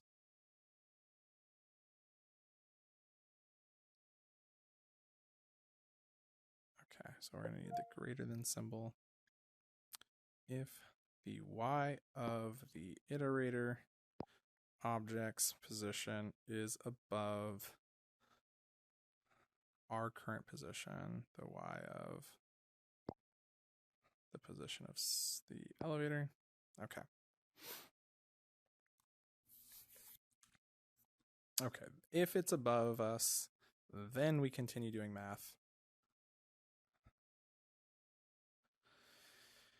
And then we need to do this as well if we're going down. So we duplicate this entire while loop right to here to the else. And then instead of doing if y is above, we need to do the opposite of this. So we're going to grab an if and then reformat this to be the opposite, which is if the y of the position of the object is now less than the y of the position of self, so we're going down, then we do all this. Whew, I think that'll do it. Oh, that was way too complicated. Like we're at 53% script capacity. It's not even that bad, but it's like, oh my gosh. When loop is received, set running, close doors, length, and then if it's 1, we do this. It's super simple if it's just 1. We just set the current floor to be item 0, and we're done. We're on our way. But the moment you have more than 1 in the list, we need to determine if we're going to our current stop still, or if we're stopping in the middle. And I think the rest of the scripting will take care of it. I should have reread through the whole thing, but I just want to try it out. So the best way to try this out is start on the top, hit the button, jump up here, hit the button, and jump up here and hit the button. And I didn't go to the top, but the time is slow, apparently. Nope, I think we broke it. Because it doesn't know that it needs to go down. When it finished the loop, it didn't flip, right? So it's like, well, I can't do anything because I'm supposed to be going up, and there's no more up positions. Not sure why I got an error there. Might need to look into that. So let's go check that out.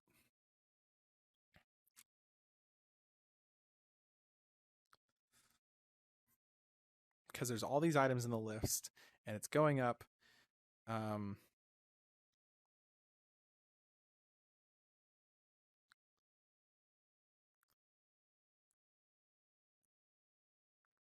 gone through all of these iterator objects. How do we know if it hasn't changed the value and it stayed with the current floor and the current floor stays the same? I'm like thinking of some really easy ways to do this. Wondering if there's a better way to do it. If going up while, so we set the iterator, and then what we need to do is, if we're not going up,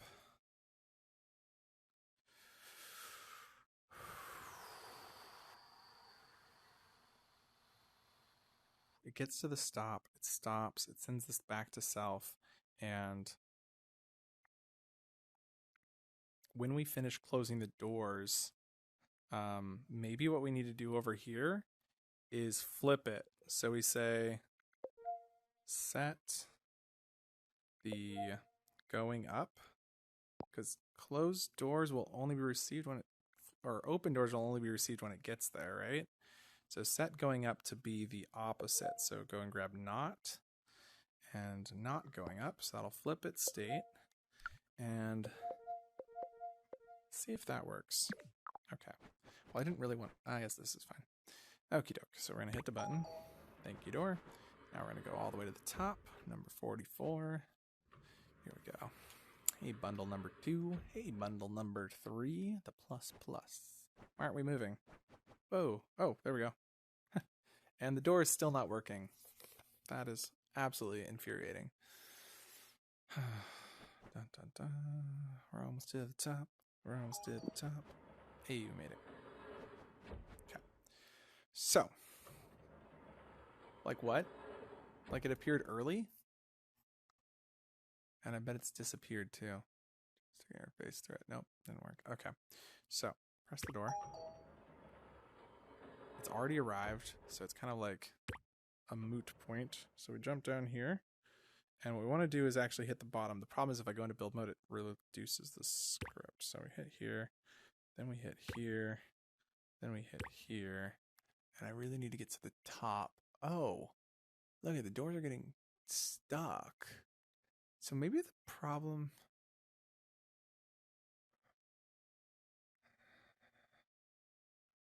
I'm going to have to try going into build mode. It's the only answer. But why is it not moving? Like, come on. Why aren't you moving, door? Elevator. Oh, because you arrived at your stop and you flipped and you were like, well, I can't go up anymore. I got to go down. Got it. Okay, so that doesn't exactly work.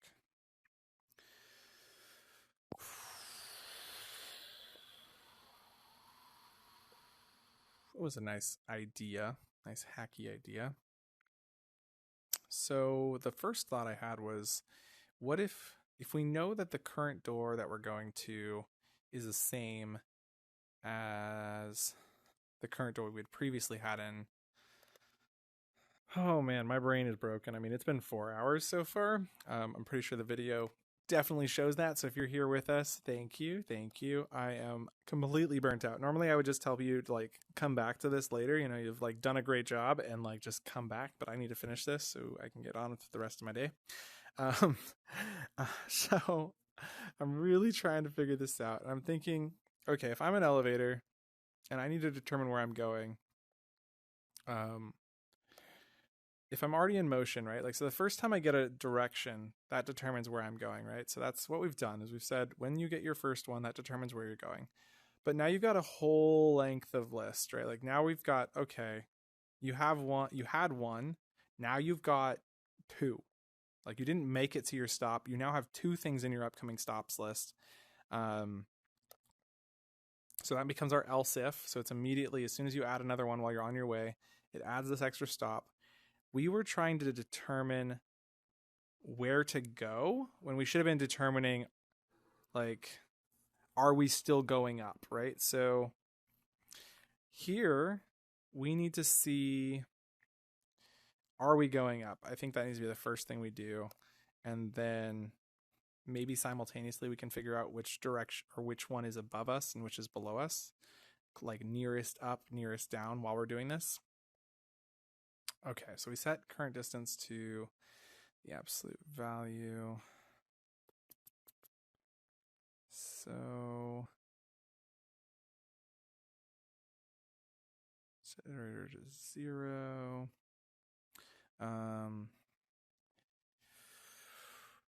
So the hacky way I thought to do this was to take a new object variable and say first destination, right? First destination. No, because our final destination might be really far above us. Like if we go to 2 and someone wants to go to 4, we're going to continue going up before we go back down. So first destination doesn't actually help us.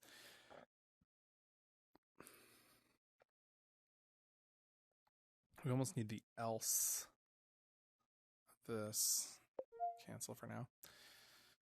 So we're going up, but we have multiple stops. We're still going up. We're going to remove a stop when we get to our destination, though. And so if we get to the top and there's a bunch of stuff below us, then we've done this like if going up, we're while looping through. And if our iterator object for the current floor is unchanged, right? Like if we're going up, but we don't change the current floor object, if the current floor doesn't adjust, which is where I was thinking we have this no change check. Okay, so we have this no change check option. So we set here at the beginning of this, we set the no change check object to the current floor object. So we set the no change check to the current floor, and if going up, we say set no change check to the current floor, and then if we get to the end of this whole thing, right, like, okay, so we're checking the going up, we're checking the going down, but if neither of these, which is really hard to find the end of this, wow, and we need to do an if right here, and then we'll use this to slide it up. There we go. So that still works. If going up, and then else is going down. And then at the end of that, we say if the no change object is still equal, if the no change check equals the current floor, so there's been no change, then we need to flip the Boolean and start going down, and we resend the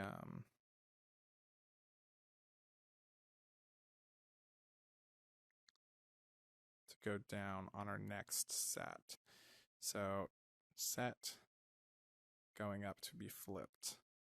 So right here, I think we just need to flip the Boolean. I'm thinking that'll work.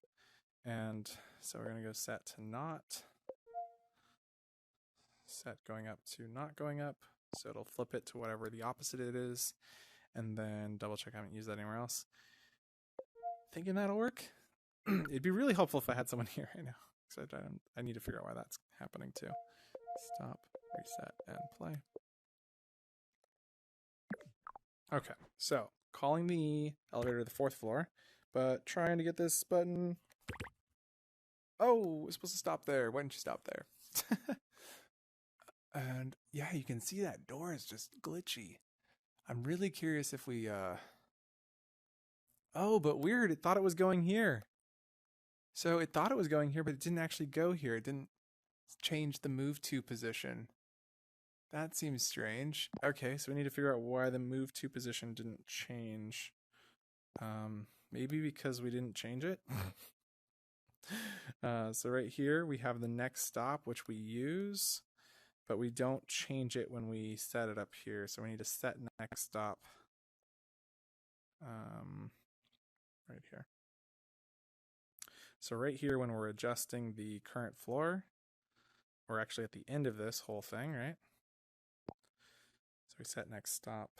So maybe that's why it didn't work. So let's go stop, reset, and play. And then what we want to do is really quickly come in here, hit the button, jump down. Come on, come on, come on. Gotta hit the button, gotta hit the button. And Awesome. Okay, then we get on, and it should go to the top. I really shouldn't get on. Really shouldn't, but whatever. Glitchy, glitchy, glitchy. We're on our way to the top. Glitchy, glitchy, glitchy, but we're on our way to the top. Hey, we made it. Nice. And it arrives at the top. Now nothing's going to happen. Shouldn't do anything else. Should be fine. Doors are so broken. I don't know why. And it's hurting my feelings. I have an idea on how to fix it, though. I just don't want to do it. I'm like, this seems like a bug. I don't think it's me. I think it's a bug. So the theory here is if I hit the bottom floor, and I go into build mode, come down to here, hit this button, and then hit this button. It should stop at all the floors. Yep, it stopped. And then I'm going to come up here, hit this button, and what we should see is it's going to finish going down. Come on. Please do it for me. And I broke it somehow. It could be because I went into build mode. I told you build mode would break it. That's because build mode runs like when world is started on a bunch of stuff for some reason. It's really annoying. Yeah, I'm assuming that's why it broke, but we'll check the script panel. Expected item 0 to 2 got -1. Could be because it was trying to remove an item, but I don't know where this is coming from. This error message is so unhelpful. It's just error. Expected item number 0 to 2 got -1. But where? Where did you get that? What line? And it's still doing it. Okay. So let's try just going straight to the top and then straight to the bottom. So I hit here, I jump off. It's done its thing correctly. I've done my thing correctly. And when it gets to the top, it should come back down. Every time I see it move, I'm just like, did I run a move to script on it or something? It looks like a really glitchy, locally scripted something, which just doesn't make sense. Okay, now it's on its way back down. Should go straight to the bottom. Yes, I mean, I'd say that's a success right there. That is a success. Doors, not so successful. No doubt about that. Okay, so I'm going to tell you what my plan is for these stupid doors. My plan is that if we want to, we can probably add them back in pretty easy later. But I'm going to take the closed doors and just delete it. Now what this is going to do is give me all the lines where it's being used. And so I can then come through here and find the first red X. There we go. So delete that one because we're not going to affect these closed doors anymore. And then we're just going to go delete the closed doors. Although maybe we'll just leave them there and it'll be fine because they're invisible and we can then go use them later if we want to try and re-add this feature. Like maybe this script block is just broken, or maybe this session just got, been here for hours, so maybe it's just bad session now. Okay. So, and then what you would do is when you're building your walls would be the thing, right? So it'd be like, kind of as a quick demo, you'll remember you're gonna need to build something in like this to make this functional. And I know this isn't gonna be pretty, but you get the idea. You're gonna need to do something like that, and then take this bottom snap point here, and then we do, like, seriously, you guys, I learned almost all of these tricks from Merc in his door or his window video plus other stuff. So yeah, where does the top of the doors lie? I can't really tell, but I think it's right there. Okay. And then, so yeah, if you haven't seen that, go check that out. I'll have some links in the comment section. I think that'll be like the best spot. And then what you would do is just build this up to here. And unfortunately, you just have to keep building that kind of like, I mean, you'd have to, I guess, duplicate that. So maybe I'll include this as part of the thing since it's a duplicating process, right? So you'd grab that and then duplicate it to there. And since these are sized differently, you'd scale that to there. maybe. If I can get the scale right. There we go, maybe. Come on. Come on, little dude. And there we go. Okay. And so you'd have something like that. And then we'll do one more of these. So we'll select this and that and that and that. And then once again, duplicate this up to here. And then I just wanted to proof of concept this for these first few floors. And so you have these kind of walls there. Assuming you paint these pretty, now when you come in and we can't see the buttons anymore, so we should bring the buttons out. Let's go fix that. Hello, button. You need to come out of the wall. Very nice. Okay. So again, stop, reset, and play. Fortunately, only the bottom buttons are currently visible, but we'll delete it and do as you are used to already. Come in. Voila. Select our second floor, for instance. Not bad. I love that a lot more, especially if you make a really nice, like, wall zone.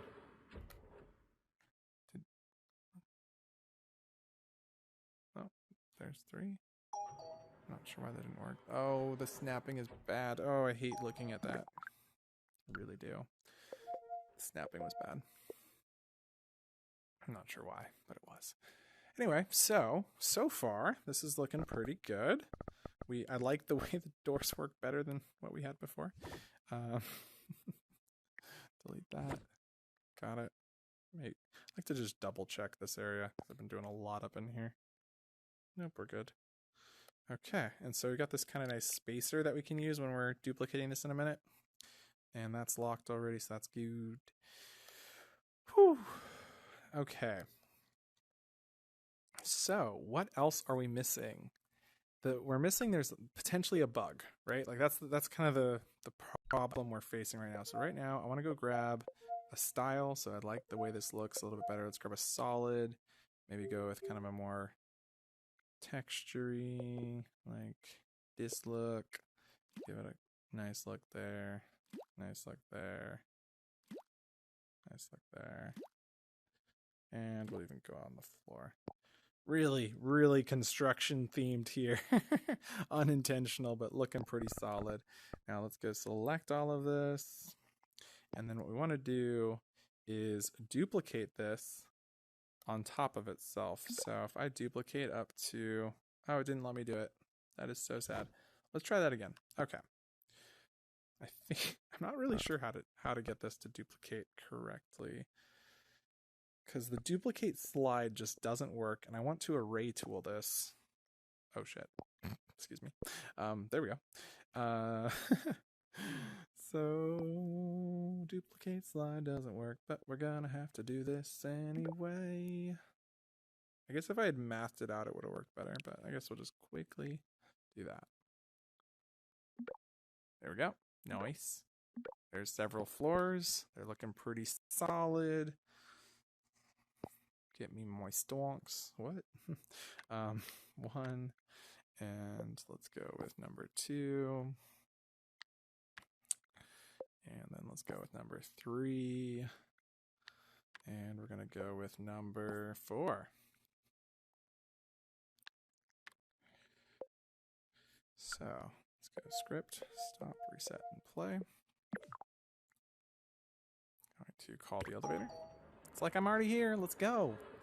And I'm like, yeah, let's go to floor number 5. And it's like, you want to go to 5? Let's go. I'm down. Let's go. Let's go. Let's go. I don't think it's moving. Yeah, there's something wrong. Oh, never mind. Never mind. That's so funny. It feels really, really weird. Wow, that was fast. The fast elevator. Okay, so calling the elevator. It's like, I'm right here. I'm right here. Like, no. I love that you can do that. I don't know if it works. I think it might break it. Let's check the script. Nope, no errors. Because I'm already back here, though, I want to stop, reset, play, because bugs can cause by going into build mode. So here we are. I'm going to call the elevator to this floor, but I'm going to try and catch it on the 4th floor. Nice. And then I'm going to go down to the 1st floor and try to get it to finish going to the top, and then come down to the bottom. Come on, do the thing for me. And it's like, it just takes a while to let people off and on.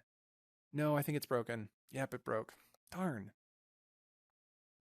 Okay, and this is honestly, like, I know this is going to sound painful, but just read your script slowly but surely. I'm like, sometimes I don't. I'm just like, maybe it'll work. I assume it will. And what you're going to see here is there's an error because I didn't read my script. Stop, reset, clear. And now let's go read the script and see what's going on and what's causing this. Okay. So what I think is happening here is...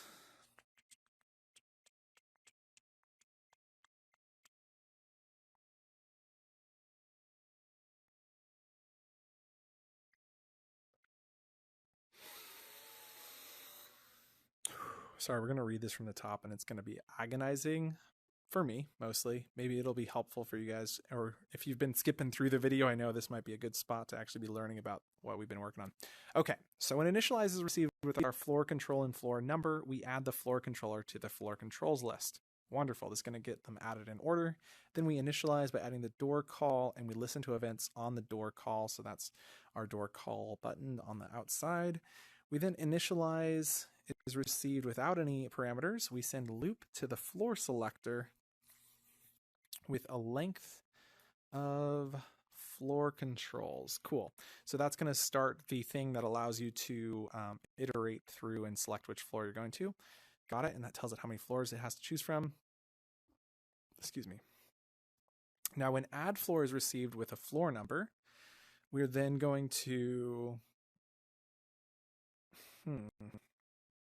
When does add floor get received? Oh, because this is when the selector inside has added a floor.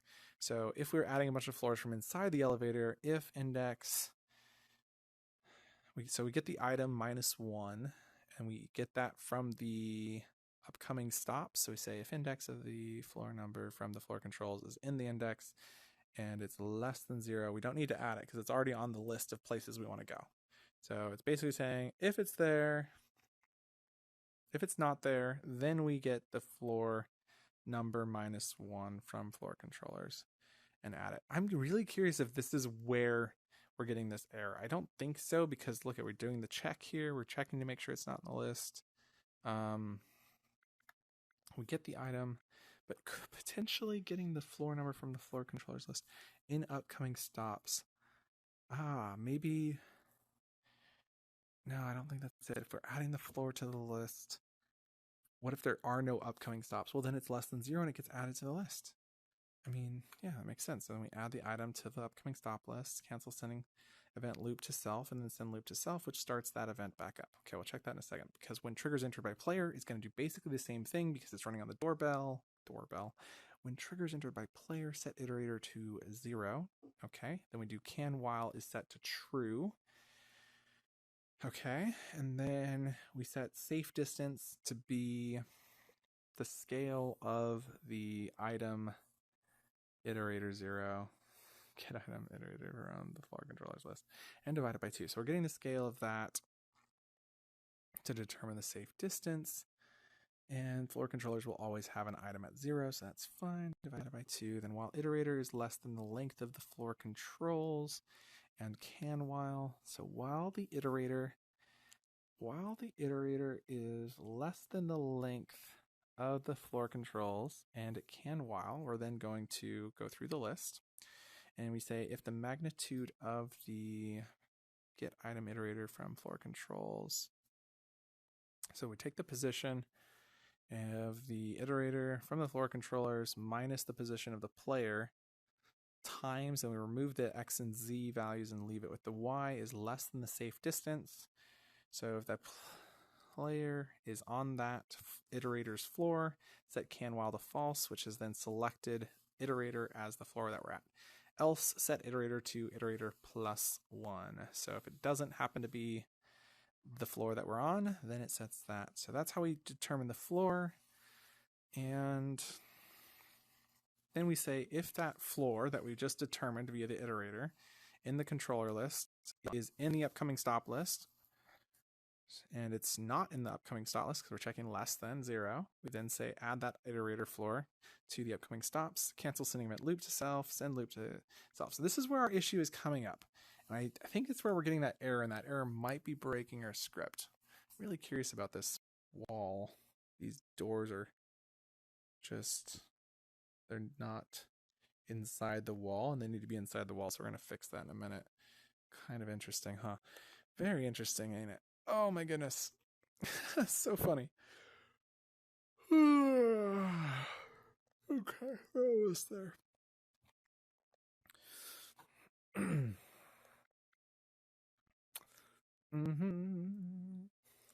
So now we've sent loop to self.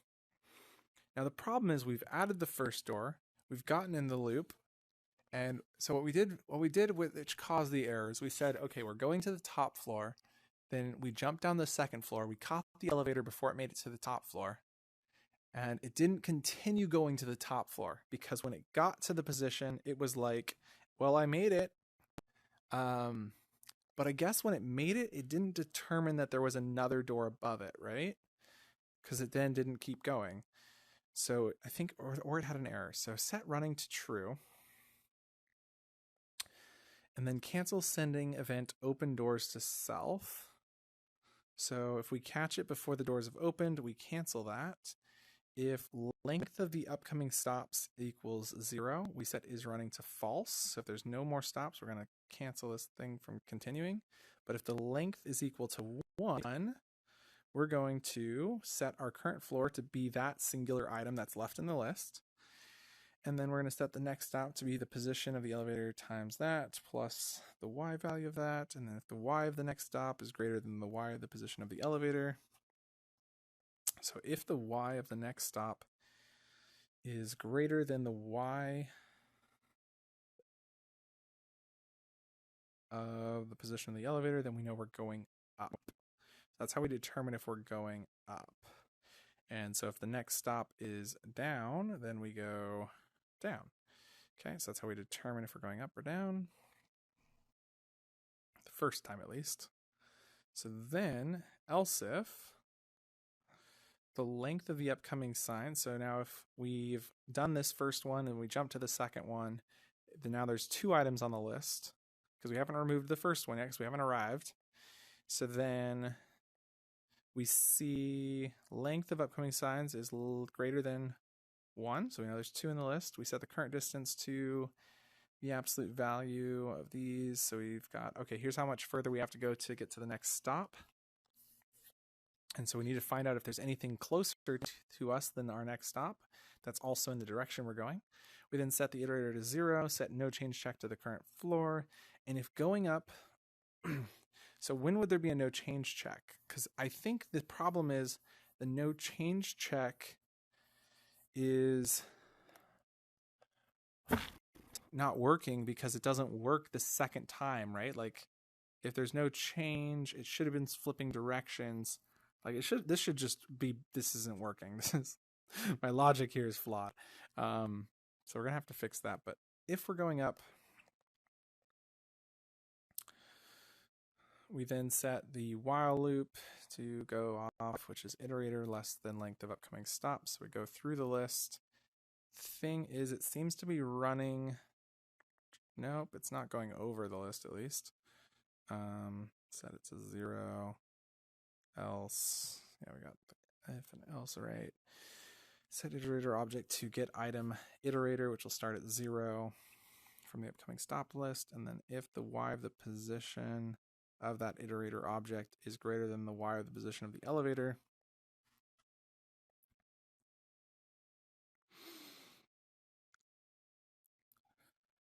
so if the current object we're looking at is greater than the current position of self, then we set the iterator distance, so that's the dummy check to make sure it's above us. Then we set the iterator distance to absolute value of that distance. So we found out what is the distance between the position of the elevator and the position of the iterator object.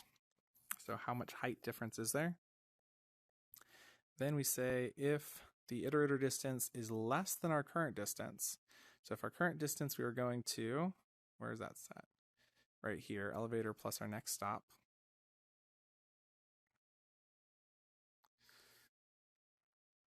So if the iterator distance is less than the current distance to our next stop, then we set the current floor to be the new object and set current distance to be the iterator distance and set iterator 2 to iterator 2 plus 1. So then we continue going through the list to see what is the shortest distance on our journey. Then we say else, meaning it's going down.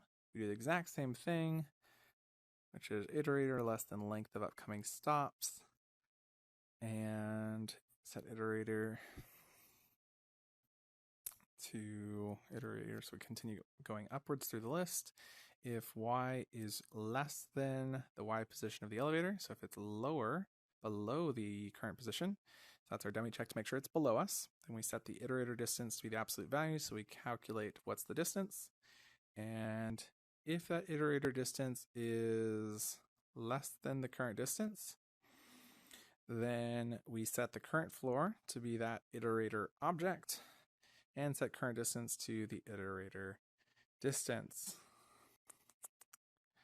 Okay, now set iterator 2 to iterator 2 plus 1, so we continue cycling through there till we reach the length of the list. Then we set the next stop to be the position of the elevator times this, so we calculate that for the current floor because we've updated the current floor. And if there's a no change, maybe we just, I think this might be more efficient, slightly more efficient, as we run this else here. So if there's no change, theoretically the next stop didn't change, so we just keep going, and we can therefore not have to redo that, but because we only change if the current floor got adjusted, which obviously that wouldn't have changed. So yes, that's good. Okay, so we've got this. This all seems good. It's definitely checking to find the next one that's in that direction. The problem here is this no change check, right? Because the no change check is supposed to say, okay, well, there's no change, so now we're going to set going up to not going up. But we only do that if there is no more in that direction, which is the problem, because we can clearly say that there's probably more in that direction. So I think the problem here is that we need to count how many items caught this, right? So we need to say new value called number left. So this is our remaining left. And so what we need to do is every time we say it passes the dummy check, we set the number left to +1. I really hate to make a while loop this expensive, and I'm a little concerned, so we're going to try seeing how many of these we can actually count to. So set number left to number input 1. Okay. So set number left to number left +1. We also need to set it to 0 at the start of this. So let's go move this up to the beginning. Set number left to 0. And then we just continue adding, whether it's up or down, we need to add this. We'll duplicate this down here too. So that's how many more are left in that direction. So when we do the if no change check equals current floor, we then also need to, wait, is that no change check happening in the right spot? It's hard to tell. So many, there's a while loop. Yeah, it's in the right spot. Else if going up. Okay, so what we need to do is down here, set the numbers left to be -1. So right here, we say set number left -1, because right, if we've selected the last one, then there is nothing left. So we say number left -1. So if we do this if with an and statement, so we go to the top, grab and now what we're going to do is check that not only is there the no change in the floor,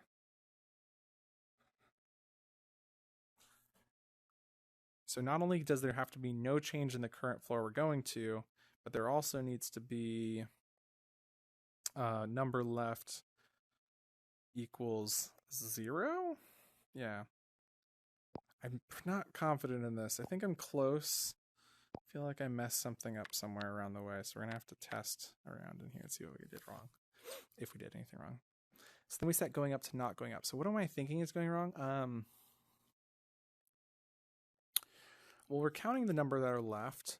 We're then going to go to that current floor. So what I'm thinking is wrong is that when this loop comes back through, it's going to redo all of this. It's going to say the current floor is going to be the previous current floor, right? Like it's going to be where it had just been. So the current floor shouldn't be where it's currently at. It's got to be where it's going next. So maybe the problem is it's doing this less than or equals and it's too close. Like maybe it's still, like maybe we need to add a little bit higher. So if we imagine that maybe it's just, they're so close that it's still triggering for itself, but it should have removed itself from the list, right? So it shouldn't be in the list anymore when this comes back through. So the current item shouldn't be the same. And therefore this number check seems a little excessive, right? So this tells us how many are left in that direction.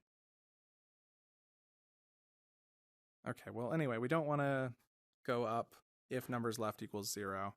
We don't want to flip it until it equals 0. So when it hits the final floor, so when it hits its final destination, right, it's going to send this event to itself, and it's going to come back through, and it's going to see that there was no change when it was going up, and then it's going to set it to going down, and it really needs to send the loop back to self at that moment. It needs to come do this once more.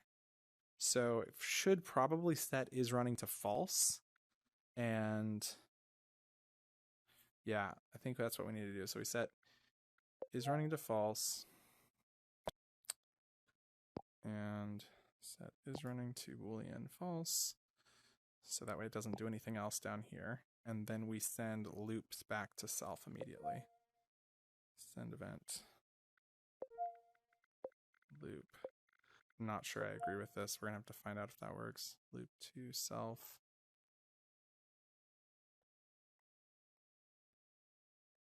Okay. And then else set next stop to now there's an else down here. If no change, oh no, set next stop. Okay, so if there has been a change, we need to set the next stop. That's why there's an else statement. Got it. Okay, now if is running, we set current time to be the distance multiplied by speed, and then we take the move the elevator to the next stop over the current time.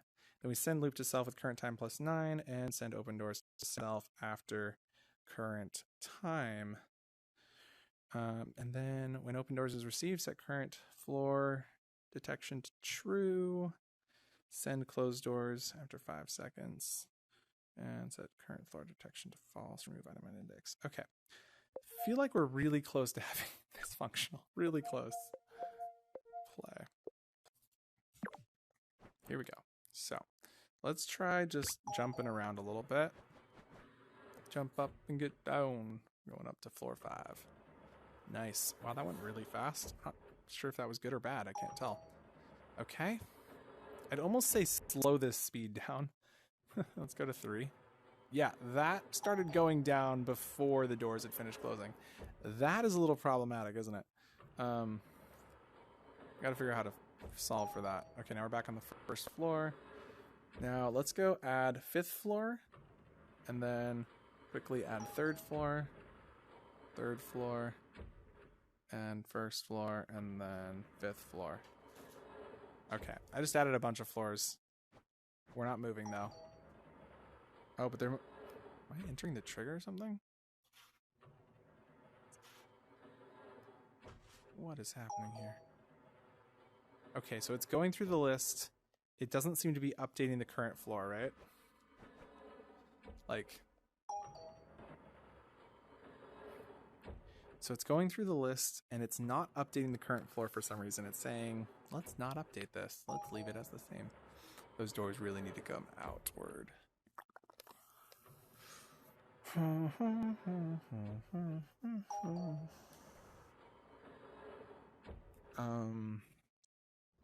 It's obviously it's picked up all those items. You can, because it's still opening it, but it's not moving it anywhere. I'm expecting it to stop at some point and be like, yeah, that's enough. We've gone to them all. basically what I want to see is I want to see it get to the end of this list, so that way we can, because I never put in 1. I've never put in floor 1 into that list, so theoretically when it gets to the end of this list, it's going to shoot upwards. Really nervous waiting here. Like, how do I even know that it's shot upwards? Well, it won't just immediately open the doors, huh? Oh my goodness.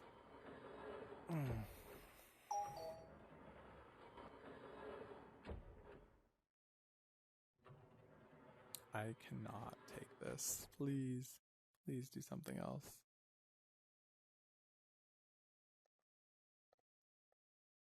That does look really cool, though. Yeah, I know. I know. Close the doors. I put too many items in this list. That or there's just a broken loop. Let's go see what bugs we're getting. One more, just in case. Nope. Okay, there's got to be a bug we can see here. Can't get list item. Expected item number 0 to 4 got -1. Expected item number 0 to 2 got -1. Came off 16 times. 17 times. So it's still like every time it's going through this, it's getting this -1.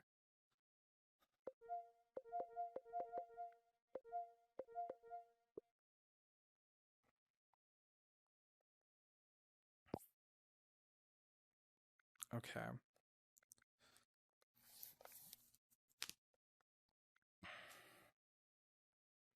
Why is it getting -1? It's got to be happening down here when it's saying which elevator to use, right? I mean, it's got to be happening in the loop, okay, because we know it's looping.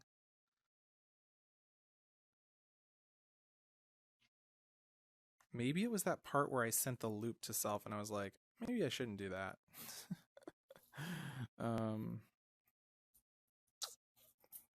So delete this. Yeah, let's try just deleting that. See what this does, because that was just constantly sending the loop to self, which does seem like that might have been a mistake. Okay, so we get on. We can select floor, say 3. Goes up absurdly fast. Does not care about your safety or your kids. Oh, in this case, it's actually waiting. Huh. Are we moving now? I don't think we moved. We're still here on the 3rd floor. If I go, click 5 again. And the thing broke. Yep. It's not happy. It is really unhappy with me. I'm sorry, dude. Oh, but we got no errors this time. Well, I cannot figure this out. I am excruciatingly frustrated. This is, like I said, you should definitely be taking a step back, coming back later. It makes it so much easier to solve. I'm thinking just like the logic I've used here is probably false. And see, this is where if like we were editing this video, I could just delete all this, cut this whole like last hour out, and we just start fresh. But unfortunately, you've been here with me this entire time. So I'm like, really, should we do that? So let's think about it. Let's try to think about how this would function if it was functioning properly, right? So, you know, this is where maybe doing some research wouldn't have hurt. Like if I looked up how do elevators actually function and look at some like actual scripted elevators, might have been a good idea. So, there's the up, there's going up, there's going down.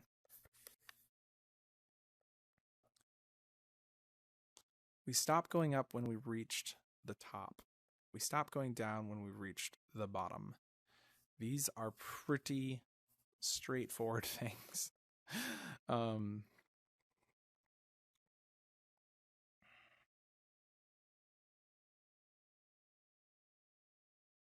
We need to stop at all the stops on a list, but what if we don't? Like, okay, if you're first into the thing and you type in number 5 and a bunch of people are waiting and they all type in stops, what if instead of us canceling that initial event, we just let the first person get to their destination. And then we've just got 5 people on the list who want to go to all their different things, right? So instead of us doing this whole cancel sending loop to self, which I feel like could be breaking some of our logic, we bring back that previous if statement, which is that we only start the loop if not running. So we go and do if not running. I gotta go find that boolean. So many variables in this, it's kind of crazy. So if not running, then send loop to self, and then we're going to duplicate this up into the other place where we use that. When trigger is entered right here, if here it is, and then we delete the cancel and delete this one. Okay, so now we only send the loop to self if it's not running, because we already know the loop's running. Okay, so now when it comes through, we set is running to true, cancel sending open doors to self. We don't need to cancel sending open doors because that was accurate, right? So we've done the opening doors is accurate. It's always going to be accurate. It's always going to have the right, because this loop is only going to happen in order. So now when we look at if the length of upcoming stops equals 0, then we set is running to false, and we're just going to stop running. We then know that this is not true. I think this could actually be an else if, and debating, but that's a lot of other stuff. No, because this is only if it's 1. But it'd still be like else if. I mean, like, right? Like 1 is not 0. Which would actually make that an else. Anyway, thoughts for the future, right? Okay, so then we set current floor to item 0. And so if there's only 1 stop, we know this part works perfectly, flawlessly. Every single time we've done it where we just go to 1 stop, then do the next stop, it works. It's the moment we start adding additional stops that we start to see issues, which is here where we have upcoming stops. Now we know that when we've done this, we've set the current floor. We will not be rechanging the current floor midway. So that item will get removed when the doors are opened. That's where when we remove the current floor. So that works. And opening doors will always happen before the loop happens again. So that's good. So then our else if is only going to happen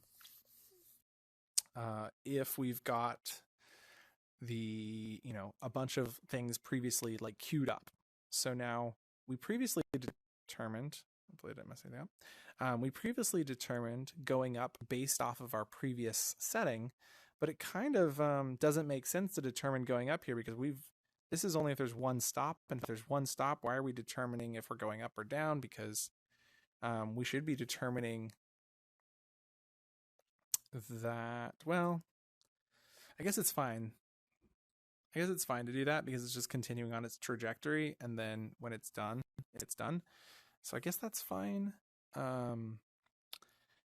So then else if we set the current distance between the elevator and the next stop, but when was next stop discovered? And that was in the previous instance. So we don't actually know what the next stop is, right? So it's kind of impossible to set the current distance. So maybe we need to set current distance to be some like large value that we just need to be less than. And so it's like, because we don't have a next stop anymore. Previously we had a stop to deal with, but now it's just some value greater than some value. So we're going to say it's got to be greater, less than 100. I don't know, less than 1,000. It doesn't really matter. It just needs to be a large number so that whatever we're checking is less than it. The first one is. So we set iterator to 0. We set numbers left to 0. We set the no change check to the current floor. And I feel like the no change check can actually be just the current distance, right? So maybe we don't need this no name check. I really want to simplify this so it's easier to read for people just reading this later. So we're going to delete that. Numbers left still seems to make sense. Let's go fix that real quick, that bug. So we were doing the no name check here, which was no longer necessary. So the numbers left tells us how many more are left in the going up category. So we should really, it doesn't work. Let's just put that there, move that there, then move it here to replace, and then put that back there. Okay, so if numbers left equals 0, set going up to not going up, set is running to false. I think that's a bad idea because then the loop doesn't continue. So I guess we'll just continue leaving that. And that'll just be the case next time it comes through. So if numbers left does end up being 0 because there's only one item left in the list to go up to, then we reverse it. And that's the same for going down. Set next stop to be the position. And I guess we need to make sure to do this no matter what. So let's remove that as an else. Position of elevator plus the current floor, because we haven't determined a current floor position. Like what if nothing's less than 1,000? That's kind of part of the problem, I think, right? So if current distance is still 1,000, if current distance is still 1,000, then we didn't determine anything else in our trajectory, which means we don't have an item. So maybe what we should do is just grab item number 0 and just go do it. And then on our next, well, no, we need to go to the one right below it. That's so problematic. Oh man, this is like a brain buster, I swear. That's where I was saying we need to resend the event back to self, but we ended up with a really strange loop, which was just frustrating. So I guess if we could do that. I think that would work. So if the numbers left is set numbers left to -1 and move that up to there. Okay, so set the next stop to be the current floor. The current floor might be where we're currently at, which was problematic and why it wasn't working before. And that's why it started looping, right? So theoretically, this numbers left could solve for that, but maybe the numbers left didn't equal it. No, there should have been something there. Oh, because it was at the bottom, so it got switched to going down because it arrived at the bottom. That makes sense. So if it arrives staying put, it doesn't know what to do with that. It doesn't know what to do if it stays at the bottom. Oh my gosh. So if you're just sitting there hitting the button, it breaks because you've stayed put and there's nothing below you. So it's trying to go down, but it's already as far down as it can go, and it keeps sending the running. But the numbers left doesn't equal 0 because there's whatever it was set to before, right? So, no, because numbers left would have been set to 0 up here. But no, you set it to number -1. So it's numbers left equals not 0, but is so let's move this up here for now, and then grab is less than 0. So if numbers are less than or equal to, so if numbers left less than or equal to 0, replace that back. Okay, then we set going up to not going up, which would allow us to flip it as long as it's okay. That might actually solve that bug then. But does it completely solve it? Because we still haven't actually arrived at our last stop, and we need to cancel sending running and send loop immediately back to self because we still haven't determined anything. So if numbers left is less than or equal to 0, we set not going up. But then if it's -1, we need to just cancel everything. So if number left equals -1, we need to set is running to false so that way it doesn't continue running. But we need to loop back through to finish the event. Set is running to Boolean input false. Sorry, wrong page. Just tired, end of the day type of stuff. Boolean is running to false, and then send loop to self. Send event to object. Send event loop to self. And the send loop event is here, so it won't actually end up going off. And that should have it basically just rerun this entire thing. It's like, okay, that didn't work. Let's try again. And so then it comes back through, sets is running true, runs through, It's like, well, we still got stops. We haven't removed anything. It's still greater than. We're still checking, but this time instead of checking going up, we're checking going down. And if we didn't find anything, I mean, do we end up in a just continuous loop if there's 0 in the list? Well, no, it can't be. There would never be 0 in the list. It's either up or down. So it's going to be able to find something, I think. Okay. So thanks for bearing with me through all these embarrassing bugs. And if you're really watching all of this, I really do appreciate that. It's kind of cool that you're here. And we will hopefully have helped you learn how to do some debugging, because obviously that's pretty hard. Boom. Let's go floor 5. Doors are closing. Weird that it didn't work. Oh, wait. Whoa. It waited. Oh, wow. Oh, wow. We solved so many bugs. Okay, so we're going to go floor 1, floor 4, floor 3, and floor 3. Wait, we stopped at floor 3. Didn't expect that.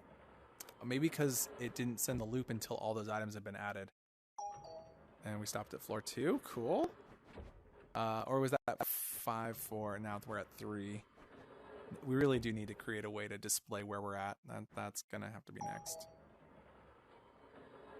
Oh my gosh, you guys. I can't believe it. We solved it. All the bugs are fixed. Get me out of here. Claustrophobic now. Oh my gosh. I've got a headset on my face and I'm feeling claustrophobic. It's hysterical. Come on. Oh, that didn't work. Oh, but it's like, okay, I got you.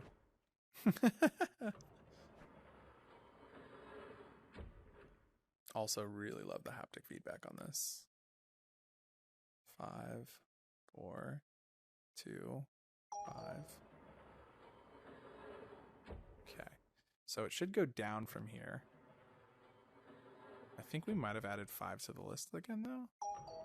Okay, so now we're at 4. It should go all the way down. And if we add 5 to the list, it's going to go up after it finishes going through its whole thing. Oh man, you guys, that was like, my heart is still so stressed and tired, but that is a thing of beauty, is it not? That is a thing of beauty. Wow. Love the sounds. So far, really good. It kind of needs a when it's running. Like, it really needs a Y'all know I like to make humming sounds myself, but in this case, I want it to be responsive and fast. So let's go grab a hum. Well, like a hum. So humming didn't pop up with anything. So it's like electronic or machinery. They'll have some machinery. Okay, so I guess we search for machine. Nope, not machine. Large. I thought it was like a large electrical equipment or something.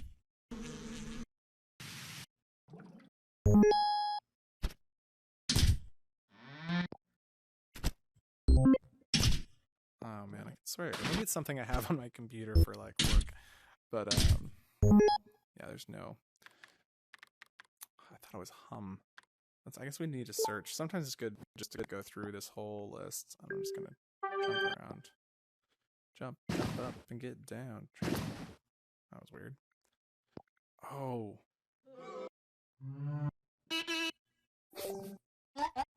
I'm like, what if I slow something down really slow? If we could do helicopter.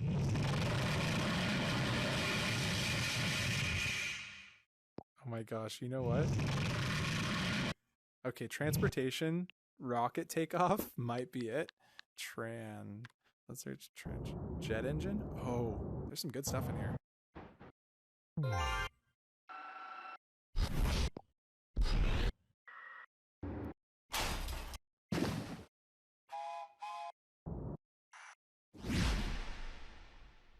Okay, got 2 options. Let's see what sounds best. Okay. Now we want to slow this down as much as possible. I kind of love it, even though it's super sci-fi. Just like, oh yeah, we're on this really, really sketchy elevator. slow it down a lot. Can you imagine being in an elevator and it's like, oh, it's too funny. Maybe we should just add elevator music. Okay, you know, like, okay, take it back. We're going to cover up the sound of the elevator with music. And we want elevator music, so search for elevator. And there's absolutely nothing elevator. Okay, none of those are elevator music. We want something... There we go. Sentimental is perfect for our elevator. Let's go open this up. We're going to play on start. Going to loop. It's not going to be on global. It's going to be really light, really low, so you barely notice it. Distance of only like just a few meters. You got to be right there in the elevator. Let's go down to like 3 meters. Okay, so you got to be right in the elevator. I love this. I love this so much. I'm not gonna lie. Stop, reset the world so I can get that in there. Okay, so we want to move this into the elevator group. So I need to unlock it. I forgot to bring it in with me. Select and zoom in. There we go. And I'm gonna move this to the bottom center of that. Perfect. Done and locked. Okay, so we got some elevator music. Let's see, what else are we missing? I can't believe it works, honestly. Definitely going to do some more testing before I share this in the Essentials bundle, so stay tuned. We'll do like an update. I really want to get the Plus video out. I've been working on it for, I don't know, 3 weeks now. 2 weeks? I don't know. However long it's been. I am so sorry it's not done yet. It's just we've got some serious audio popping issues. You might have heard it in this video, and I apologize if you have. We're trying to fix that, but we're also... it's just hard. We're not even done making the build. The build is also just like, we're halfway there. There's a bunch of things that I need to fix to make it more accessible and easy. So I'm going to go through and do a bunch of bug fixes, but there's so many great tools in here. So if you don't have access to this Essentials bundle, as always, add your username to the comments and we'll add you. And, or you can just come into the world and take a selfie and post it to the world page. And I add people there every single day. So elevator, tell me something, elevator. What are you missing? I know you're missing something. I know I've forgotten something. Oh, it's the tell you which floor you're on, the floor indicator. And so the floor indicator, this is difficult because we need to broadcast this, but the only way to broadcast this that I can think of is to have a bunch of text objects that listen to here. So we're going to send an event.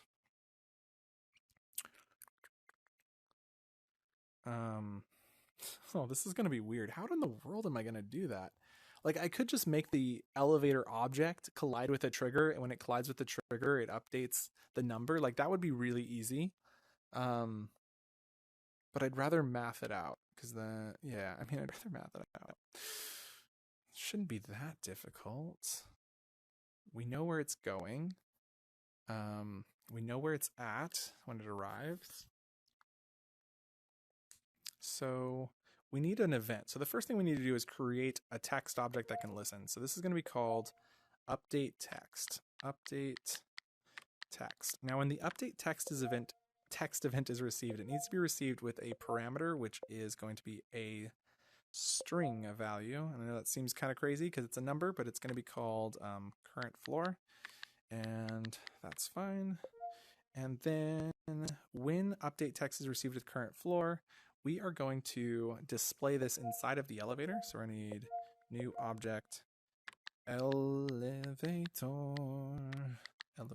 text. Okay, so this is the easy one because the elevator text object doesn't change, but this is also the one that allows us to define. And so this trick here is basically when you send an event to self called update text, you can connect this event to another script, and then you'll receive the current floor number and be able to display that on a different text object. And so that allows us to have a bunch of floors all having these text objects, or you can just delete it if you need to save capacity. And yeah, super easy. So when update text is received with current floor, display current floor on the elevator text, and all these other text objects can listen to that, but we need to actually update that. So we'll get to that in a second. So let's go bring out a text object for this. We're going to put it on a square, and there we go. And I want this to be a 2-part square. I might not be a designer, but I do a pretty good job, don't I? Thank you. I appreciate you. whoever agreed with me, thank you. So we're gonna go grab a text object, and I gotta be honest, I am not really a great designer. So if you do like what I'm doing, thank you. And seriously, it's just practice makes perfect sort of thing. It's like, I think we should actually start these numbers at 0. Not gonna lie. Or 0, 1, because that's like the default, and that gives us the size, so like it fixes it 2, so that's good. And then anyway, my point was that don't worry if you're like not a great designer. Like I am also not a great designer, but after much patience and agony, less agony than I joke, but it, I got there, so you'll get there too. Okay, I need to select that color, but it's not letting me because this is locked. So let's unlock this and select the color. There we go. I want our displays to be kind of similar on all these different things. So we come in here, we got our text, and then I want our background to be the same as well. There we go. Nice. So this is what we're going to put inside of the elevator. And then we need to reference this text object to our controller. So this is our first one. And then we'll make more of these, which will have their own script on them. Okay, so this one goes inside of the elevator. Let's go figure out where. So let's rotate it. I feel like we're going to want to scale it, so let's bring it in first.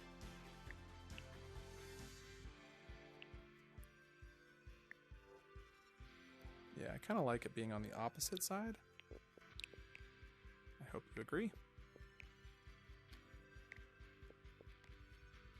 Like that, nice.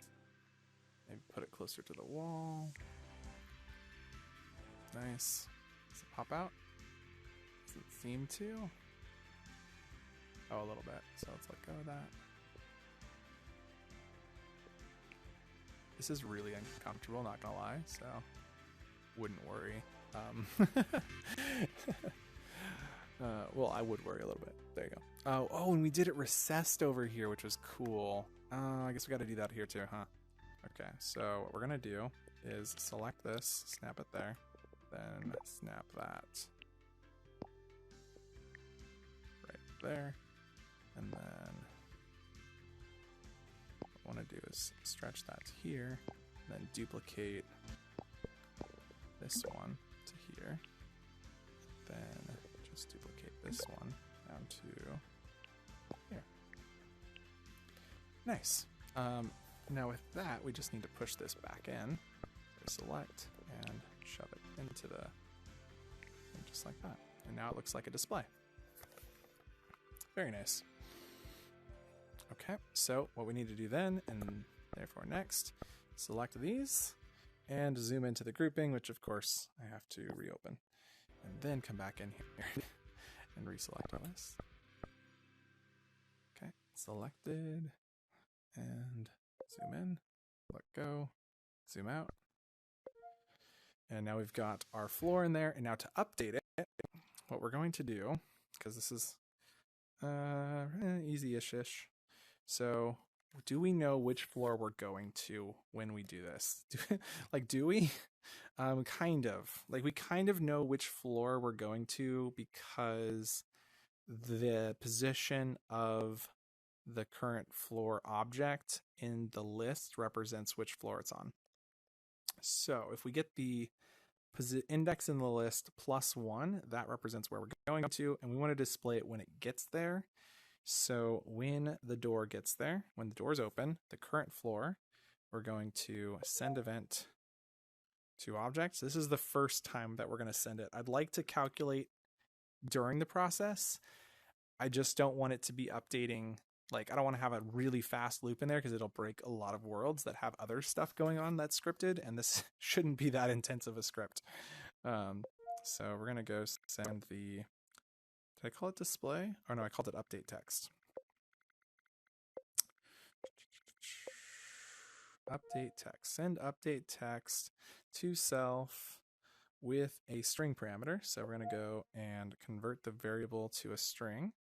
And the variable is going to be the index +1. So we're going to go plus and Go down here, grab index of the current floor in the upcoming stops. No, the floor controllers list plus number input. Change that to 1.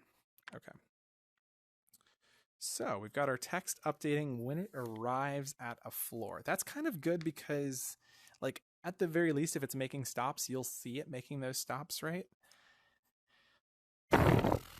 And I think that's fine. You know what? That is fine. We do not need to continue any further. That was absolutely deadly. So how do we listen to that? Well, we need to create a new, very simple script. It goes like this. It is this. Script says, and this is the update text, and it's going to say, when world is started, connect to event. So at the very bottom, we have connect to event, and we're going to need to connect to the controller's update text event. So it's an object called control, and we connect the update text event to local event update text. And then we've now received that event. So when event update text is received, and the key here is to just make sure to get that parameter string in here, which is going to be the current floor. And then this is called update text. We can then display that on self, and we're pretty much done. That's the script. Very simple. So let's go make that work. So what I want to do here is take this, scale it onto our stack, and center, and then grab this control cube and shrink it down a little bit more. Nice. And then what we need to do is create a text object. I really, really liked what we had in here, so I should have duplicated this beforehand, but that's fine. Okay, so we select all this, deselect that, duplicate a copy, select it out to here, then remove it from the group, close out of that, lock this back up before I forget. Okay, and then this text object is going to run the script update text, and it needs to be linked to the controller. So we're going to open up that, grab that pyramid pill, drop it in there, and now that will update. And we just need to put it on the outside. We'll close this out so I don't actually mess up those properties. Take that, and I'm going to snap that. Oh, snap.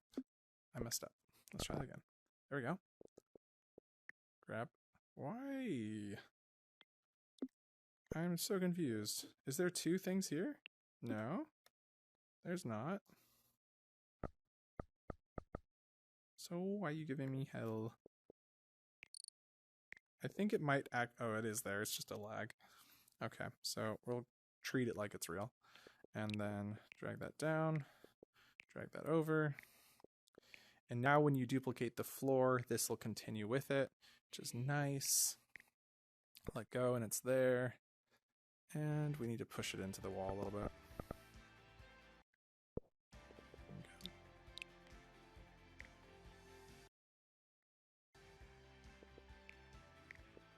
I can't see the update, so it's like, is it good? It's a little too close. Let's go pull it out just a little bit.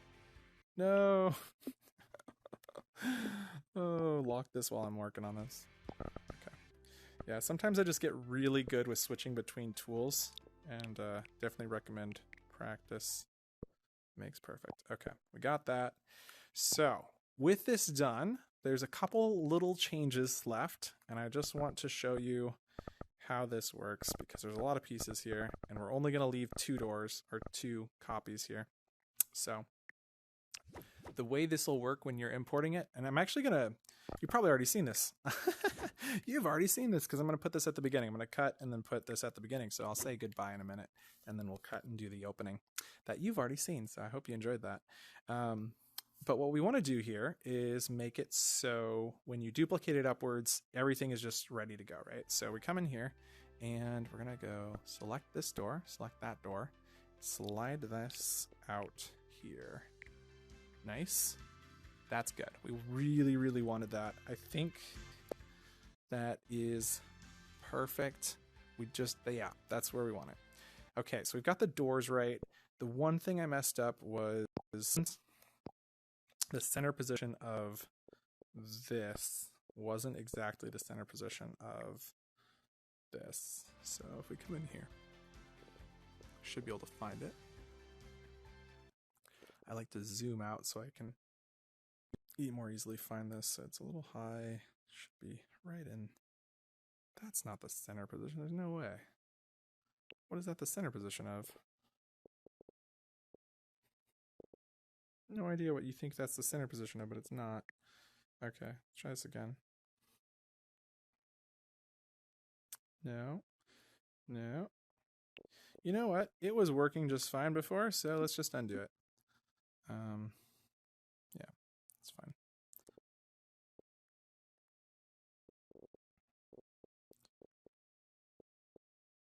This thing, oh, it's glitched. I see. It's actually just glitched. Yeah, this thing's center position is glitched. Maybe if I zoom in and zoom out real quick, it'll fix it. Zoom in, zoom out. Because I brought that last item out, which seemed to have messed up the center position. There we go. Okay, so now we're going to grab this, slide this over, grab that, find the center position again. Should be roughly there. And then we just need to slide this back on over. Oh, we are so doing great, you guys. I'm really happy with this. I am so happy with this. I really am. I do want to test the door numbers, make sure that works. We've got the music in there. With this locked, we can now duplicate the second floor, and everything should be unlocked out here that we need to copy. So if we just go through everything, select it, and basically that's what you're going to do on the second floor, right? So it's basically doing the exact same thing and then updating the number. So we're going to slide this up. Oops, undo. Duplicate this up and snap to there, and then array a couple times just to prove that it works. And then we'll go on here and change this door number to 1, floor number 2, and script, stop, reset, and play. Come on down. Well, obviously it is on floor 1. That is true. Good job. You've solved half the puzzle. Why am I so tall? I'm so tall. There we go. Okay, this feels good. It says 1. The 1 looks nice. Come in here. 1 looks good here. You select this. Oh, I forgot to change that to a 0, 0 or a 0, 1. Go up to 3. Nice. Speed might be a little fast. I really like that the door is now in the right position. You can slip out, hit the button again, and then we'll run down here, hit the button again, then hit this button. Just really trying to mess it up. But yeah, we should see it hit 2 and then 3. So if, say I was waiting here for the door, it's like, oh, it's on 2. Okay. How long do I have to wait? You're like, come on, door. Come on, door. Oh, there it is. Hey, and it's on 1. And we can come in here, and we were like, wow, this is so futuristic and so cool. I love it.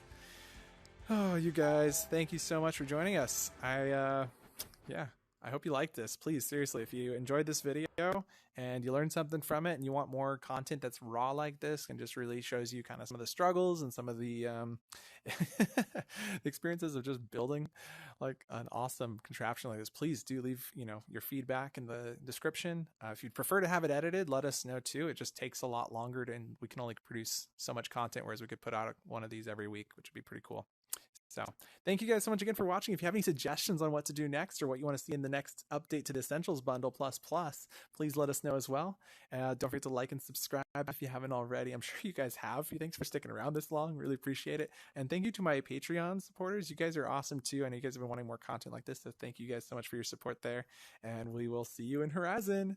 Bye.